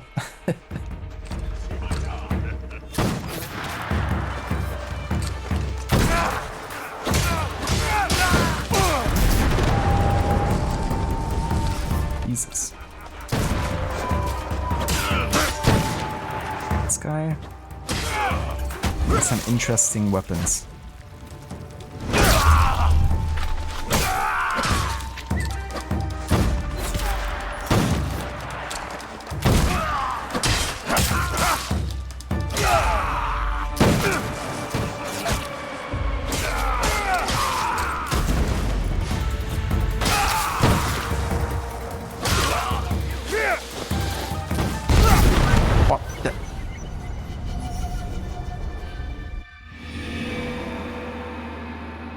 What the fuck?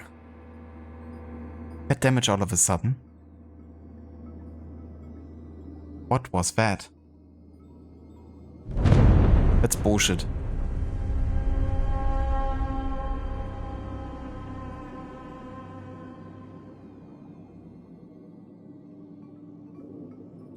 Why, oh why do you exist? Yes, why do you exist, game?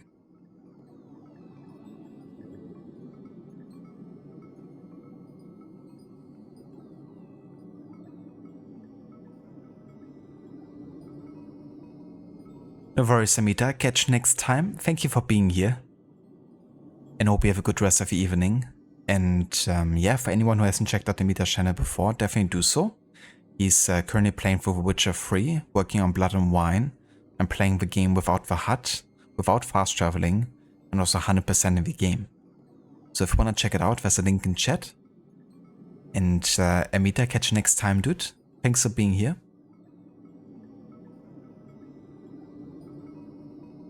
Yeah, that's fair, Maxi. I mean, it's hard to forget those enemies, I reckon. He drops a bomb as soon as he dies. Ah, okay. And I was actually looking away at that time as well. Like, I wasn't seeing it directly because I was kind of like looking at my phone because something popped up. I thought I had like a split second there because the enemy died. You know, I was like quite sure, okay, he's dead now. Let me just have it like a glance. And then all of a sudden I was dead and I was like, what happened? I thought I had at least like 3/4 of health there or something. But I guess not.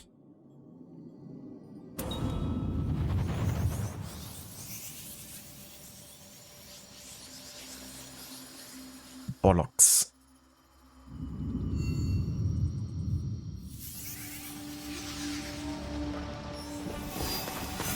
At least I have a checkpoint here. Imagine if I had to redo the entire thing. Now, I still wanna read these letters again, or at least have them like marked as such, just in case it's important for some reason.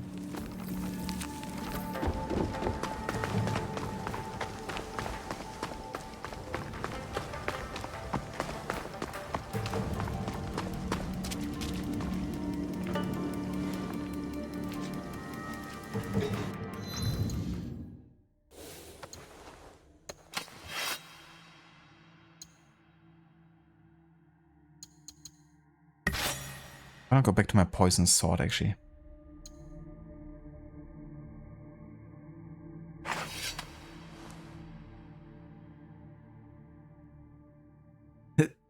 Why, oh why do you exist? I know, right, Trevor? I've been asking myself the same question. Yeah, I mean, with Naue, this would be insanely hard, honestly. I mean, she's like pretty decent in combat, like in the late game, but still. It's just like how little damage you can sustain as her. Like, that's the biggest problem for sure. So stuff like this happen, just like a random bomb drops. It's like, yeah, I guess I'm dead.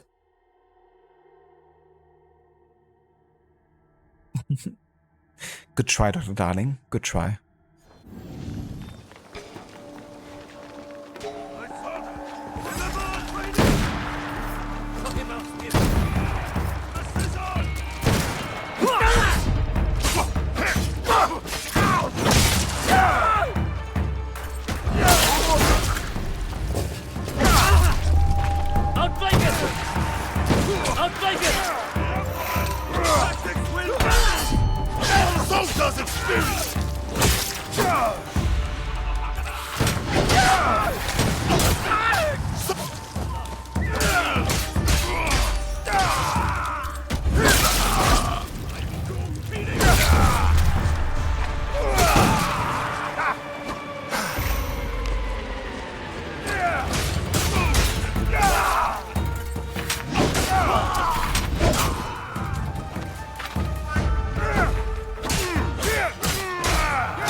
Face me.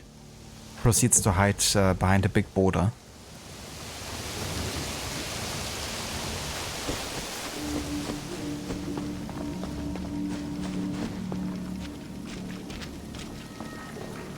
Jesus, look at that health bar. He's gonna take ages to take down. Unless...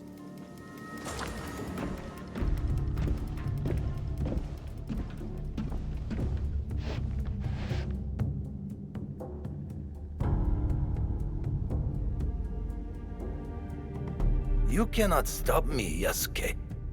You are ignorant of the Templars, of this world. Spoken by a traitor to his own land. My land robbed me of purpose. The Templars restored it.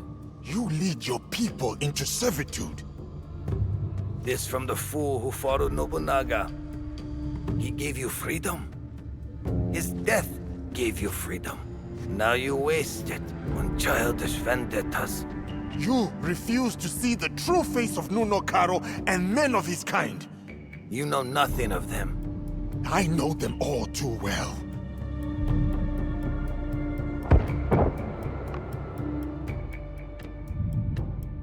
Monsters! That is who you serve. Lies!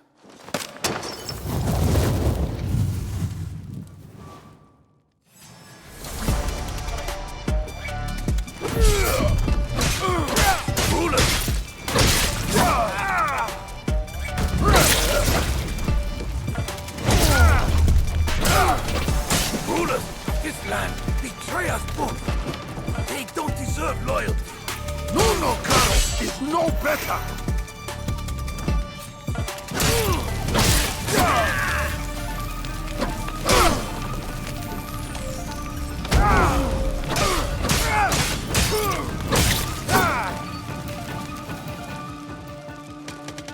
Impressive.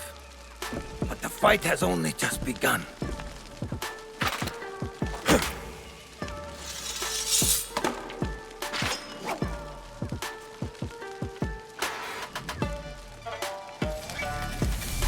Well, if you can achieve your sword as well as you can fight. Then we're talking, but I don't think you can.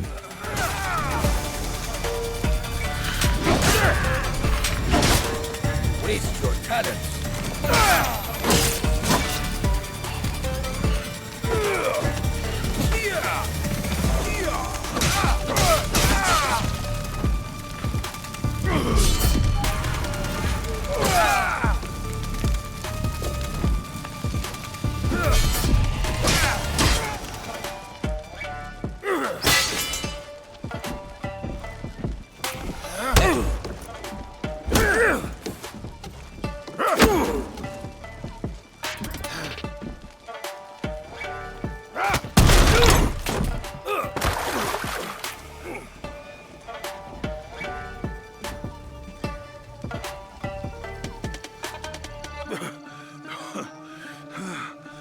Your cause is my target, Kay, not you. Abandon it and live. You destroy everything I worked for, then demand my surrender. Exactly.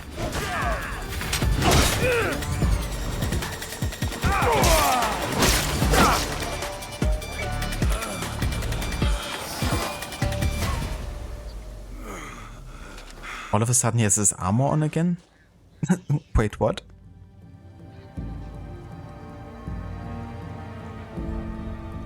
You win nothing here, Yasuke. Vengeance will find you. From Nunokaro, he is next. Not him. Others. My people. I will be waiting. Where is Karo? You will not learn it from me. You have defeated me today. My fine armor is yours to claim. But do not mistake my intentions. I sought a better future. My dream dies with me. But the fight for what I believe in will endure. Get on with it.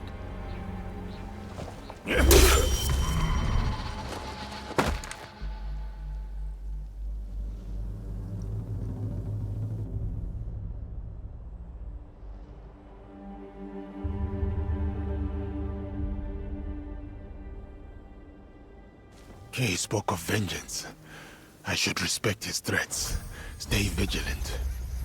I am no closer to finding Nunokaro. Still, the Templars have suffered a blow. Kimura Kay is dead, and the aspiring army lies in ruins. As for Karo... Just gonna make sure. But he's actually dead. His reckoning will come. With Templars, you never know. Don't want to have a situation like in Revelations in Cappadocia.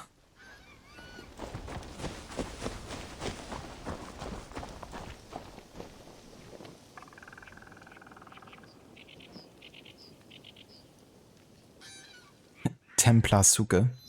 Yeah, that's right. We got like a Templar outfit now, didn't we?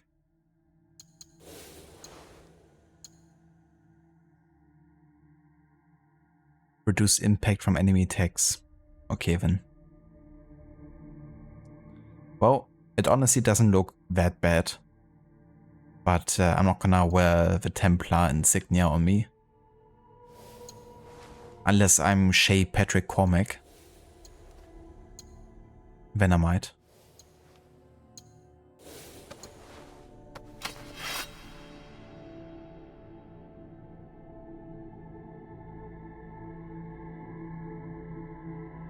Did you just throw a tantrum and set the place on fire? Pretty much. Yeah, that's what I thought as well, Dr. Darling. It definitely seems a lot like a Yasuke quest, especially with the cutscenes and everything. It wouldn't work quite as well with Naoi. GG's Yasuke, you got the Khan. Jin can relax now in the hot springs for the rest of his days. The Khan is dead.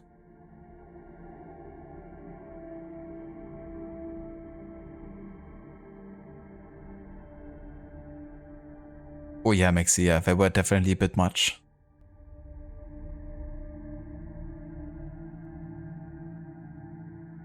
Yeah, so many phases to a fight and all of a sudden he's like back and fully armored again.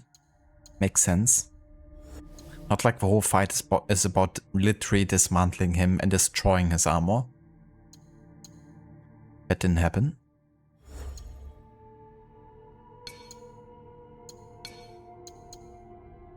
Kimura Kei was an aging former samurai who was recruited by the Templar Order. From his secluded sanctuary in Ki, this exceptional swordsman beckoned disillusioned Ronin, offering hope amidst the chaos of lawlessness. But beneath his pride, dangerous ambition bubbled.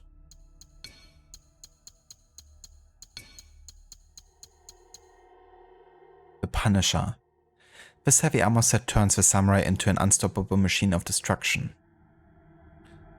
It will instill fear in the hearts of enemies, and none of whom walk away unpunished, if at all.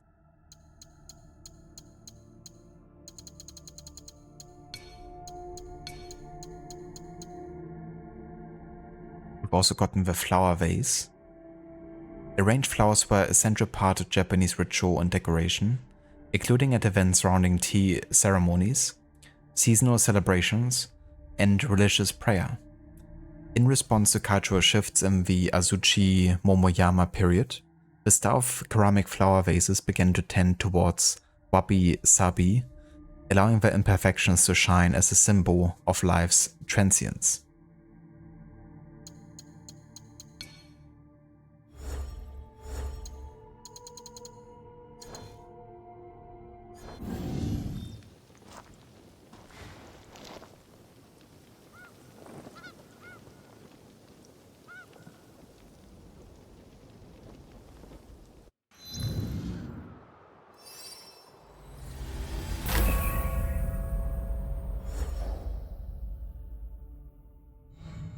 Right, so that finishes the Templars for now at least.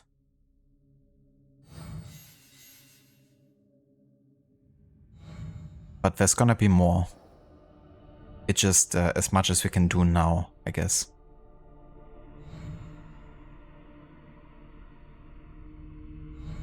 But yeah, I think we have now fully caught up with everything except for Tamba. Just gonna recheck. But yeah, that's Tamba. That as well. Same here.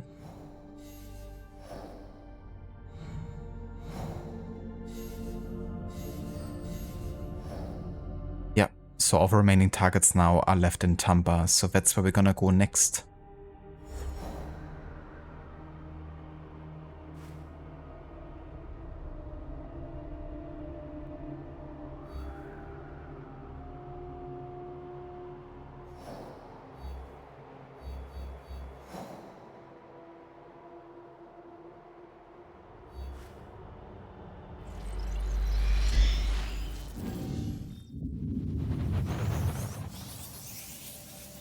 The Iron Cross looks wild in samurai armor. Yeah, looks a bit out of place, I guess. But, I mean, you know, if he's like a former samurai and decided to join the Templars, I can see him taking on that as a crest.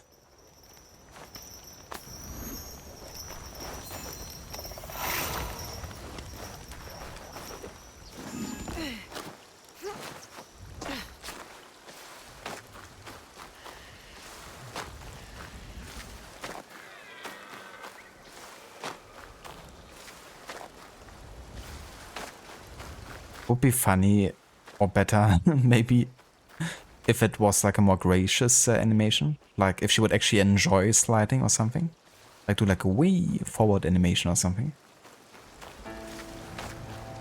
and use this one for Yasuka or something. But to be fair, this would maybe shatter under Yasuka's weight.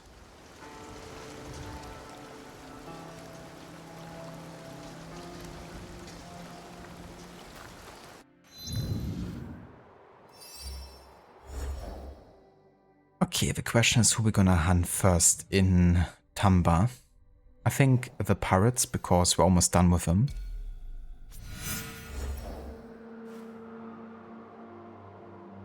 Use a hot spring as Jin, then go into photo mode, then a close-up of his face, then make him smile. Now that would be a good emote. For sure.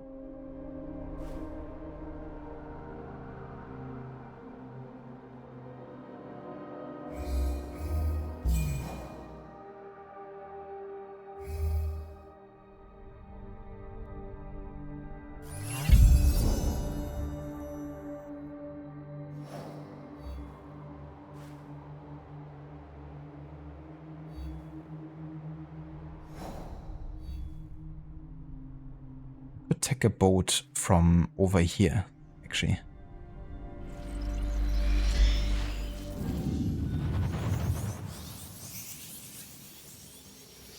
Hello there, Saint, welcome in, and good day. The Kabu Kimono fashion is strong with Yasuka today. That's a set I really love using as Yasuka as well. But right now we actually have him wear the elegant samurai fit, which does look a bit similar to the Kabu Kimono actually. Like the style of clothing is quite similar.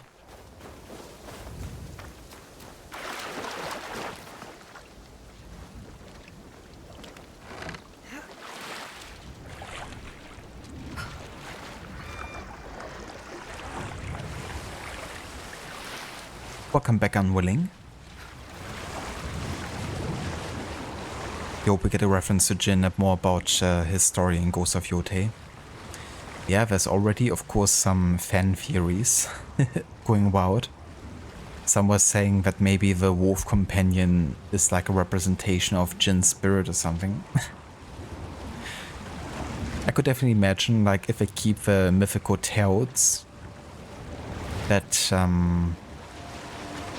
know, maybe the ghost dance or something, or I don't know, maybe there could be a way for the main protagonist to learn about, you know, Jin through a mythical tale and then gain one of his abilities or something.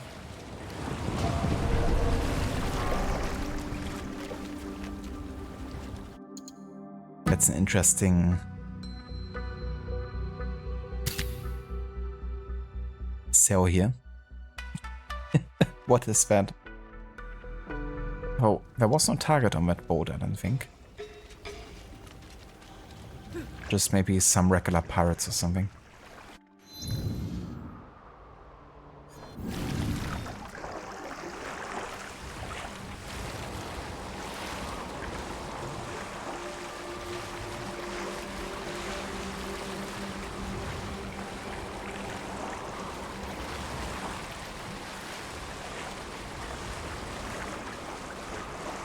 New game on October, right? Ghost of Yotei. I think Ghost of Yotei already launches in September, doesn't it? Maybe? I'm not sure. Be right back, 1 second.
Alright, I'm back.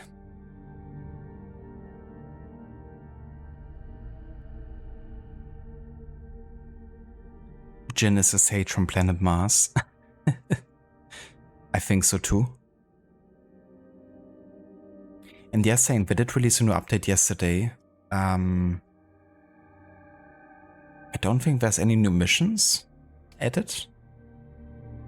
And now I didn't get a new weapon type or anything like that. I'm not sure if there's like an individual new weapon. But the update brought an increased level cap to 80, New Game Plus mode. And supposedly things like viewpoints synchronize or unfog more parts of the map and stuff.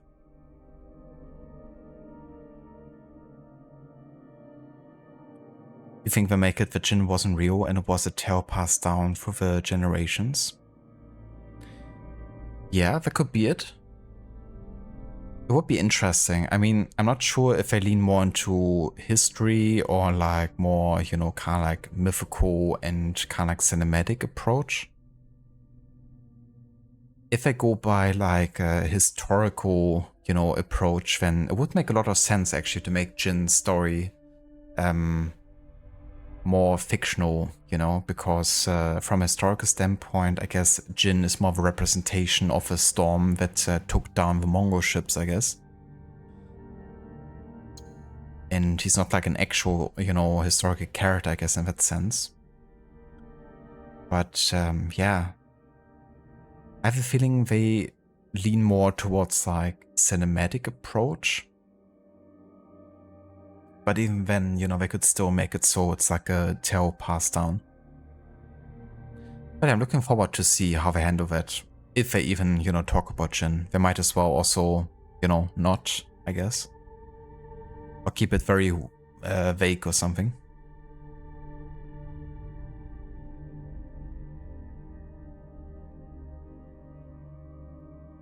October 3rd. Ah, okay. It's a very early October then.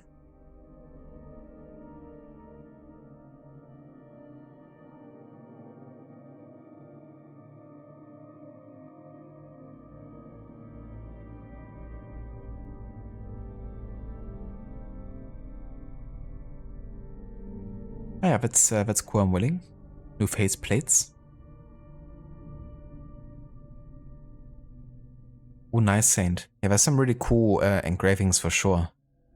So, which one did you get then for the Tanto?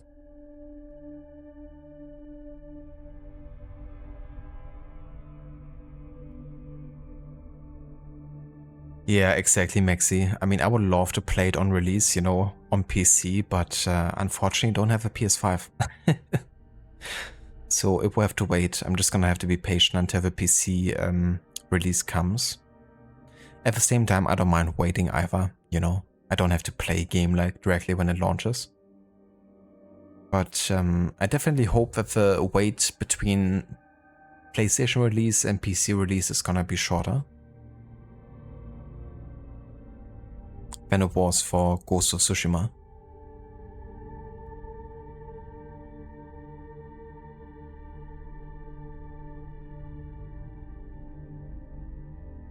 Should have been a first day thing.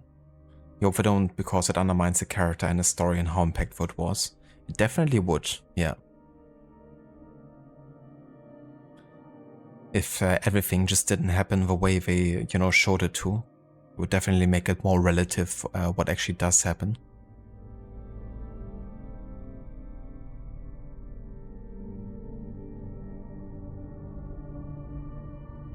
That's true, Maxi, yeah. Yeah, that could be a game I could still technically include in my historic order run, I guess. I'm just gonna buy a PlayStation 5 real quick. Yeah, honestly, I was hoping that at this point the PlayStation 5 would be much cheaper on the used market. But jokes on me, they actually increased the retail price again for the PlayStation 5. Silly me thinking that, you know, after 5 years or so, it would actually be like maybe half its price or something.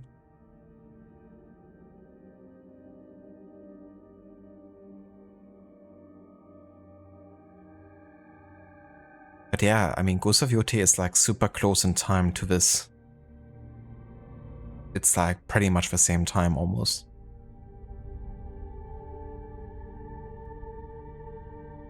But yeah, just gonna be something I will have to revisit another time, like independently from my historic order run. Me too, Aura. Yeah, really like the kind of like very dark and, you know, like reddish, violet, pink almost mix with the colors.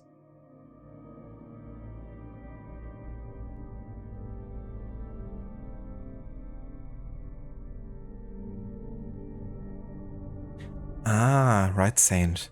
I think I might even have a Tanto.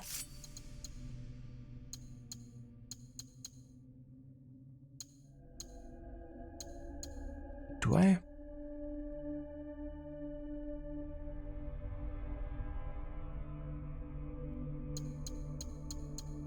I thought I did. Maybe it was another weapon that I'm thinking about.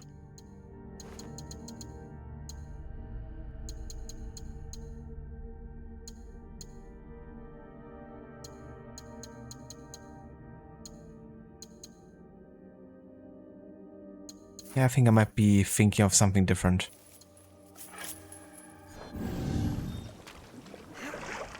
Yeah, exactly, Maxi. I think Sony knows very well that the PC market shouldn't be underestimated. And I reckon they also will, you know, release it faster. Now that they're bringing out those exclusives to PC on a more frequent basis. At least that's what I keep telling myself, in hope for it to release within 2 years.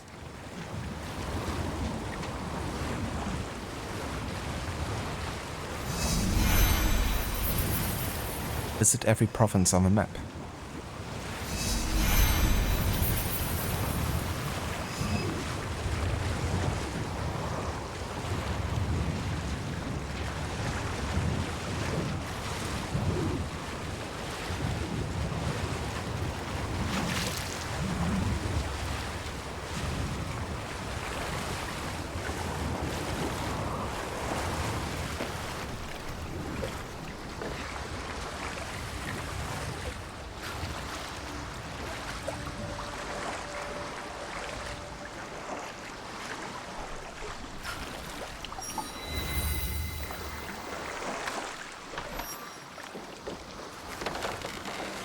The priest said Sen would be here.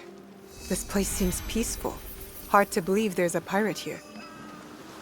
Say, don't you think there's something below the water? Near that boat? Is that a fish? I saw Sen throw something in the water. Could that be it?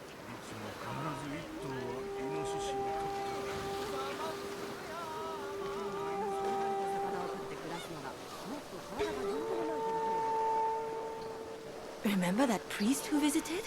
I saw some pirates drag him away. I saw that too. Sen tried to stop them, but the biggest one threatened to burn down our village.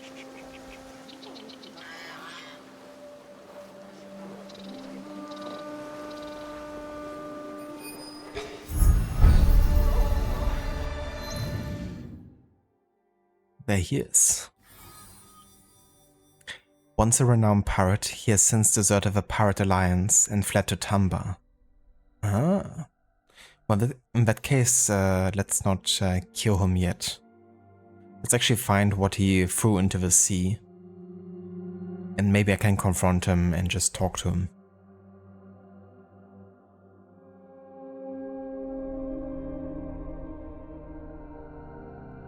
Jesus, Saint. That sounds really broken. But really fun as well. I would love to see that in action.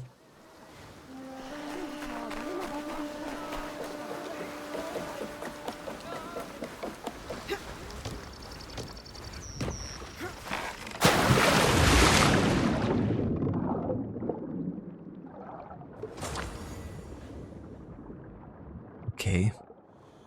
Just a weapon and money. Oh. Who threw those weapons into the sea? Maybe Sen, you know, the guy we're currently hunting now, eh? The person the NPCs talked about that threw something into the sea? Maybe that dude? Or have you forgotten?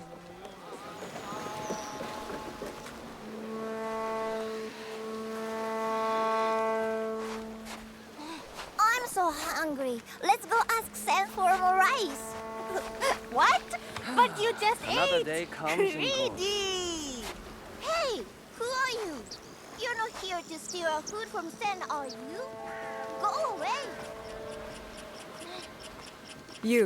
Are you Sen the pirate? I answered to that name once, but now I seek only to protect and to live peacefully. Hard to believe a pirate would change their ways. My wife begged me to stop, but greed took control. Her life was lost because of my foolishness, and I regret it every day. Now I spend my days feeding the village. Tell me, can someone like me be forgiven? The villagers appreciate your help. You are doing good work here. Thank you. I will continue it. And I hope this note might be of help to you. Travel safely, stranger.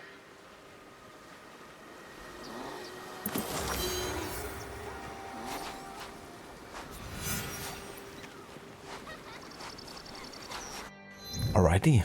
So, that should finish the Pirate Alliance, yeah? So we ended up sparing him then.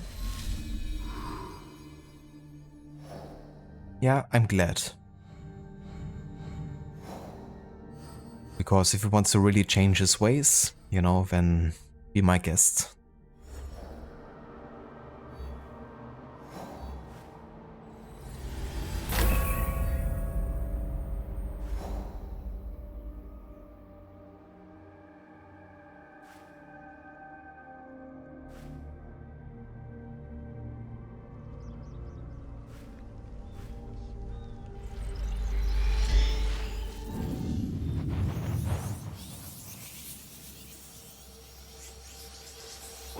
That's fair too, Saint. You know, if it's getting to a point where it's just making the game too easy, then it can be fun to use for a while, I guess, but might also make the game, you know, less challenging and boring.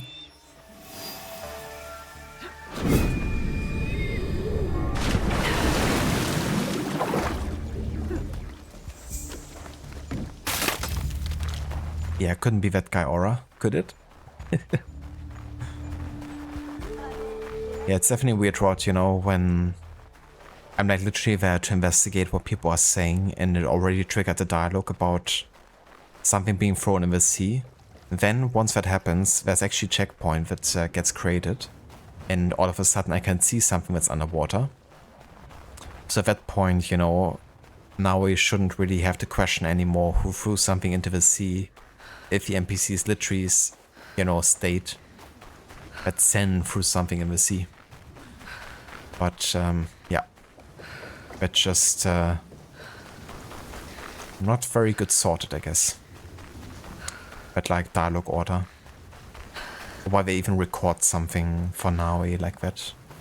If it's clear that in order for her to find that, she has to listen to that particular dialogue.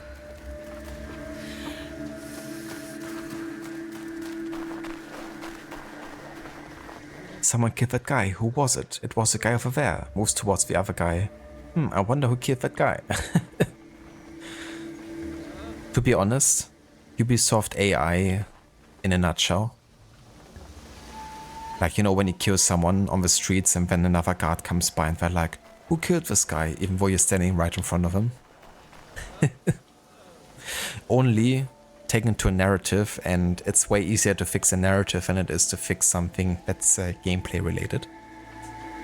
You just gotta rewrite it.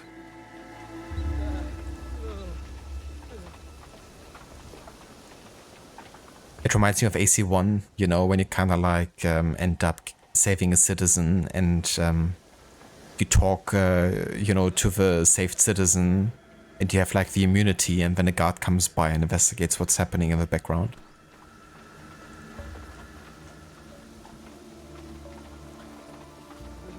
But it's definitely a bit annoying, you know, in a narrative sense when your character doesn't remember what has happened.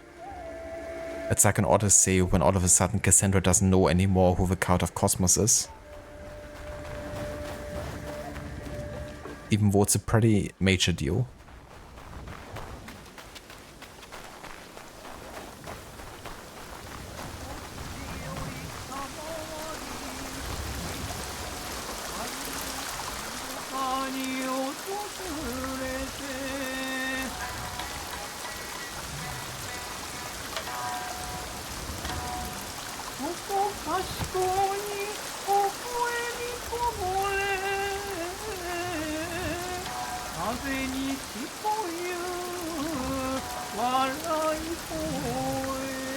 Ah, have you had any progress? Or perhaps you're here to finally get to know the Biwa. I think this biwa is yours. This Takeda Motoaki, my student, he's gone? Yes. He was planning against the pirates, not working with them. I found a list of their names. He only wanted what was best for Wakasa. That fool of a boy. Thank you for telling me. How are you faring against the pirates? The pirates in Wakasa are no more. You did it. The shores are safe once again, thanks to you. If only my best student was here to see this. I found this key in Motoake's biwa. Maybe you know what it is for. Could this be a clue to the treasure the pirates were looking for?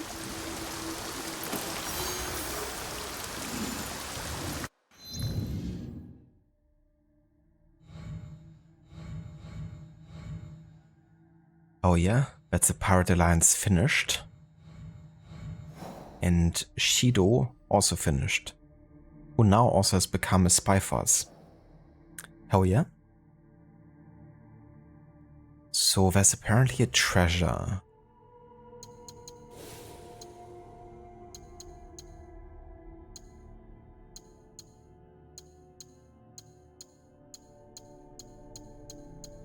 Jesus, that's a lot of quest items. So that's the one, I think. Void, a poem by Takeda Motoaki. Deciphered by the Biwa Master, it points to treasures hidden within Koromo-Dako Cave near the west of a shattered coast, where the bay meets the sea.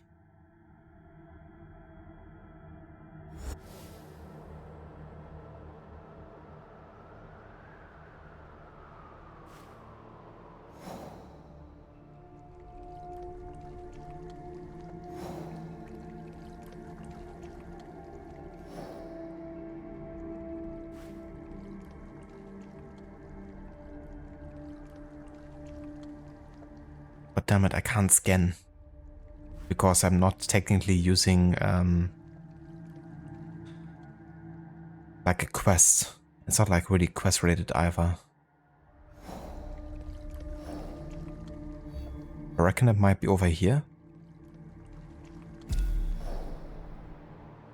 It's kind of where I sailed through earlier. But we can have another look, I guess.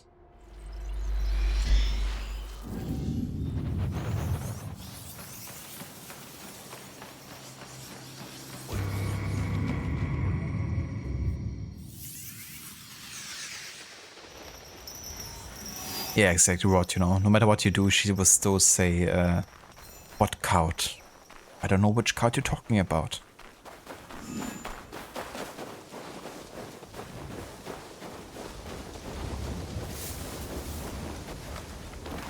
That's definitely funny to me as well sometimes, Saint.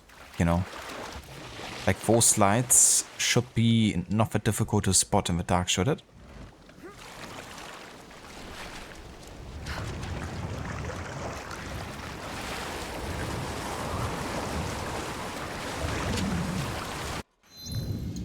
Let me just have another quick look at this puzzle.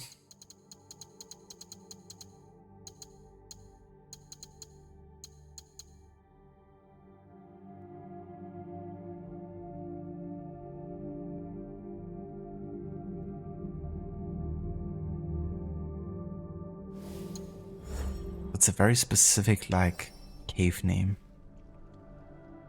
But we haven't uncovered it yet.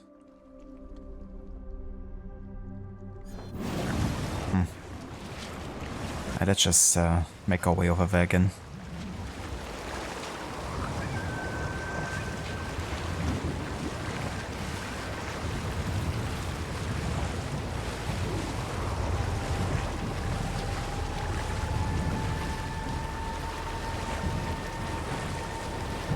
Bit of a snowstorm.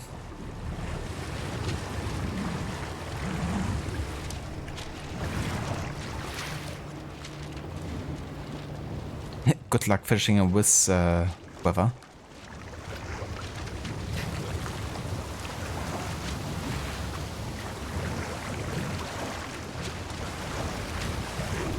Dude, I literally can't see where I'm going.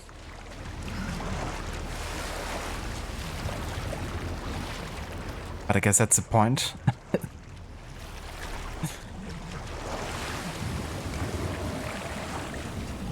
Kinda cool how that also affects enemies' line of sight though.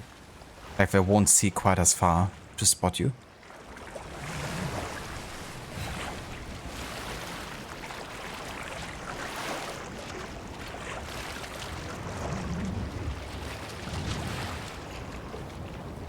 I want to see the assassination board. You're out of luck there, Dr. Darling.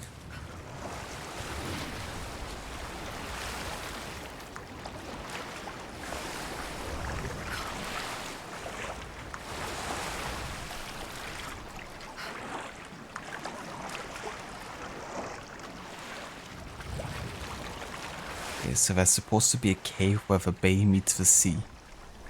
Which should be around this place here.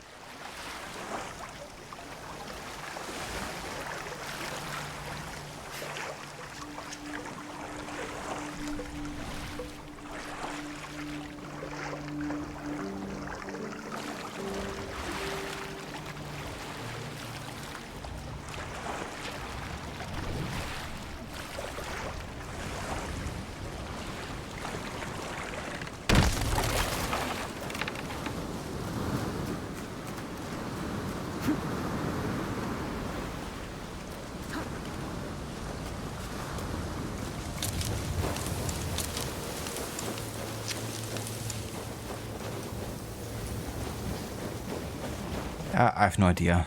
Especially not in this weather.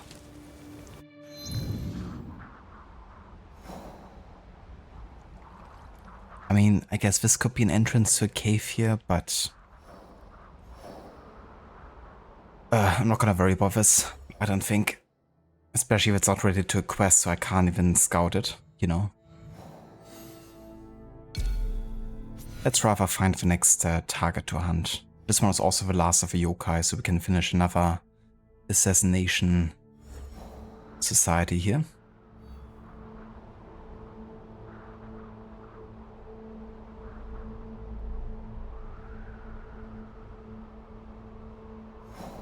Okay, in the Silverlands over here.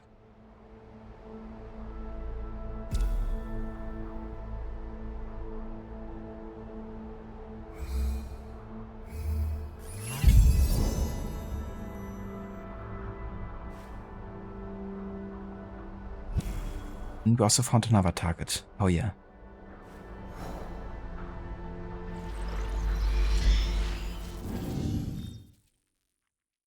A treasure? For me? No hard challenge without turning off a hut. Pretty much, yeah. Some of the weather is definitely extreme. I mean, it's pretty cool, you know, that it has such a great impact. But sometimes when you're trying to find stuff, it can be a bit in the way.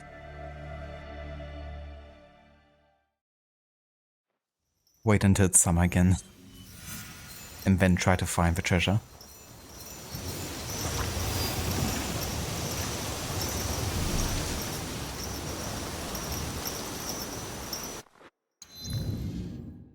Also, for some reason, they unassigned my allies. That happened with the newest patch, I think. That's a bit annoying.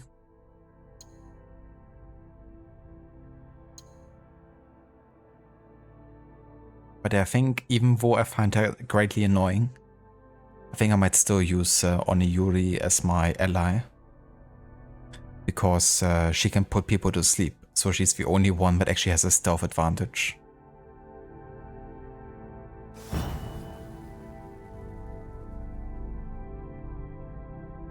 I can also upgrade her to release a toxin cloud that envenoms people.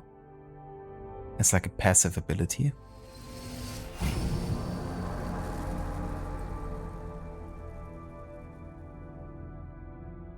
Reinforcements are delayed in the event of an alert. Yeah, I have the money, why not?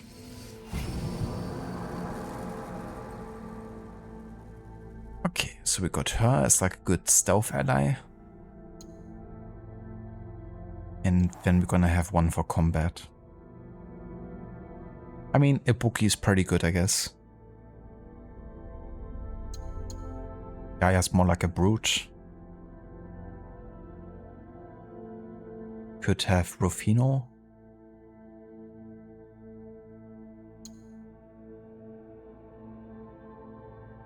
Yeah, let's use Rufino for now and give him also the last training here.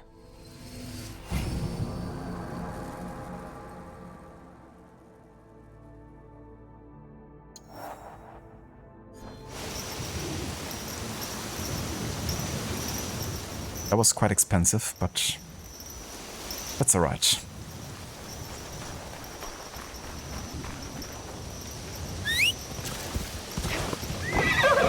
All of them are annoying.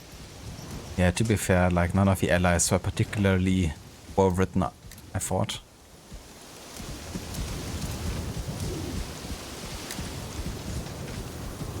So, Pirbeck.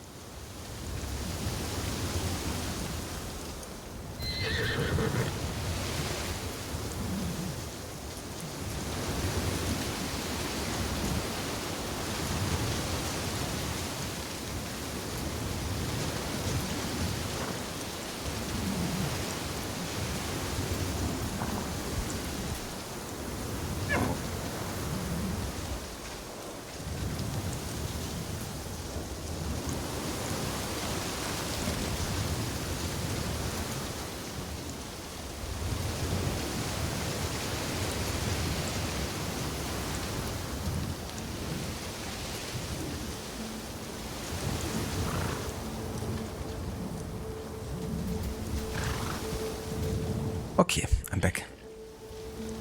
Hoping if there was a wooden snowboard now I could use to ride down the snowy mountains. That would be quite funny actually. I'm always down for snowboarding. How about a snowboard that also has a hidden blade that you can sheath at the front of a snowboard and then you use it to assassinate people? Imagine kind of like the device that the Green Goblin has in Spider-Man 1. Like the hoverboard with a blade in it. Just as a snowboard for now, eh?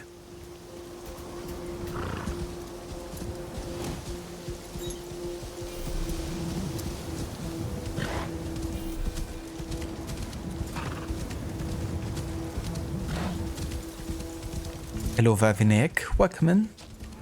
And good day. I should stay hidden here. How's it going?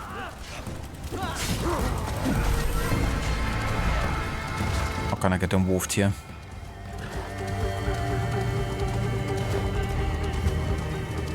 A hidden blade board, that's some real ninja shit right there. Yeah, I mean, the Green Goblin takes credit for that. He's the one that reminded me of that being a thing. That's definitely cool seeing like different variations of like hidden blades, I guess, across different medias. At least blades that wouldn't be, you know, very obvious at first until they're revealed. There was actually a hidden blade in Twin Peaks in the TV show. That wasn't like overly different actually to the one used in Assassin's Creed. At least from what I remember.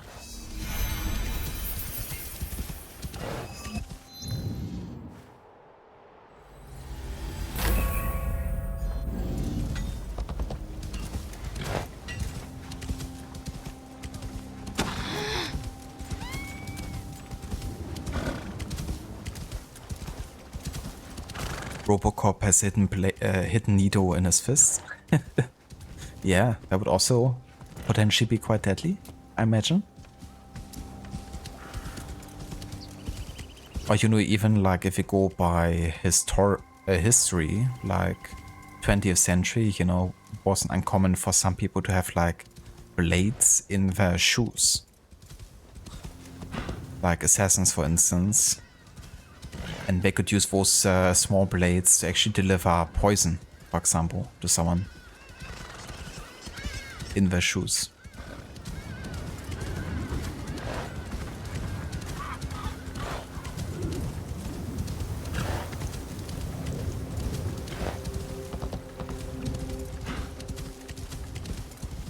What if now his farmer had a sharp bladed edge and she could throw it like a frisbee? Yeah, speaking of James Bond, that is also a move that one of the villains does, actually, or at least one of the goons, bodyguards for the villain. Is it like in Goldfinger? I'm not too sure. But one of them can actually use his head as a weapon, because there's like a blade in it.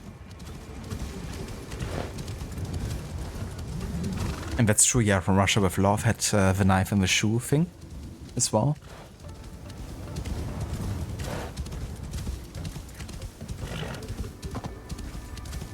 Yeah, Oddjob, that's the one.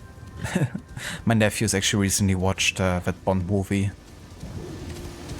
and really liked it. Especially the dude with the head.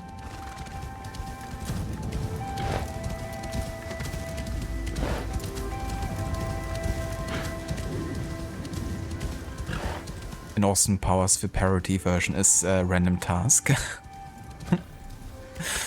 Perfect. That's a perfect name. Random Task.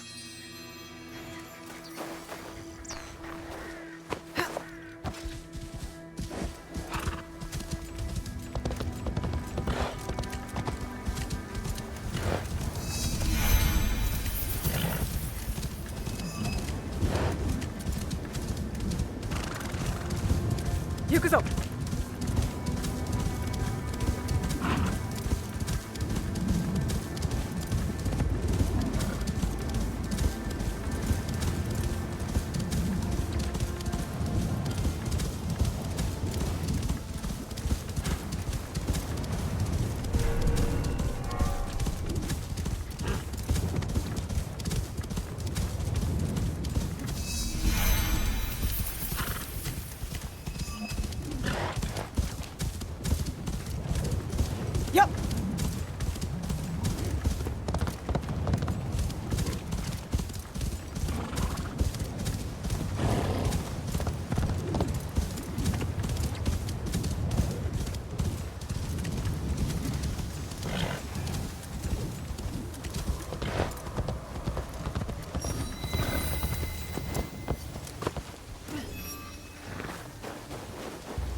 Taka Nyodo.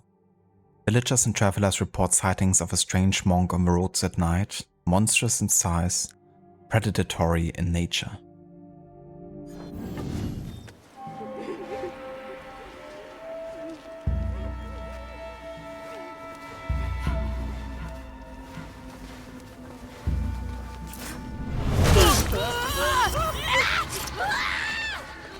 Why are you running away? I saved your life. Thank you. He was a monster. He had fire in his eyes. Our eyes can play tricks when we fear for our lives. Fear opens eyes wide to see death up close. Do you have somewhere safe to go? I've been following the wind, you see. It carries a name on its back. Mamushi. Mamushi. I've been helping him disprove some myths. Fear surrounds him. Many tales of ghosts and demons. I have a tale of my own to tell him. Thank you for your kindness.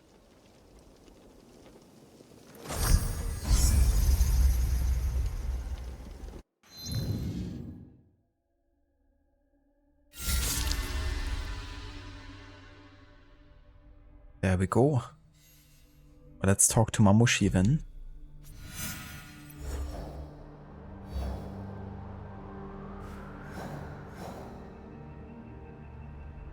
In the Hills of Meeting.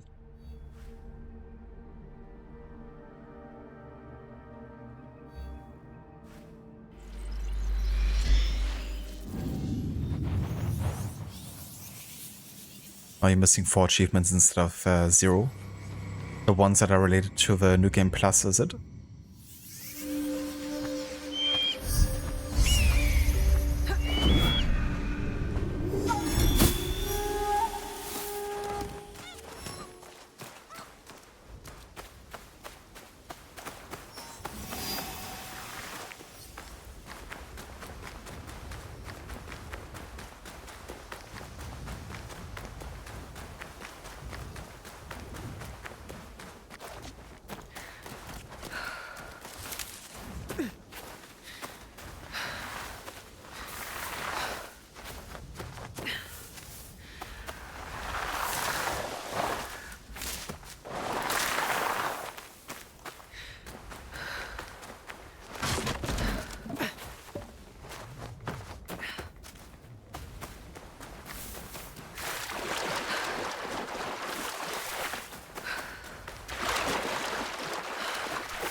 Turns out you were right. There were no yokai to speak of.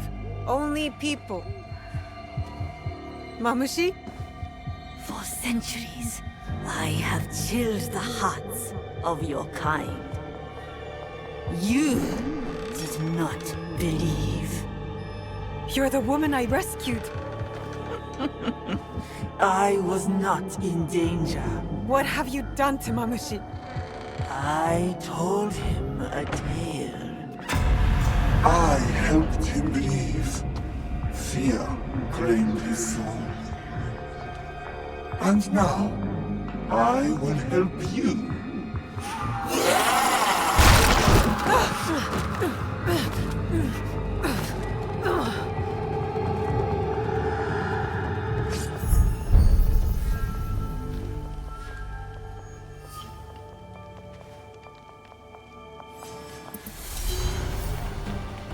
Well then, if you wanna die, be my guest.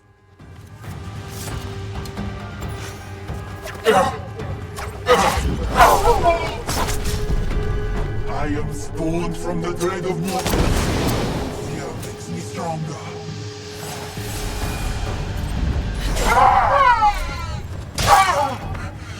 You cannot sever the ties that bind me to the nightmares of your people.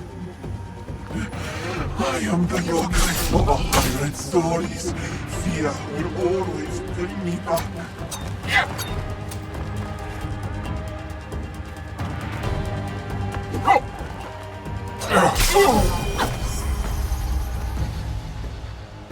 In the end, Mamashi was wrong.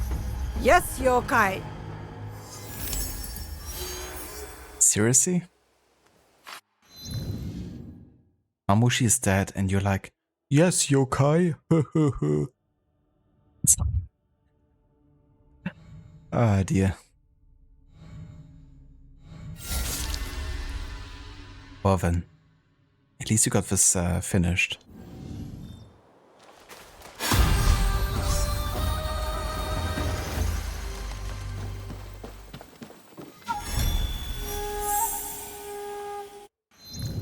Well, let's learn a bit about the yokai at least.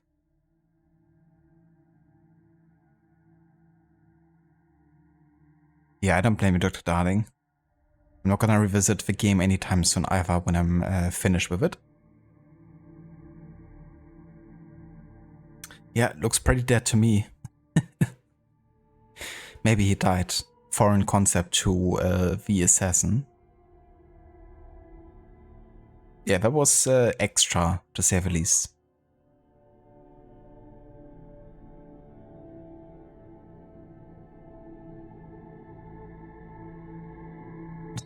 Yeah, Lucinda. It's like, the fuck am I watching? What did I stumble into? I thought this was like historically based, immersive stories.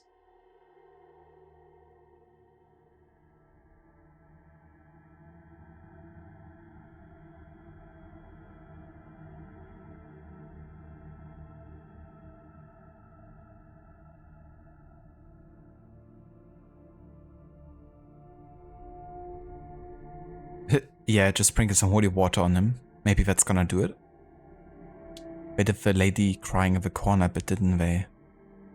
Yeah, it's not the first time we've done it either. There was actually another target that also had that approach. Makes sense, doesn't it, Saint? Get a pet fox as a reward for killing a demon? Classic. Introducing actual demons in the series.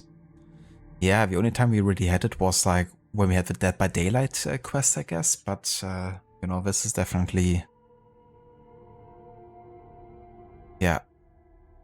Something that's tied to the main game this time.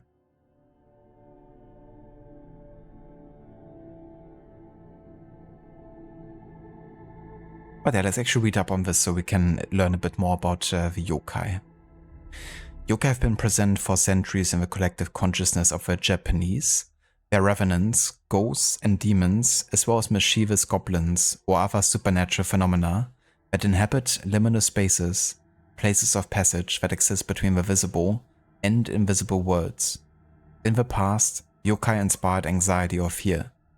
Currently, it is a generic term to designate strange or supernatural beings. Notably, yokai are found in No Theater, plays as a demonic woman called Hanya. In ancient Japan, yokai were depicted in the illustrated scroll of a night parade of 100 demons, several versions of which have been preserved through copies. The scroll from Daitokuji Temple, dating from the 15th century, is particularly famous. Another painted scroll from the same period features a famous astrologer and divination specialist, Abe no Seimei, 921 to 1005. Renowned for his predictions, he was often depicted in the presence of yokai. However, it was especially during the Edo period that yokai became the subject of structured reflection, and true encyclopedias of yokai in several volumes were created. With works like My Neighbor Totoro, 1988, and Spirited Away, 2001 by Hayao Miyazaki, yokai made their grand entrance into animated movies. Since the late 20th centuries, yokai have occupied a prominent place in the imagination of teenagers, including those in Western countries, with frequent use of their figures in manga, anime, and video games.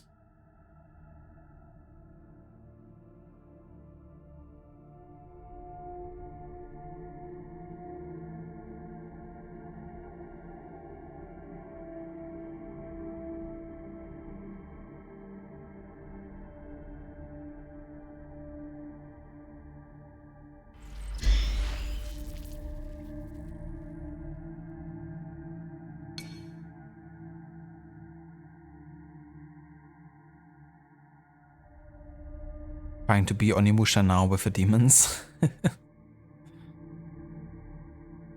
Yeah, I mean, even the name of a dude who died, you know, sounds a bit similar to Onimusha. Not sure if that's maybe like a reference in general.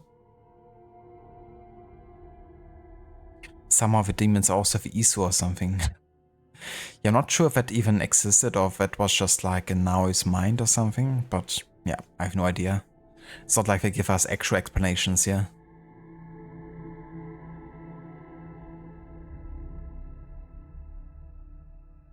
Ah, yeah, I think I remember that aura, that moment from Left 4 Dead. It's definitely a bit of a trope, you know? I mean, we kind of talked about the Green Goblin earlier, but there's even a moment with him too, you know? Like in Spider-Man 1, it's in one situation where the Green Goblin actually puts a house on fire, and then he's kind of like screaming like a little child or like a woman or something, and like hiding behind a cloak. So, you know, Spidey arrives trying to save the screaming person, and then, you know, he turns around and it's the Green Goblin. So definitely seems to me like it's a bit of a, you know, trope maybe. Like the person who seems like they need help turning out to be, you know, the opposite.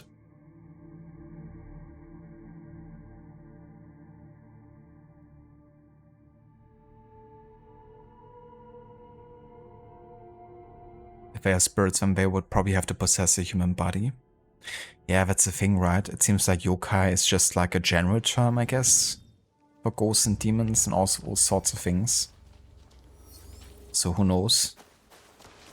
I mean, he definitely vanished after, you know, we killed the yokai, so no human body remained, I guess.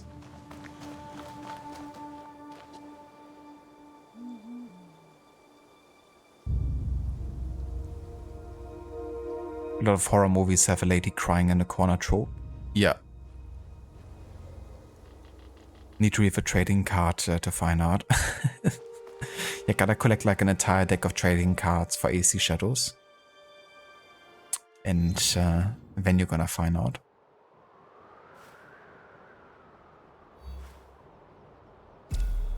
What is this related to, I wonder?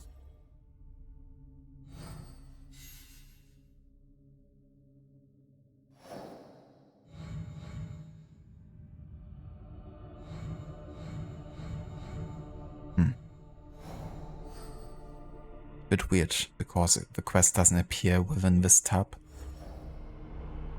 But it does here. But yeah, we're gonna worry about it next time, though.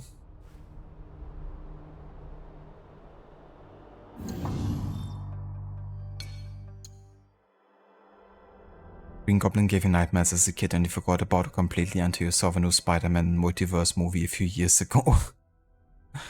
Man, they're so good. I love the Into the Spider-Verse and Across the Spider-Verse movies. Definitely my favorite Spider-Man movies since the Tobey Maguire ones. But yeah, to be fair, I used to also watch Spider-Man when I was quite young, and the Green Goblin definitely also scared me to a degree, you know? Especially when he's kind of like within the mind of Norman, you know, and when he first encounters the Green Goblin as like his mirror self, you know. It's definitely quite creepy from a psychological standpoint.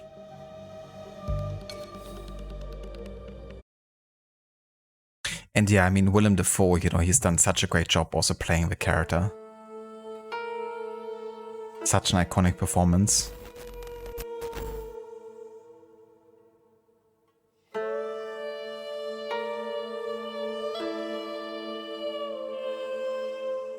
No worries of the stream, Rod. Thank you so much for being here.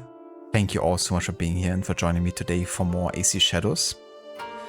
Didn't quite get to finish all the remaining side content, but we will do so next time most likely. And yeah, once all of that is taken care of, we can carry on with the main story. There's probably gonna be a short stream tomorrow, focused on the side content. And then on Friday, whatever's left of the side content, we're gonna be finishing then, and then start on the remaining main missions. But Friday, similar to today, is gonna be a longer stream overall. So I think we definitely should be getting into the final part of our main story by then.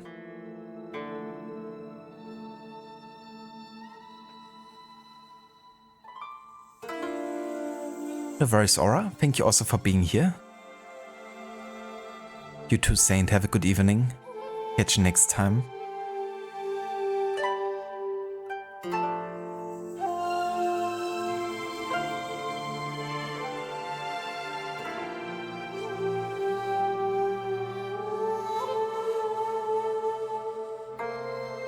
Okay, we're gonna go and raid over to Gisleck today. He's playing a historical game, which is Mafia. He's playing the definitive version of it. Yesterday he spent so many hours on one race because he played the classic difficulty, which has like menu shifting in it, and it's like notoriously difficult, I think. But seems like he made a pass at race. So gonna go and see how it's going and how he's enjoying the game. And yeah, it's also gonna be a game we will be playing ourselves as part of the historic order run. One of the last ones actually, being set in the 1930s, I believe.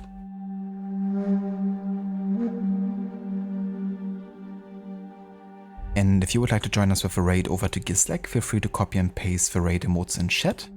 Thank you for posting them into chat, Rod. I appreciate it. And yeah, I hope everyone has a good rest of a day or night or morning. Because it's still morning for some people at least. Or soon to be morning again.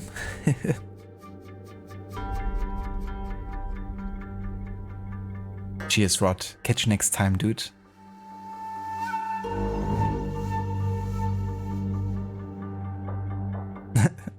Nice, Dr. Darling. A minstrel song in German.